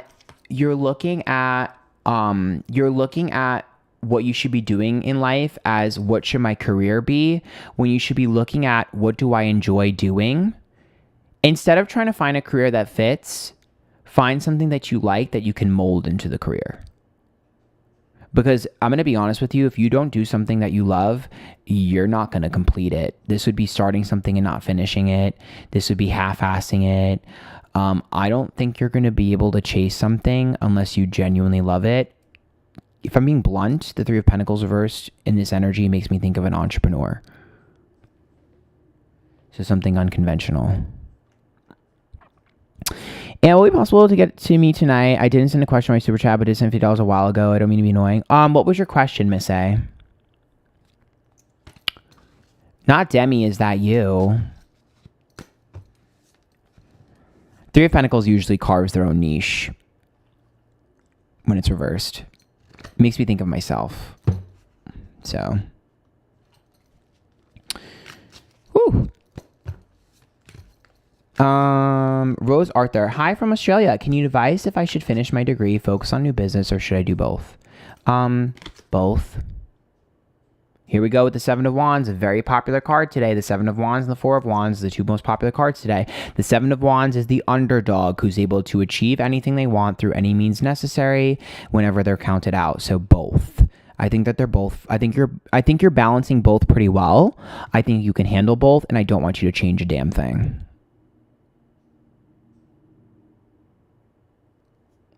Boring, but it's the truth.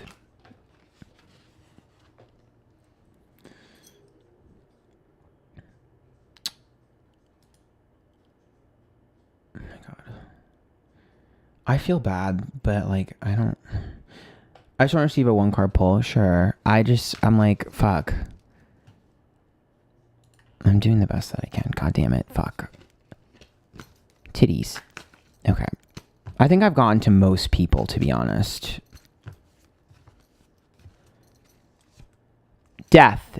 Ooh, death is rebirth. Ooh, and it's reversed. Okay. Another popular card. Death, not that, I mean, I've done a million readings. Every card is popular at this point, but death reversed is a forced change that is extremely positive. So, a situation is going to come to a close.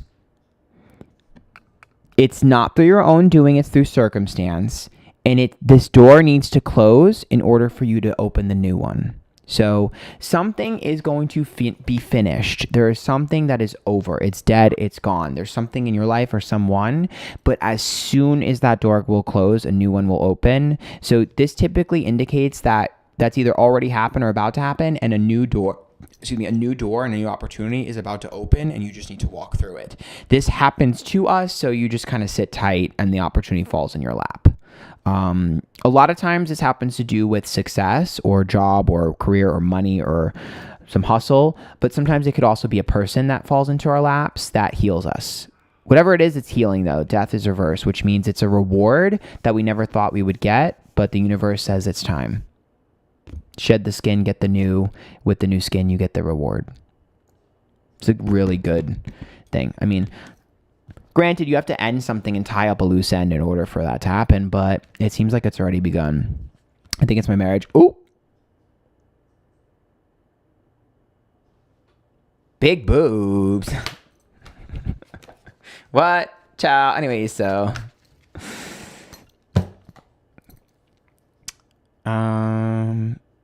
Okay.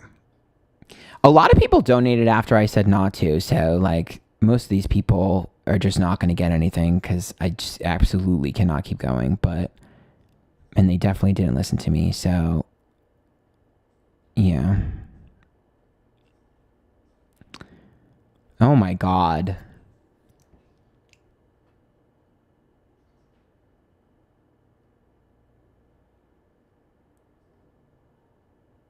Holy shit, there is like 30 people.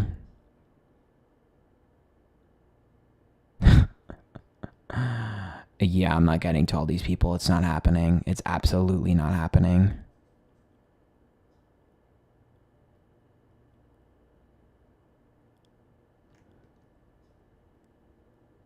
Rapid fire. Rapid fire. This is rapid fire. This is rapid fire.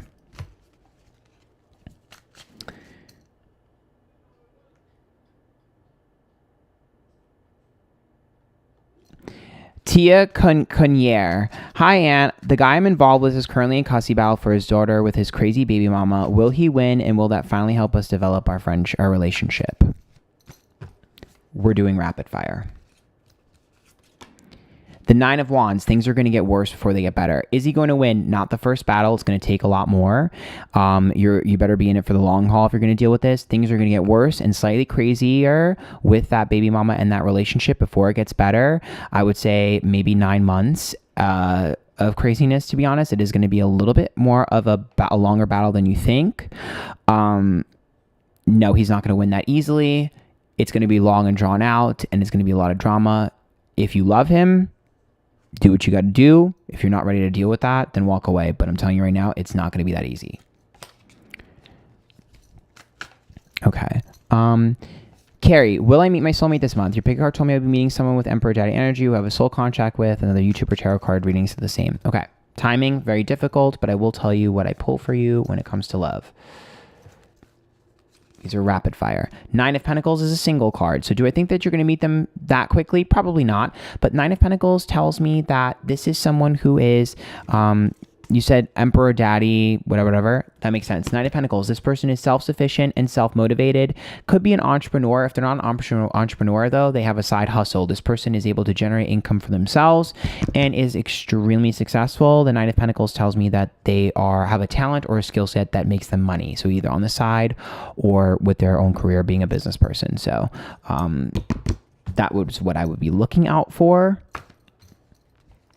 They are also single. They're not talking to anyone else. They're not hung up on an ex or anything like that either. Okay.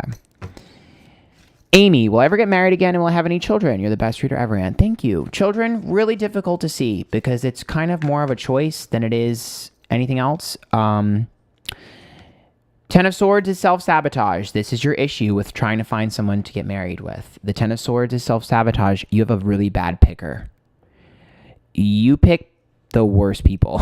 So the Ten of Swords tells me that I think sometimes it means you're a fixer, but in the simplest form, it basically just means that I think sometimes you feel sorry for people and you think that you love them because you feel sorry for them when really you just have empathy for them. I think sometimes you get empathy and love mixed up. So I would say that when it comes to dating, get second opinions from your friends that you trust, because I do think that you have a bad picker, and I do think that sometimes you pick people that aren't that great so that they can become great, so you can feel like you invested in them, because you feel like if you invest in someone, then they'll love you more. No, someone either loves you or you don't for who you are.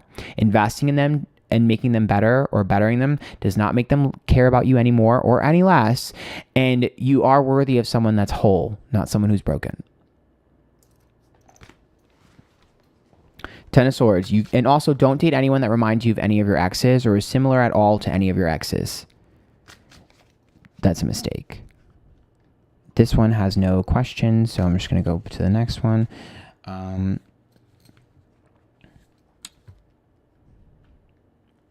How do you see Connor and I progressing in our connection, please? The Emperor's reverse, which is a battle for control. Each of you wants something different, and each of you are battling for control of the connection. One of you is going to have to give in to the other person, and you're both battling for a direction.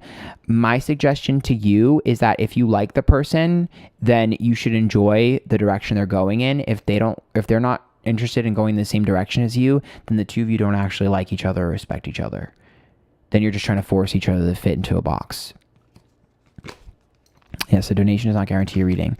Mystic Artistry, we're looking for a general overview. Okay, I'll pick one card for you.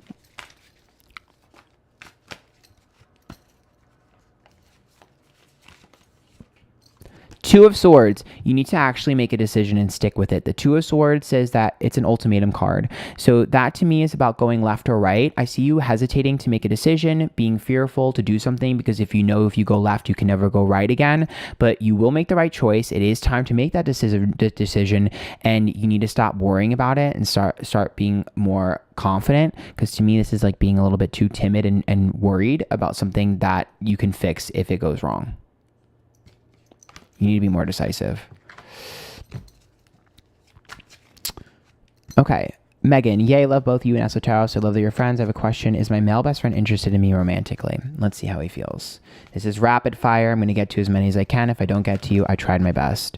The world is upright. Short answer, no. Long answer, he enjoys your company. The world here is about endless possibilities, and it is about the start of a cycle. Do I think that it's crossed his mind? Sure. Do I think that he's going to act on it? No. Do I think that he has feelings? No. The world tells me that there is some level of cycle or upheaval or, interest that has sparked, but it's not that deep, it's not that serious, and it doesn't really seem heavy. So if I were you, the only thing I would do is I would probably flirt a little more to see what his reaction is. But if I pull a world, it's rare that the world turns into something serious. It feels more playful to me. You'd have to work pretty hard to get the world to be turned around. So I guess if you really like him, you could try really hard. I don't know if it's worth it though. It's mid. Meh. It's a meh from me. Kind Kinda. That's the energy. It's like, I guess. It's not really enthusiastic.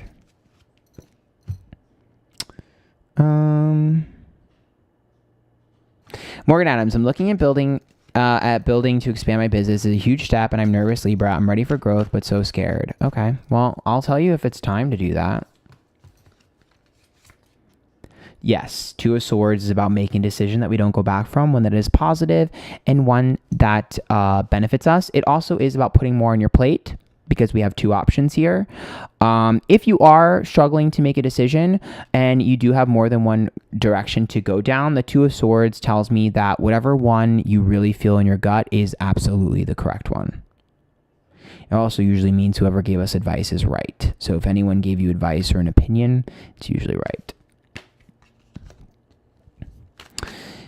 Okay, Sister Moon Tarot. I'm a TikTok tarot, but I don't knock. I've been single for 15 plus years. I'm 39. I want a baby. Should I wait to do it on my own? I have this narrative. I'm a cat dog lady. Okay. Should I wait or do it on my own? Okay.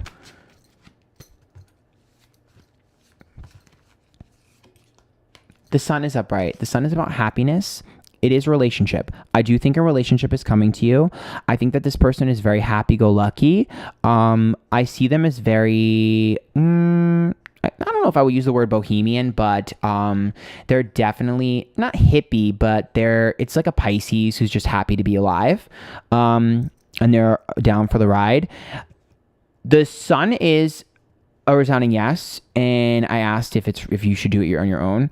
I don't think it's impossible for you to have a child with someone, because the sun is also a baby sometimes.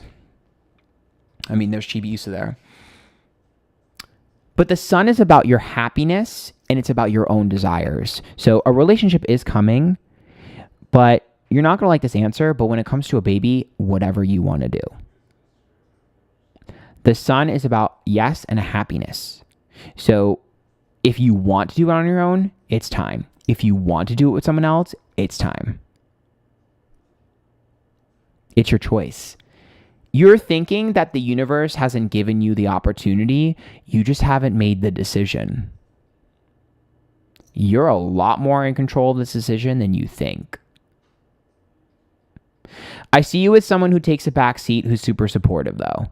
Very nonchalant, very chill, a little bit quiet, soft-spoken. They're not really the type to force a child. So, yeah, you have to make this decision. Honestly, that relationship feels non-conventional to me. It feels like they might be like friendly or friends. You might be a friend that like is like kind of weird. It's a weird relationship. It doesn't really feel like someone you end up having a baby with though, which is why I'm like, You have to make a decision on your own. And that person is a supporter, but I don't know if I would say that they're like someone you marry. Someone you vibe with, someone who's like a best friend, but I don't know if I would say they're like your one and only. I think if you want that one and only, I don't know if you want that, but if you want that one and only, they might be after that person.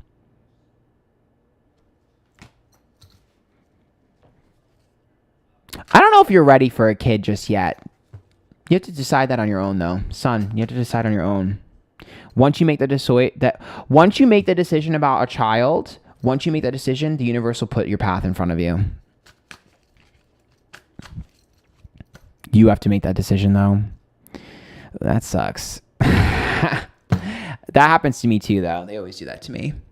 I'm always like, I don't understand if this guy likes me. And then I literally get the message in my dreams, do you know if you like him? Oh, I hate that. They do that to me all the time. I'm like, I don't know. And they're like, well, figure that out, bitch. I hate that.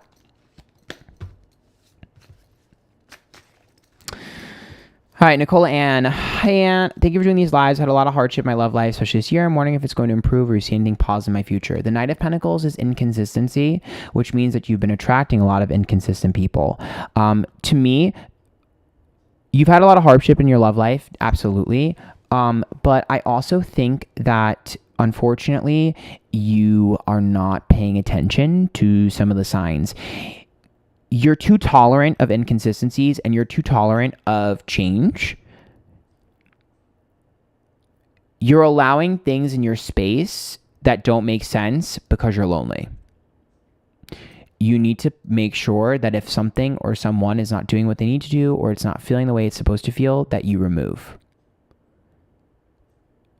You're waiting for people to remove themselves before you remove them. You need to be proactive. Instead of being blocked, you block, so to speak.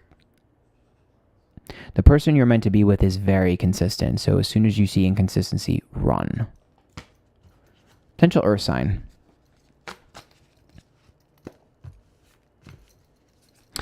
Okay, VW. Hi, Ann. I've always wanted a reading from you for a long time. I want to know the person I'm currently not talking to. Is he missing me or having romantic feelings for me, or what is his actions towards me? Really easy. I'm a hippie and my twin is a Pisces. I'm very bohemian. Oh, work. I mean, I do see your lifestyle being a little bit different than the norm. That's why it's hard to read, because it's like your definition of relationship and my definition of relationship would be very different. So it would be a relationship, but it wouldn't be conventional.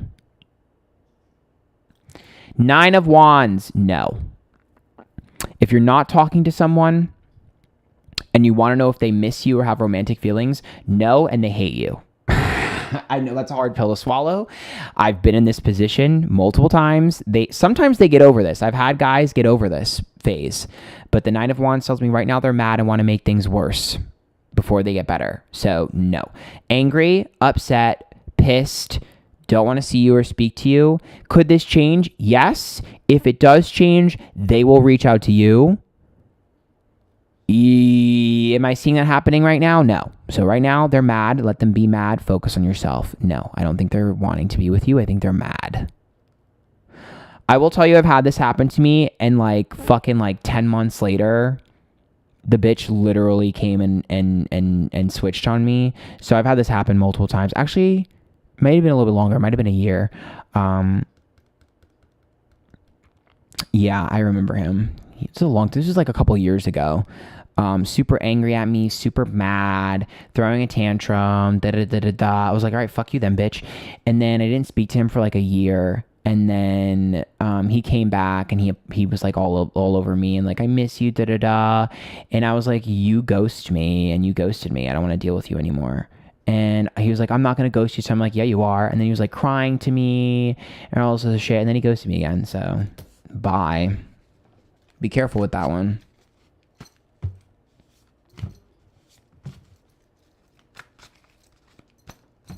Careful what you wish for.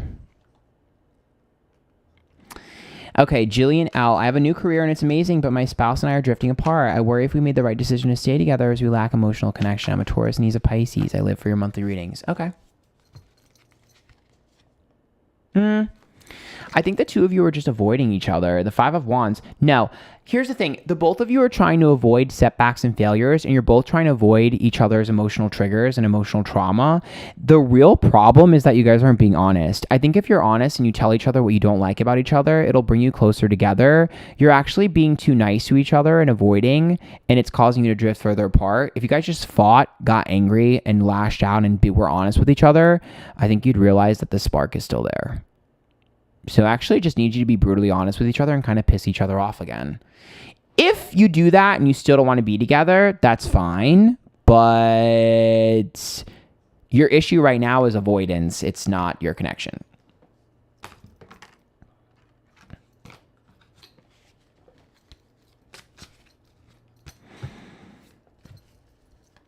Okay, Rachel Zeeler, thinking about buying a catamaran sailboat instead of a house and docking it, living on it, sailing on my vacation. Good idea or bad idea? I plan on going to sailing school next year to learn. I mean, okay.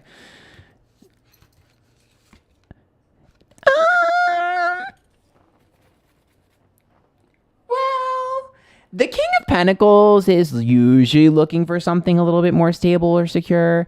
If we're looking at like living somewhere, no, the King of Pentacles is more of a business. So if you want to like make money or join a club or get a hobby or get a job related to that, we love that with the King of Pentacles. But if we're looking to like live there, no, King of Pentacles doesn't live where it sits. It dominates where it sits. It makes money where it sits. No. Mm-mm. No. No, you're looking for cups if you're going to live somewhere. Or maybe like the Four of Wands, but no. The King of Pentacles sits on his throne. It doesn't live on his throne, so to speak. So, no. But I do think it's a potential for you to make... I think there's potential for you to make money in that field or that area. Okay. There is no guarantee you're going to get a reading. Honestly, YY, probably not getting a reading today. It's way too late. I'm just being honest. Okay. Bianca Perez. I've been thinking about a guy I used to talk to a lot recently. I've had dreams about him. Is he going to be reaching out soon?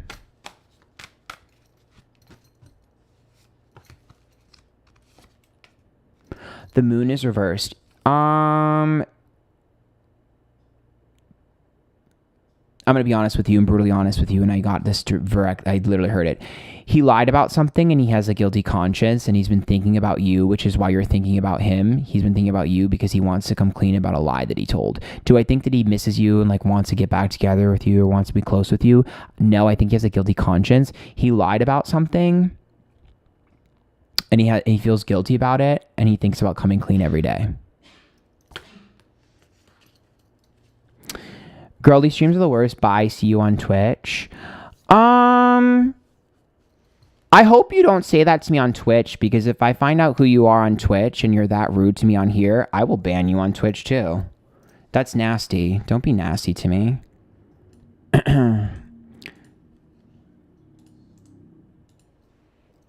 That's rude.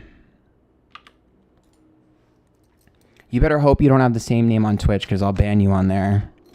Don't say that to me. My streams are the worst. Get the fuck out of here. That's so rude. What the hell?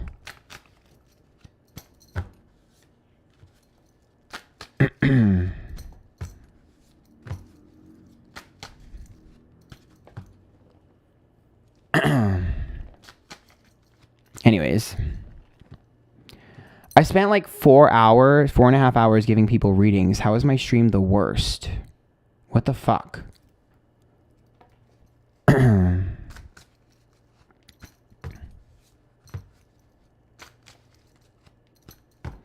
Anyways, Melissa Laura. Hi, I've been doing some content creating. I'm just wondering if I'm on the right path or if I should just give it up. I don't think you should give up your dreams. The world is reversed.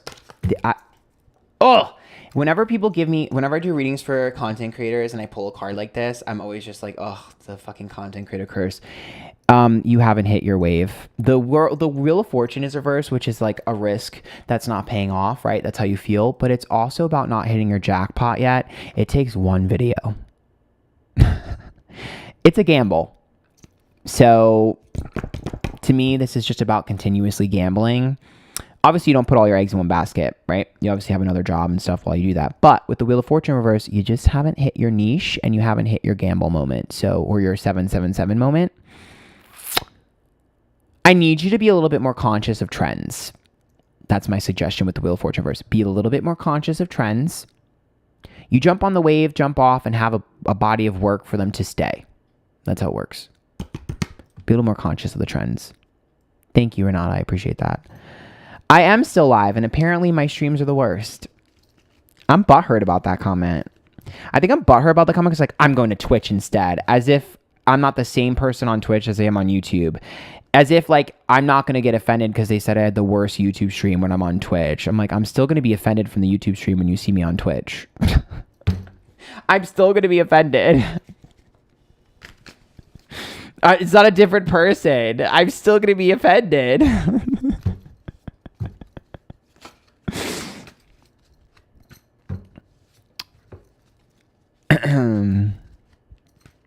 All right, Julie Z. Hi, Aunt. Currently struggling whether to continue my current job or try something new. Thank you for everything you do. It's time for you to venture outwards. The Nine of Cups is about you not being able to get what you want where you currently are. I do think it's time for you to start spreading your wings and putting your feelers out for something new. Just because I feel like what you're looking for is something that's not able to be gained from where you currently are.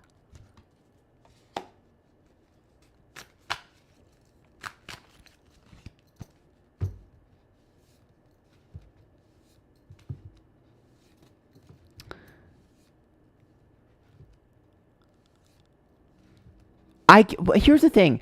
People don't understand. The YouTube streams are once a week, and they're just going to be different than my Twitch streams. My Twitch streams have less people in it, so it's more intimate. I don't know what else to say. I don't know what else to say other than they're different experiences, and that's about it. That's it. They're different experiences.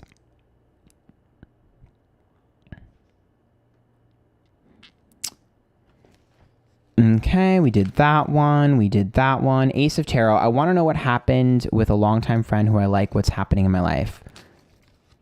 Huh? Oh, I want to know what's happening with a longtime friend who I like. How they feel about you. Ace of Cups. Well, the World. So, once again, Ace of Cups is technically a good sign because that means that I care about you and you care about me. That's a really strong bond. However, if you are established as just friends, then the Ace of Cups is a really, really tough sell. Because the Ace of Cups means that feeling is super strong for you, but this right here is how they feel now. So, if this person has said, I liked you, then you both like each other. If they've never said they like you and they say you're friends and they treat you as a friend, they see you as a friend and you see them as something more. Because we love an Ace of Cups, but we only love an Ace of Cups when both people have admitted. When one person is really feeling strongly and the other person isn't, Ace of Cups for me is too strong.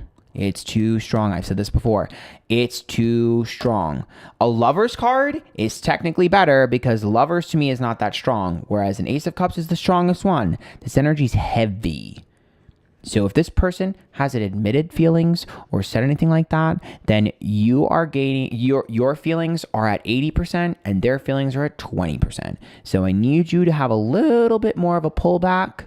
And I need you to be careful because I do think you're building them up in your head. This is still a good sign, and I do think that they care.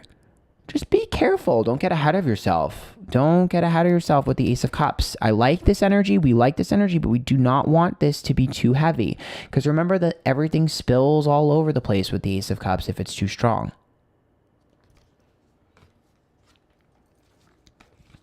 Not the worst thing in the world. But would I say that there's feelings? Not really. At least not the way I see it. Is there a reason why I put the Ace of Cups in the thumbnail? I just needed to make a thumbnail really quick, and so I hit the tarot button, and that's the first one that came up.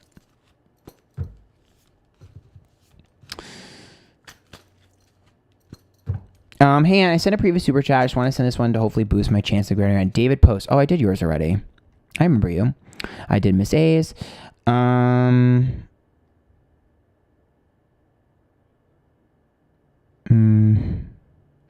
I don't know some of these currencies, so I don't even know how much money it is.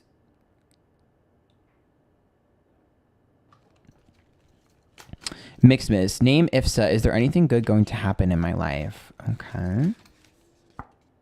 Justice card's worse. Something is not ruling in your favor, and you're trying so hard to make it work, and it's literally not worth it. You are trying so hard to have something rule in your favor and something happen for you that's good, that is just not going to happen because it's not supposed to. So you're getting upset and like, this isn't fair, life isn't fair, when really you're just trying to achieve or have something or someone that's not for you. So I actually don't think is anything good going to happen. I think it's, can I let go of the things that aren't suiting me? Good things are already happening. I just think you're trying to gain something that is not for you. So it's frustrating.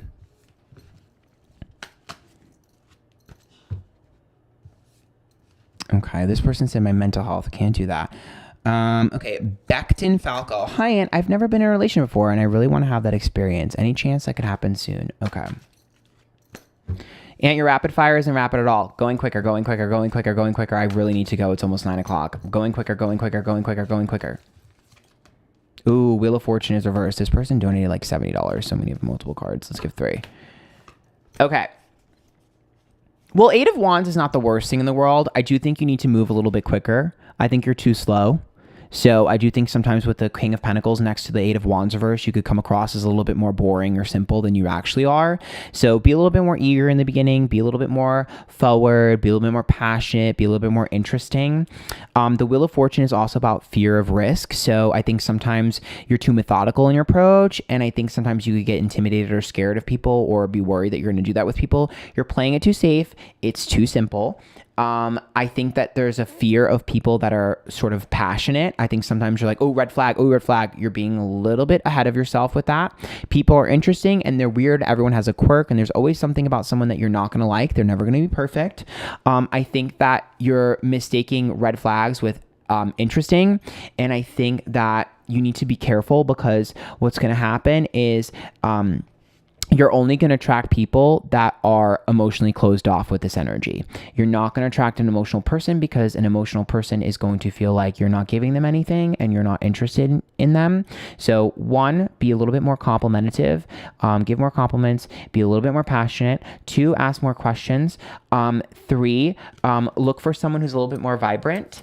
And 4, understand that love is fun and a little messy. Mess goes a long way. If it's perfect and it's prim and proper, it's not love, it's a business. It's transactional. I would look for an earth sign with the King of Pentacles, just because I do think that there's a part of you that's going to need someone who's a little bit more simple or consistent. However, I would say look for an earth sign who has something that they do for a living that they're incredibly passionate about. That way it's easier for you to connect to.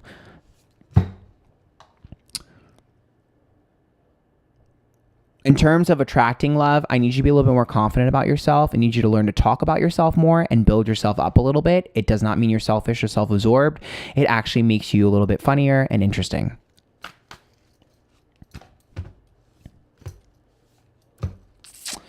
Okay, I'm going to do my best to get to all the people that donated $1 million. Natalie Grace Loden, one of our biggest clients who's a micro celeb, got cold feet days prior to his launch. I have to be careful with my information that I share, but will he change his mind and decide to follow through with his launch? Please help. Ooh.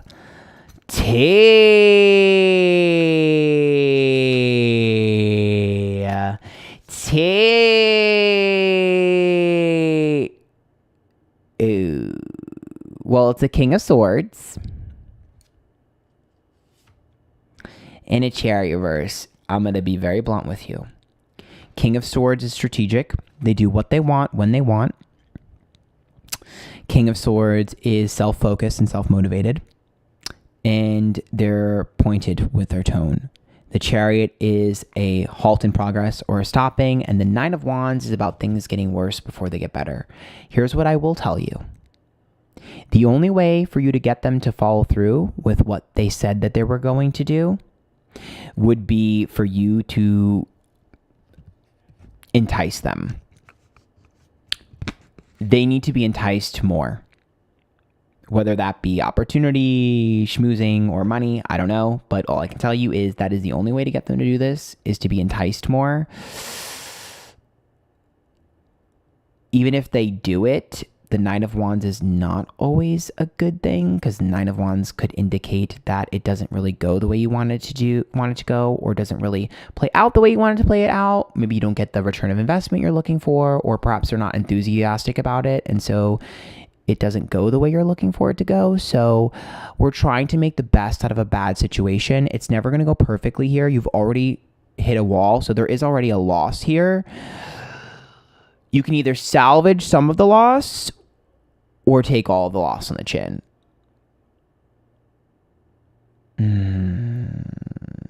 If I were you, I would probably try to push a little bit more. Yeah, the Wheel of Fortune. I do think that there is a benefit attached to this for you. I just think that it's a risk that should pay off. I just think that you might have to be a little bit more pushy and entice them a little bit more. I don't like the King of Swords energy, but I get it. It's the truth. Holy shit, I peed. Thank you so much. I've been so stressed. I'm 20,000 in right now. Shit, I'm sorry. You're gonna have to entice a little bit more.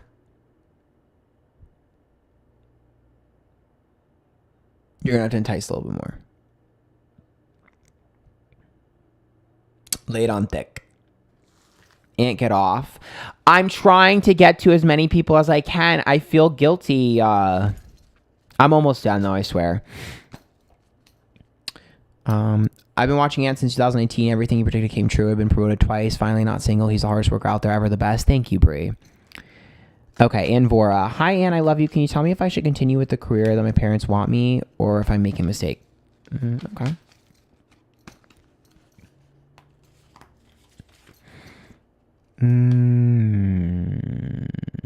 The Four of Swords says that you're more worried about failure than you're worried about if you love something. If you can get over rejection and failure, then you'll be able to live the life that you want to live. I don't really care what you do for a living, but I care more about you being upset about failing than succeeding. Like, it doesn't even matter if you succeed or not, as long as you don't fail. That's not a good mindset to have, because you're looking at it backwards. You're looking at the glass half empty rather than half full, and you're working backwards. So you need to get over the failure or rejection energy, because I don't care what you do for a living. This right here is a survivor mindset. That is not good. You should be in a passion mindset. This is like, I'll accept whatever it is as long as I don't fail. No. This should not be here. Who cares if you don't like it? Who cares if you fail? Who cares if it doesn't succeed? As long as you loved it. So if you're worried about the failure, that means that you didn't love what you were doing. That means you made the wrong decision. Does that make sense? If you're so worried about failing, then you didn't care about succeeding. Because if you cared about succeeding, when you failed, you would be like, okay, I'm readjusting, getting back up, and I'm going to do it this way. Okay, that's a no. It didn't work. I'm going to change this, adjust this. I'm going to get that yes eventually. If you take that failure and you're like, fuck, or if you're like, I just don't want to fail, I just want to fail, that means you're not really enjoying what you're doing. That's usually the sign. Because if you really love what you're doing, nothing's going to stop you. Okay, Megan B. I'm going on a date on Saturday. Her name is Eileen or Edleen. Please give me a quick reading on her. Okay.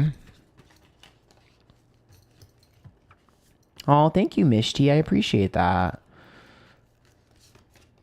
Three of Cups. Okay. They're not going into this date being very serious. They are currently dating around. They are not ready to settle down just yet. They're dating around. I do see it as casual. I see it as fun. They're someone that you'd have to casually date for a while before they even decide if they like you. So have a good time. Don't have any expectations. They are talking to multiple people, which to me is normal. The Three of Cups is a dating and mingling card, which means they're in their dating phase, and they're looking to have a good time. So this is actually technically a good card to pull on a first date because it means that it should be pretty stereotypical. And I don't think it's unhealthy to not have expectations on the first date. So just enjoy yourself, be yourself, have a good time. The lighter, the better. The more airy, the better. The more Gemini energy you see, the better. It's your stereotypical date.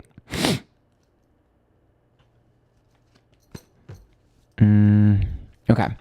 Could you tell me if my current employer will give me a severance package soon? Sorry, I cannot contribute more today.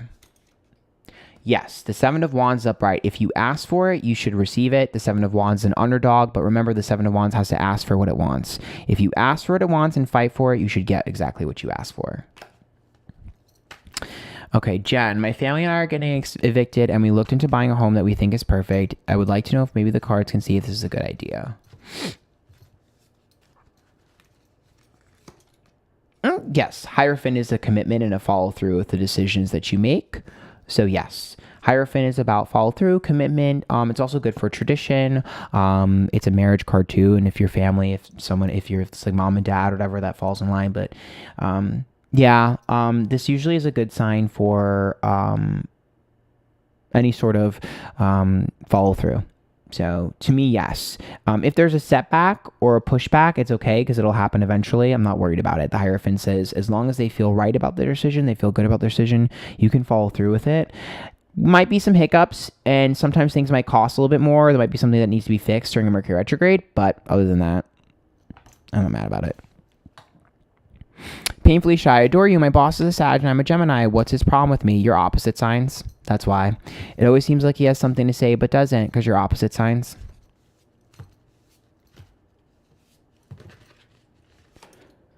Yep. The Queen of Wands. So I guarantee if you asked your boss would say that he thinks that you're full of yourself. And if I were to ask you what you think of your boss, you would say you think your boss is full of yourself. It's a battling of the egos. You both have really big egos. You both think you're right all the time. You both have main character syndrome. I'm not mad at this. I think the two of you will eventually learn to coexist. I just think it's two big personalities that are clashing. It's not personal. No one's jealous of the other one. No one's mad about the other person. I just think both of you have big egos and you're clashing. This happens to me a lot. I'm a Queen of Wands, so just an ego clash. Okay.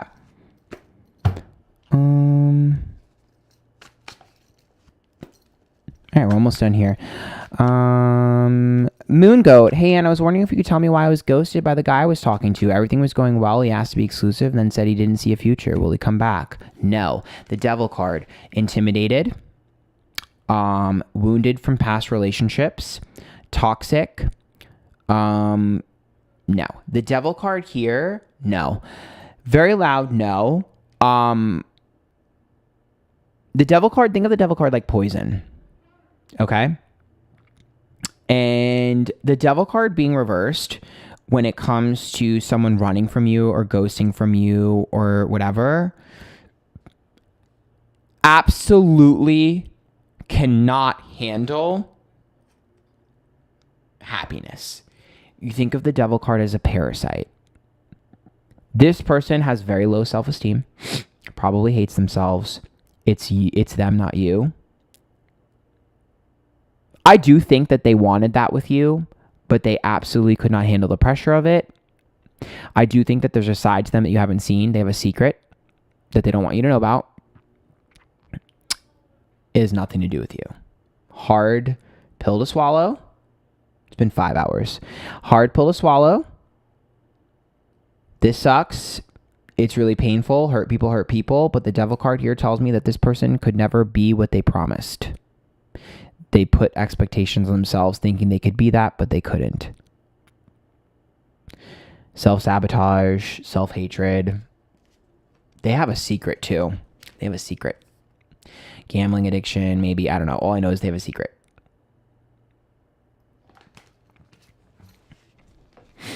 I don't think it was another person, though. I think it's self-deprecation.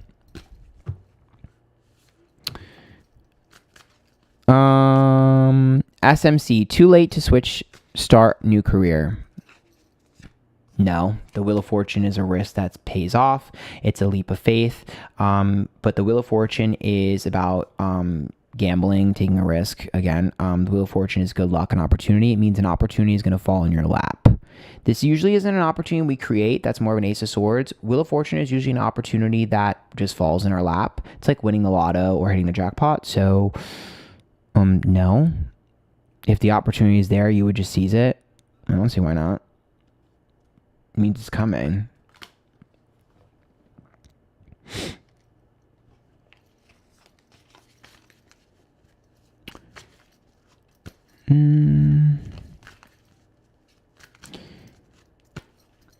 Hey, Aunt, may I know if I can expect an important email or interview, even if you didn't get to me? Thanks for all the readings. The Seven of Swords, reach out first. Reach out first. If you're waiting for an important email or important interview or anything like that, reach out first. Even if you reached out before, send another email. Seven of Swords is a victory at all costs, which means you have to be a little bit more proactive.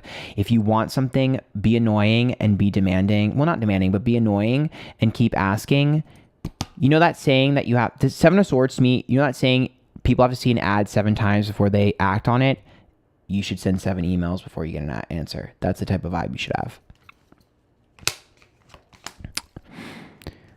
Okay, Venus, will my DJing take me down the road? Should I continue doing it? And what does the person I like right now feel about me? Well, one question. So I'll do the DJing since that was first. Give you a little bit of energy. 6 of Swords. This is travel, but this is also internet. You want help with your DJing? Fix your internet profile. So fix your what do you call that? Your, the stuff you send in. I forget what the name of it is. It's like your portfolio, whatever. Fix that. Fix your internet presence. The Six of Swords tells me that it's looking too samey. So be a little bit more creative, a little bit more unique. And the Six of Swords also indicates building up your interest in what you do. So get them TikToks going, get that Instagram going. The Six of Swords tells me like use the internet to get creative here. Do I think that you'll be able to, have advancement? Yeah, Six of Swords is usually a good sign for being able to get gigs, especially if you have to travel for the gigs. But you also need to make sure that your internet footprint is not as boring as it is right now, or predictable, I would say. Even if you already have a following and you're doing well, it's predictable. It's time to change it up.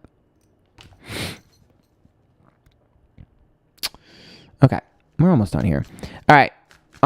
Stella C, should I move on from my recent breakup? I feel like my ex still wants to be together despite him initiating the breakup, but if I focus my energy on moving on, I don't think I'll be able to find my way back to him. This is very easy to see.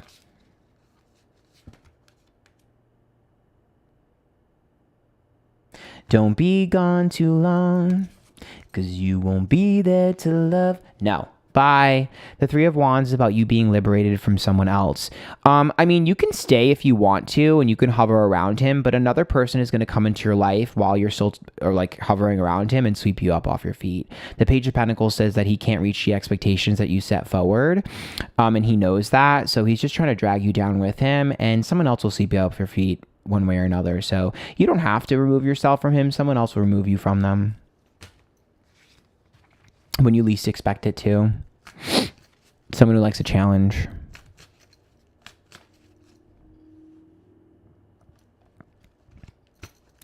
Okay, this will be the last one. Sue Ellum Roden. Hi, Aunt. I feel like I need to work alone and be my own boss, but I'm struggling to be persistent. I don't know how to get better. Thank you in advance. Well, there's the job card reversed.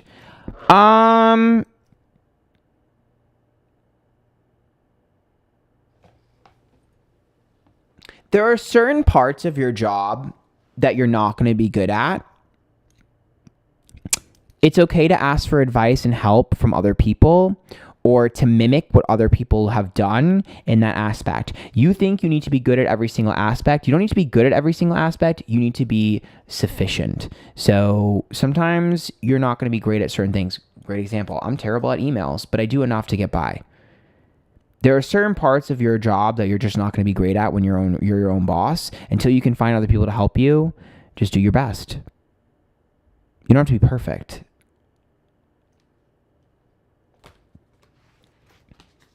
You're worrying too much about that. You're thinking you're supposed to be every part of your career. No, when you're your own boss, yeah, you take on a lot of stuff. That doesn't mean you're great at everything. It doesn't mean you handle everything well. It means you do the best that you can. I tried to do everyone that donated $10 and up. Almost every single one I did was 15 to 20 because you guys are insane, which I appreciate. If you donated like $5, I probably did not get to you. I am sorry. I warned you guys to not do that, but I did the best that I could. If you came into the stream in the past couple hours, honestly, or the past hour, I probably didn't get to you. Let's see. Let me refresh.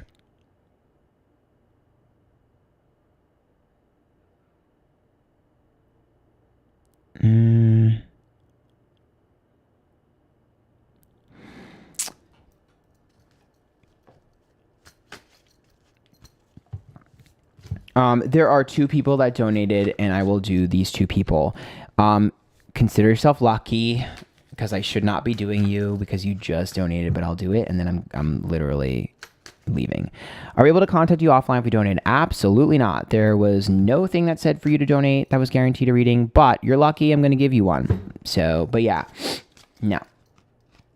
Okay. So, Kaylin, Scorpio here, interested in career reading, transitioning to mental health counseling. Justice card is reversed. I'm going to be honest with you. You're overly confident with the Justice card reversed, which is a good thing because it means that you're on the right track, right? Being overly confident is a good thing when we're starting something new or we're continuing something we've started. That's a good thing.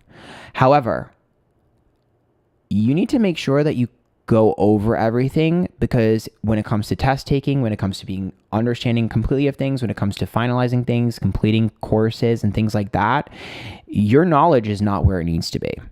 So I love this energy because this is how we get to where we need to go. But I also need you to make sure that you understand that there are certain things that you're convinced you know everything about that you don't.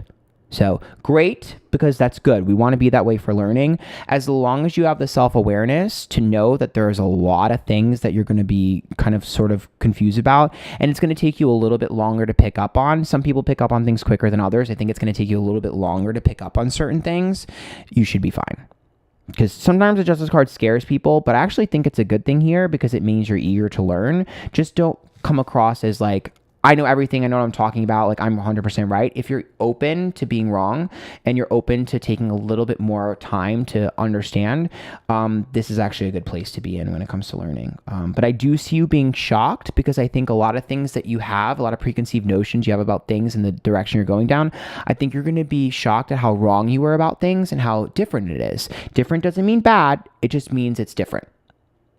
So I actually like this card. Just don't get too ahead of yourself. You know what I mean? That's a good thing. Because Justice card is good. Because I get it. You need to be confident in what you're doing. But there's a difference between being confident and selling yourself versus actually know what you're talking about. I'm transitioning from sales to mental health. Oh my God, that is so... There it is. Because in sales, you don't really need to know anything. You just need to make the sale. So you're very good at being confident and convincing people and convincing yourself. But this time you actually have to know it. That makes sense. That's exactly what I expect for that transition then. Not a big deal. That's literally par for the course. I'm not worried about that then. You should be fine. Unless you can't handle it, and then in which case, quit while you're ahead. But I think you can handle it. All right, Strawberry. Should I move home to care for my elderly father? Ooh, as someone that took care of my dad. Ugh.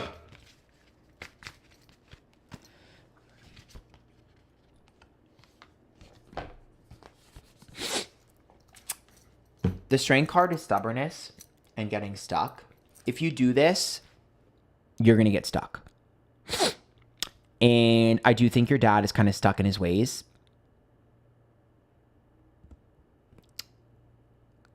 If you're happy where your life is at and you're content and you're not looking for more and you're okay with that, then do it. If you're not, don't do it. My advice, as someone that's done this before, the Strength card is not a card I would be gung-ho about going into. Stubbornness, consistency, monotony, boring, frustration, not what I would like to see doing this. The choice is still yours, but as someone that helped take care of my dad, if I pulled a Strength card, I wouldn't do it. Just because I wanted a lot more out of my life, I wanted to do a lot more things, and I wasn't ready to be anchored. It's up to you. Would I suggest it with a Strength card? No. Because you fit into their life, they do not fit into yours.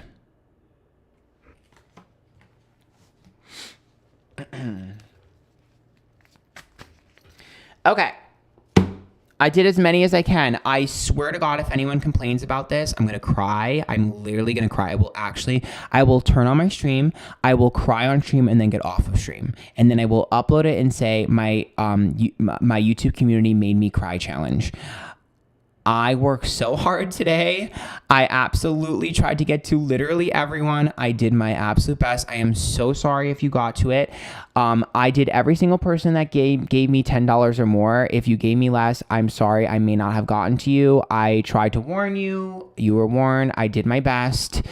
I streamed for 5 hours. I also uploaded a Kim Kardashian reading today. This is technically supposed to be my day off, but I worked for like 8 hours today. So I have a lot of shit to do. I love you guys. I am eternally grateful for you. I hope you know that. I hope me working this hard shows that I care about you guys so much. And I am so grateful. And I try to give back. And I am so very happy and thankful for every one of you. I will be streaming on YouTube again next week, either Wednesday or Friday. Okay, I'll figure it out. I'll post about it when I go live, before I go live, so you can hit the notification. I fucking love you guys. It is 9 p.m. I have not eaten all day other than some cookies. I need to get some food. I need to get some rest. Go watch the Kim Kardashian reading. I fucking love you guys.